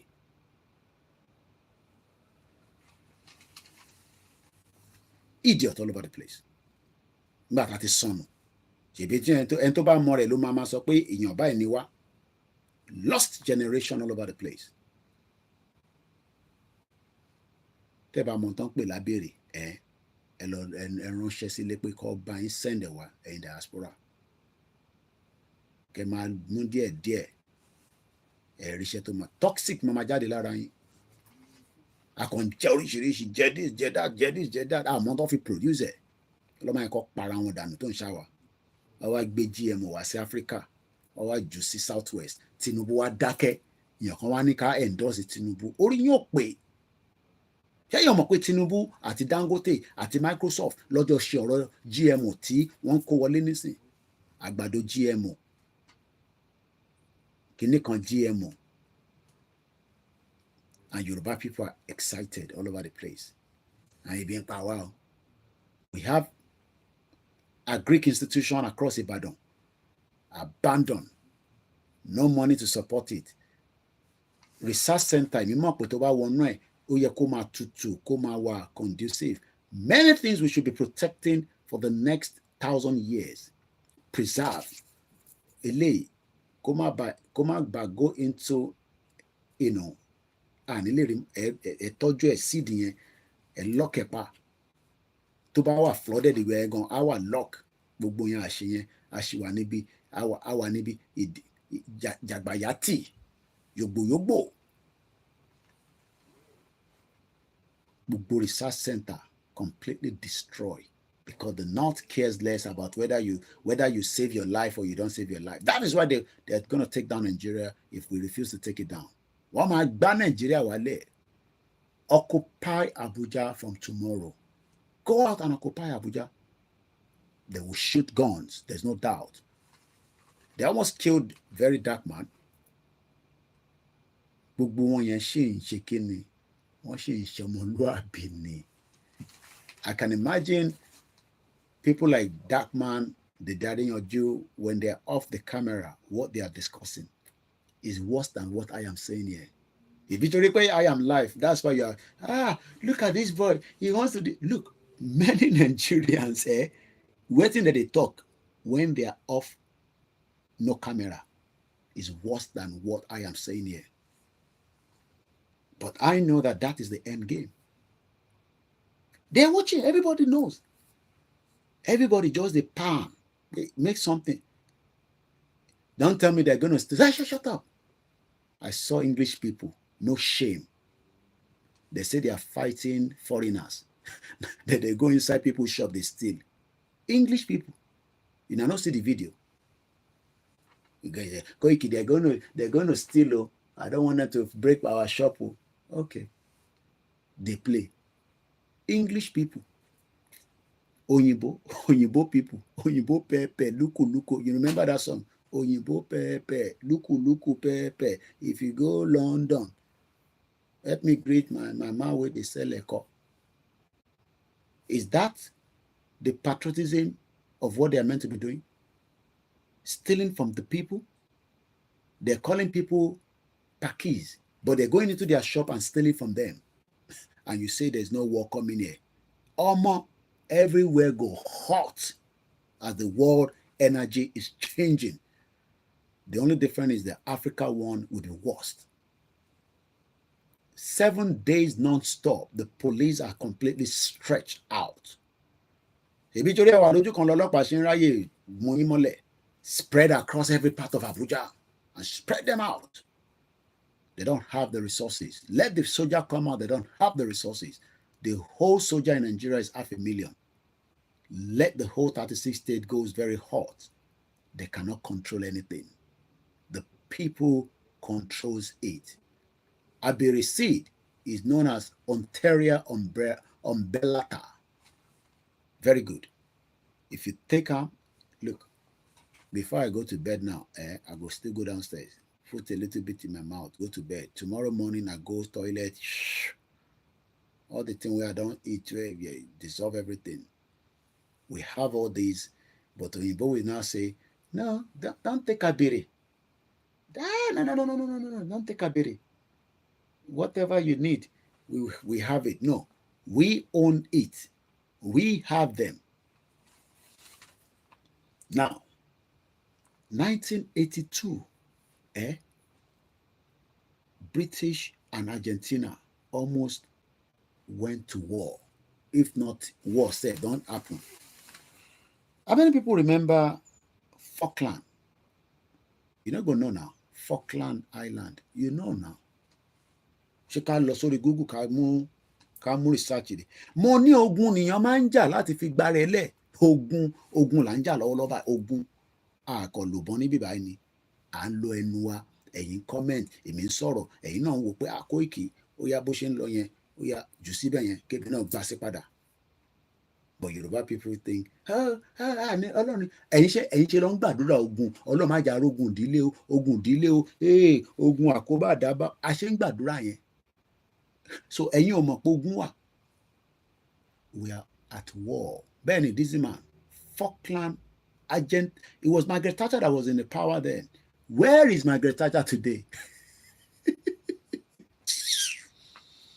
People think they own this world. The globalists think that they own this world. The only person that owns the world is the God of whatever your faith and your belief system is. Whether it's the God of the Messiah, the God of Joshua, whatever it is, the God of the Bangladesh, the God of the Yorubas, it is only them that own the world. The globalist does not own it. But they are evil people that wants to destroy before everybody goes. Coop. That's why they are pushing for war. Do we really need to fight war? No. So come and sit there and say, hey, we not go. Look, the Northerners are waiting for war. They are prepared for war. War, W-A-R, Ogun. So on the May 2nd this year in history, 1982 precisely, the Argentina crosser General Belgrano was sunk by the British submarine. Britain, that's why they created this first country for me and you. And you're now saying, oh, we are not going to fight, but we only be fighting on the social media. No. The Northerners are already prepared for war. It is entirely up to us to either come out of it quickly or part of us will sink with it. Not all of us, because we know that 2,224 people were on the RMS Titanic. 1,500 people died. Multiply that in millions in today's history of Nigeria. You think it might not happen, but we can witness it. Tomorrow, occupy Abuja. Occupy Abuja. Chase Tinubu out. Lock him inside Abuja. Flood inside Asoro. They will shoot. But millions go there. I know you are talking about it, but it is me that you want to use as your scapegoat. When some of you, that is exactly what you are discussing. The Igbos are discussing that, the Hausa, the Yoruba, how we go take over Tinubu so that we can satisfy Koiki mission and we can go and bring one Nigeria back. Go better for you now. That is the end game. If you like, yeah. If you don't like, make it no yeah. The day where you now push Tinubu out, that day Nigeria don't kapatu, whatever that means to you. Nobody will save Nigeria anymore. It has been a disaster for every single innocent Nigerians. It is a disaster that must never be witnessed in the world again. And like somebody say, must be wiped out from the map of the world as quickly as possible so that everybody can go and bear their father's name. Save Nigeria because you still want to be making money. Ebawa lenwe obani Jesu ben. Moki gbogbo ente nbe ni gbogbo le Yoruba ni province.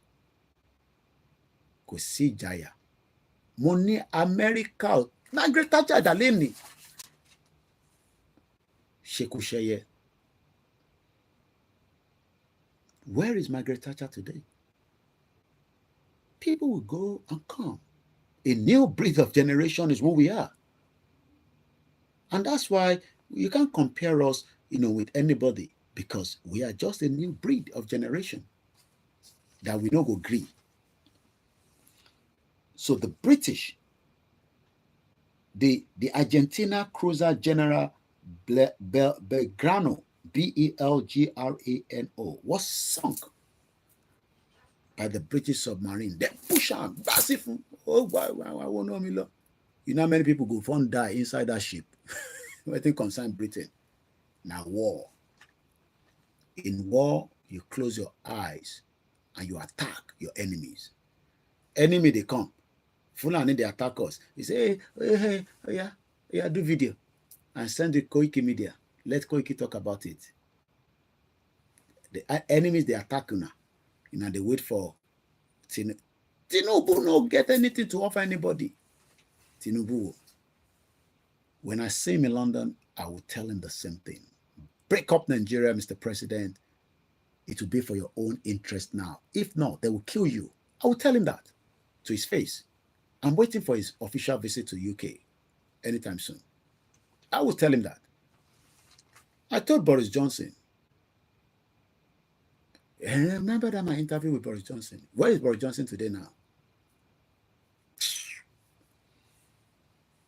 So most of you are waiting for this to survive. Abi, at 4 hours, I will end the program. You're waiting for this shit hole currency to survive. Adúpẹ́ fẹ́yìn tẹ́ ń fún wa lówó kódà bó ṣe ń wọlé ló ń jáde. There's no value on this currency. That is what Nigerians are waiting for. Some of you want to be like e-money, so that you're gonna drop Bailey. Abi, you want to be like $10, the Dangotes, or that one where they sing, not the video. You to look to know me John Jazzy. So you go be inside one Range Rover, inside air condition, because people like that, Don Jazzy cannot sleep without air condition. With that is big stomach. It needs to be in air condition 24/7. That is the way every one of us should be living, like Don Jazzy. You don't have people. You think people where they Dubai they get money? They don't get money, but every household they know landlord well. You know, put air condition before you rent it out. So so when you now see somebody like Don Jazzy, oh yeah, I'm doing giveaway. I have 1 million to share. After they've made so much money with the traffic of the clickbait and the whatever they are doing, they will not take 1 million out and say, oh yeah, but you want, why must they tell you to follow a page before they pay you? Does the British government ask me to follow a page before they pay my children 50,000 naira equivalent every week at £26.95? That is what my children are getting all day. So the British government will not, oh yeah, oh, before we give you 26 pounds, oh yeah, follow this link. That is exactly what they tell you guys to do. Even Davido does that. Can you follow this link now? I'll drop 1 million for 100 people. I want to empower people. Does people empower people? No. You know how much diaspora have input to empower their loved ones at home with no energy. Let me take this one off now. Let me take, you know me, I like practical before we go. You know not practical, me I like. That is the way you are living in that nonsense Olori Buruku country for the last 63 years. But people like Don Jazzy, they live in the light with a solar panel. I don't know whether the copper generator, but the average Nigerians, look at them watching me right now in darkness for 63 years.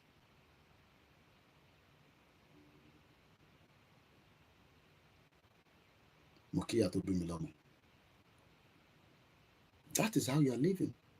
So now you want to now read without your phone. Did they tell you that the phone touchlight is for you to be reading book, idiot? You now turn that your palasa phone. If I dare try to read anything right now, these eyes will be destroyed today, not tomorrow. Lantern. Àtẹ̀dúpẹ́ pé lantern ni rechargeable ti wà nísìn. Ẹlòmíà tan lantern ibi táwọn ọmọ ti ń sùn tó ti jarun pa kò fẹsẹ̀ gbá ni gbága ilé akọ explode ni. Many people have died a death that should never have died. Fire disaster happen here. Shit happen here. But this is your Nigeria for 63 years. Ẹ̀yin Yoruba, life tẹ̀ ń gbé lélẹ̀. And you now expect somebody like us. Ara tí ni mí báyìí bí ṣe paná yìí. Láì sọ pé èèyàn fẹ́ tí bá fẹ́ sùn, you know the one I will use. Bomb bastard. It's called the sideline. And it also has the reduced, I don't want it too light, you know, when we do jiggy. Most of you, they do jiggy with no light. How you know they say the thing when they put inside? They about to say jiggy. No, báwo lẹ ṣe máa ń rí bẹ́ẹ̀? Nínú òru yẹn náà ẹ máa struggle. Oh yeah. Ọ̀wọ́n á fi àjẹ́ wá. Politician wa ní ẹ má jáde protest o, ẹ má dá Koiki lóhùn o, ó fẹ́ dá Nàìjíríà rú. British destroy Nigeria for over 100 years of the fake country given to every one of us to go and be managing. Exactly 22 minutes past midnight. Our pain. And you now think you're going to survive with this currency, this shit or money that has been devalued to the extent that when people say they want to buy, most of you talk about bag of rice. I keep wondering, why are you talking about bag of rice? Have you talked about tube of yam? Yeah, a bag of rice is 85. How many of you feel buy bag of rice before safe? A bag of rice is 85. Stop talking about, go and buy tube of yam to start with. I was listening to Yoruba Wuyi. I'm sure many of you will follow as well. Baba kan wá náà fi 5,000 jẹun. Multiply that by 30 days. Èmi gan tí mo jágbàlagbà, mo gbọ́dọ̀ máa ra oúnjẹ jẹ níta lójoojúmọ́. As I did this country, even though with all your support that we love, I should not be spending. Let me give you another. You know I like break, and I'll show you tomorrow, God willing. My wife was very, you know, she went, you know, women and men. You know why? I went to open 2 tuna. Tuna sandwich. And for me, I thought after I opened this one small one, that maybe it's not enough. Later, the ones of me, and I realized that yes, ó ti pọ̀jù tí mo ṣí lóòótọ́. Èmi bá tún lọ ṣí, mo ṣí kékeré kan, bá tún lọ ṣí ńlá. Àwọn yẹn gbogbo tó jẹ kò ju sáìsì méjì lọ. Bí àwọn mi ṣe wá ní pé kí ló ṣẹlẹ̀? Pé túnà méjìlá ṣe ni mo ní kí ló dé? Mo ní tó ti pọ̀jù ni. Ó ló pọ̀. Later lèmi náà wá realize pé ó pọ̀ lóòótọ́ o. Kí ni mo ṣí méjì fún gan? But you know the good thing about it is that it's in the fridge. And it can last at least another week. Àti tún jẹ́ náà láàárọ̀ yìí, bó ṣe kù.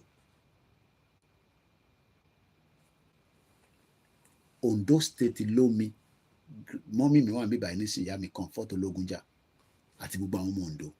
Ondo ló yẹ kó máa supply gbogbo ẹja tá a máa jẹ nílẹ̀ Yorùbá. Àwa ń gbẹ́ja wá láti Dublin Island. Àwọn island wá ń sọ fún àwọn foreigner pé ká F word, àwọn ò fẹ́ rí wa lórílẹ̀ wọn. Àwọn ẹja tí wọ́n dẹ̀ ń ṣe ní island tó ti fi sínú freezing position, tó ti freeze ẹ̀ pa àwọn ẹja Titus tẹ̀ ń jẹ yẹn. Àbí kí n gba ìtì ẹ̀, orúkọ́dọ̀ yín ló ti ń wá ni. Dublin lọ ti ń kó wá. Mo lẹ́ni tó ń ṣiṣẹ́ náà pàpà. Àwọn ó wà lára àwọn boy ní ọkàn ṣe tí bá ń ṣiṣẹ́ boy àwọn boy lórí títì Apapa. January was the last day he worked in Apapa port, and people will be here saying we own Lagos, we own Lagos, we don't want Igbo to own Lagos. He worked last in Apapa in January. We are in August. Ó padà sábúlé ni. Ẹja tó ń wọ̀ lè gbé wọ́n ní kódà ó ti di problem báyìí because of the exchange rate. Àwa dẹ̀ la lomi l'Ondo State. Ẹja ṣàn síbẹ̀. Tó o bá tẹ̀ sí níbẹ̀, ìjà ni máa produce ẹja nínú bẹ̀. Ó yá ẹ̀dá fídì síbẹ̀. Ẹ̀dá àwọn ẹja kéékèèké síbẹ̀. Ìlú yìí ni mo mọ̀ pé tó bá lọ I don't do it, but I'm sure some of you that goes and catch fish. Tó bá ti mẹ́ja yẹn wà tó dá padà síbẹ̀. Sometimes I ask, kí wá ní gbogbo ilé tẹ̀ wá ń ṣe? One of pleasure ni. Tó bá ti mú ẹja yẹn wà tó dá padà sínú omi. Ẹ̀yin ò tẹ̀ rẹ̀ ẹja mú. Ẹ̀yin ń jìyà, àwa náà ń jìyà. Ara tiwa kò wà comfortable. You think that some of us, I don't know about others, I am not happy that most of you will say we need 5,000, we need 10,000, we need 20,000. Mọ́mí wa kan ọrọ̀ ọjọ́ tó jẹ́ pé àánú mi ṣe wọ́n. Mo sọ fún wọn pé mọ́mí ṣe rí ní Nàìjíríà lọ́wọ́lọ́wọ́ èmi gan family mi tó wà ńbẹ̀ kódà ẹlẹ́bí púpọ̀ ni mí. I wish I have other ways, but like Tinubu, there is no other way. The only way now is for every one of us to put together and call it enough is enough. But Yoruba people are still, Koiki, no. We will be given one excuse or the other, even in darkness. Imagine somebody will not get light. It is only in Nigeria now that people are in band A and they are saying, make them take the light. Because everything is not regulated. If you regulate it properly, people will only pay what is due for them. They put people band A, band D, band E.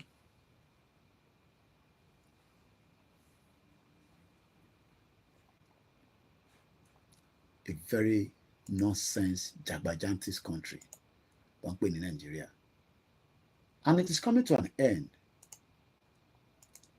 And the end will be painful. The end of Nigeria will be painful. But the crossover, like we do on the Christmas day, for those of you that believe in the crossover, because Chinese doesn't believe in that day. The Yoruba has their own calendar day until the British say, no, don't use that one. That one is for tradition. Use this, our own official calendar. And now realize why Chinese celebrate New Year as different from others. Because they want to maintain their culture and who they are. But since we are already polluted people. And to slow it down, people are saying, no, let's just enjoy life. Enjoy life. Oh yeah, the video. assurance, and one at a time, we are all going to die. And we will now live. So you want my own children to come and be sitting on the screen, yeah, where my father stopped, oh yeah, maybe we'll start again. No, we are not for that. We want it to end together. And let me switch the light on, because for now, I am feeling uncomfortable. You see, just one light. You see how that one bright? Make an now put the one with the on top, job. It will cost light. It's not free. So, Moki Bubualen can see. As usual, you know me. Nothing stopped the movement. I couldn't quickly find, and I'll do that now because I still want to read it.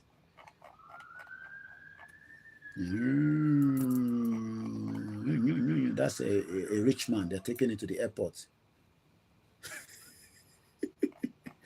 Airport. A rich man. We're taking it to the airport. Dumb bastards. Intimidation everywhere. The journalists, they talk to somebody slap the person. Come on, our country. And you expect that diaspora will come and live a bit of 2 months and they'll run away. But don't expect them to live forever in that contraction. So let's just read. Yeah. We shall achieve a corruption-free public service. In Nigeria political life, the elected public official often, I gotta switch on the light, I'm not comfortable. It's in Nigeria.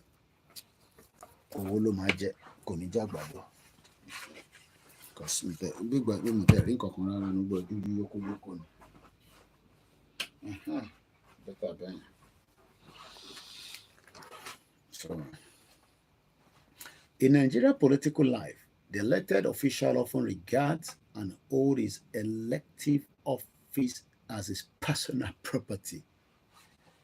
They go to hold that position as if now the personal property, whereas it's meant to be for the state or the federal. The reason quite often is that in Nigeria, one spends enormous amount of money to get elected to any public office. That's why Tinubu say he's not in control of any cabal. But he didn't tell us why Sultan of Sokoto dictate to him. He will not listen to Ono of Ife, but I'm going to listen to Sultan of Sokoto. Idiot.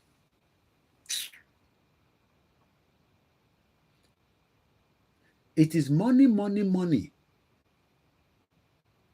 All the way. Large nomination fee to one's party.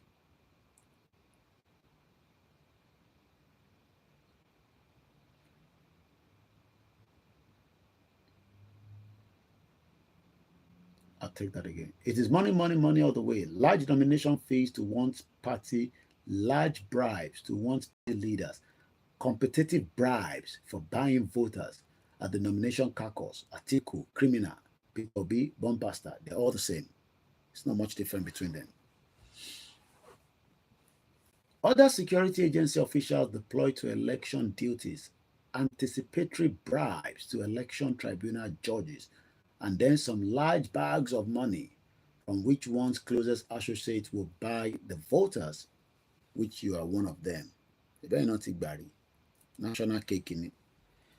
Even there's no election, Tinubu released 6 billion from what we heard to pump to Southwest so that nobody come and protest against him. I might call it Yoruba land, Yoruba people have sentiment. Somebody with they give $100 million. Dangote $1 million from over 5,000. Oh yeah. Imagine call our Yoruba protest against it Tinubu. Rigging. Nothing is working. And nothing will ever work. And that is why Senator Mantu, I will treat this topic hopefully this way because I'm not too satisfied because this week we've not done much, but we see how it goes. We're going into the week 11.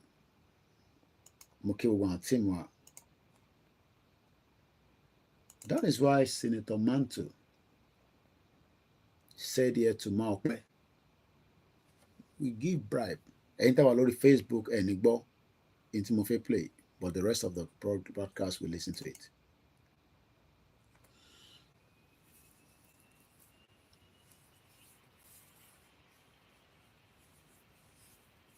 It's loading. Senator Mantu, can I just quickly clarify? Did I hear you say that you helped rig elections before now? Let me tell you one thing. Yes. Yes, I did. Because I'm now confessing the truth. Look, what do I mean? I don't have to go and change election. But you know, when you provide money, you give money to INEC boys to help you if they see any chance that they should favor you. You provide money to the security. All our elections in the past, I've been in this game for about 20 years. 20 years. And I tell you, each time, it's not necessarily when I'm contesting election, but when Tinubu is contesting, Atiku, I would like that candidate Peter Obi, Saraki, and what Dakpa Abiodun. We make provision for INEC. We make provision for security. We make provision for even agents of other parties. Even, you know, so that they will. Even they are making provision for another agent that is not their party. That is why they wanted to lynch me to death in 2019. Was it 2019?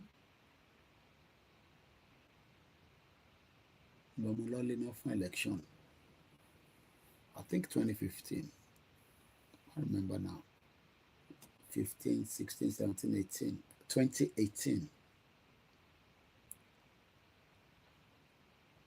They were lynching me just a little bit inch in Abeokuta.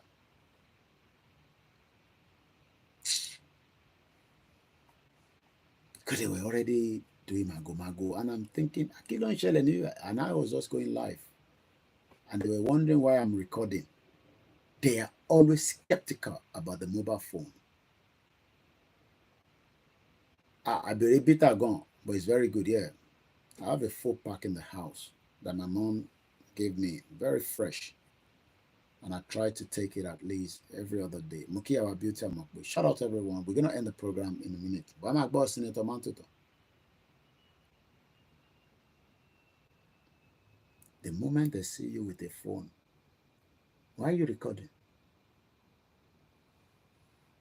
Will not, raise any objection to whatever we're able to get. So whether I rig myself or not, by providing those resources, financial investment to the officials, I am rigging election. Do you think that we can diminish or remove that influence as 2019 approaches? I believe so, because you see, if people are going to get like me, it was 2019 election that I went to cover. My first coverage of an election as a media personnel. Presidential, I did it in Alimosho local government. Then I traveled further down to Abeokuta to cover the governorship.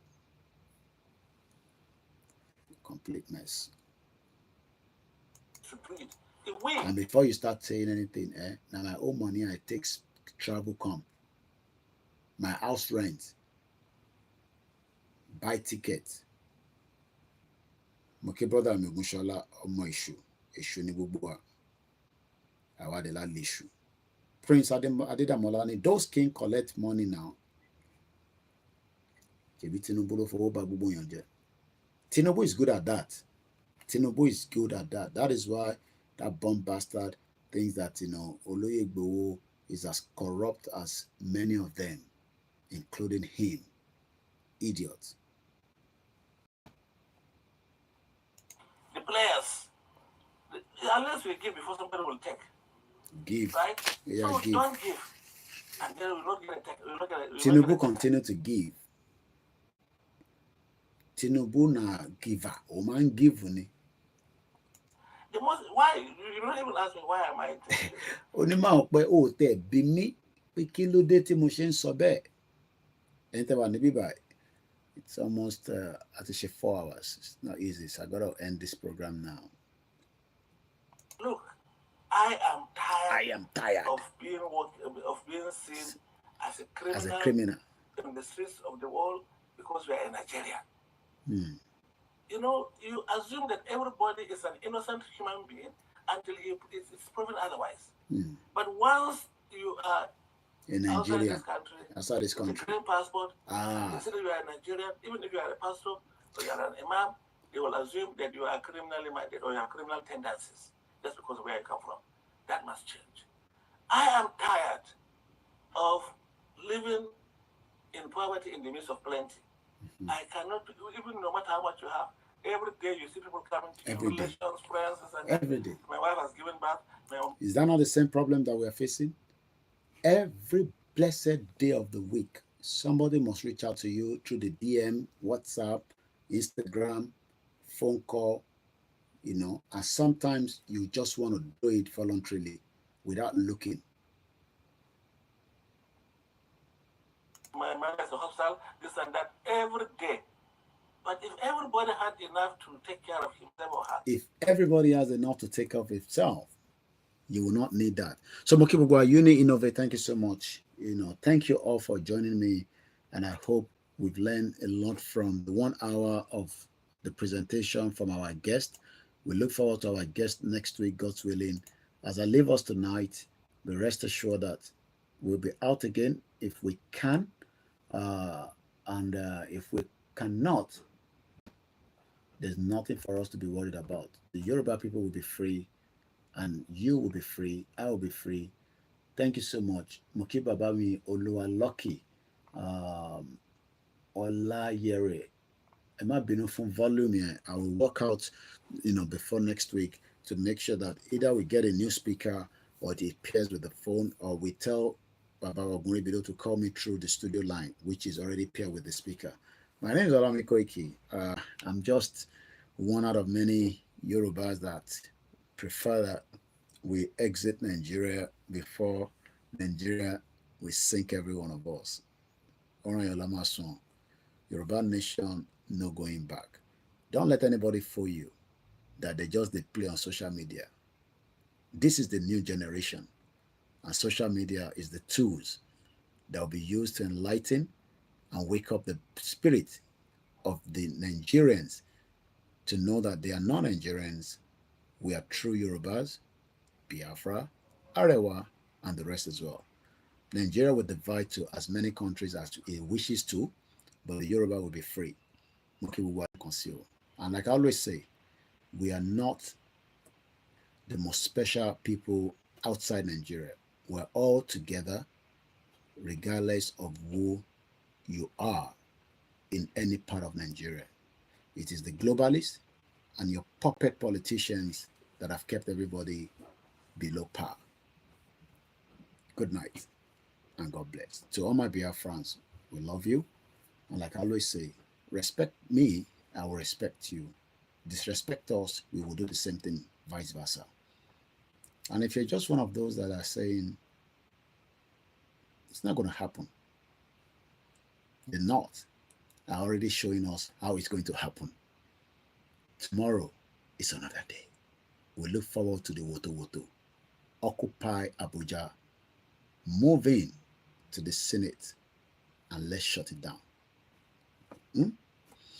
Iṣẹ́ wa fúnlẹ̀ wa forílẹ̀ ibi wa kágbéga kágbéga kágbéga ká lè rí ìgbàgbọ́ wa ní pé bá ti bẹ̀rù làbọ̀ mọ́ ká ṣiṣẹ́ ká ṣiṣẹ́ ká ṣiṣẹ́ ká jọlá ìṣọ̀kan àtòmìnira ní kẹjẹ́ ká máa lépa ìtẹ̀síwájú fọ̀pọ̀ ire àtòhun tó dára ọmọ Oòduà dìde bọ́ sípò ẹ̀tọ́ rẹ ìwọ ni ìmọ́lẹ̀ ògo adúláwọ̀. Mo kí brother mi Ògúnmọ́lá Bíọ́dún. To all our silent listeners, I know you're there. I know you're there. You've changed some of your email, YouTube channel number, especially those of us that we started together. As far as I'm concerned, if you trust and believe in yourself, you will comment, and I will appreciate you that at least you have the boat to come back. But if you're still one of those following all this nonsense, jagbajantis people, you're wasting your time. So Moki Ogumola Abiodun, a lot of people send me 2,000 naira. And sometimes when I see that 2,000, I feel so happy. You know why? Because I can buy data for somebody back home. People buy 100 naira data. So when I send 2,000, they're like, wake up. And I'll be wondering, that is what the politicians have done to make sure that you don't have access to data. Politicians in Latoke Dele, Ogumawale Payini, Odaro.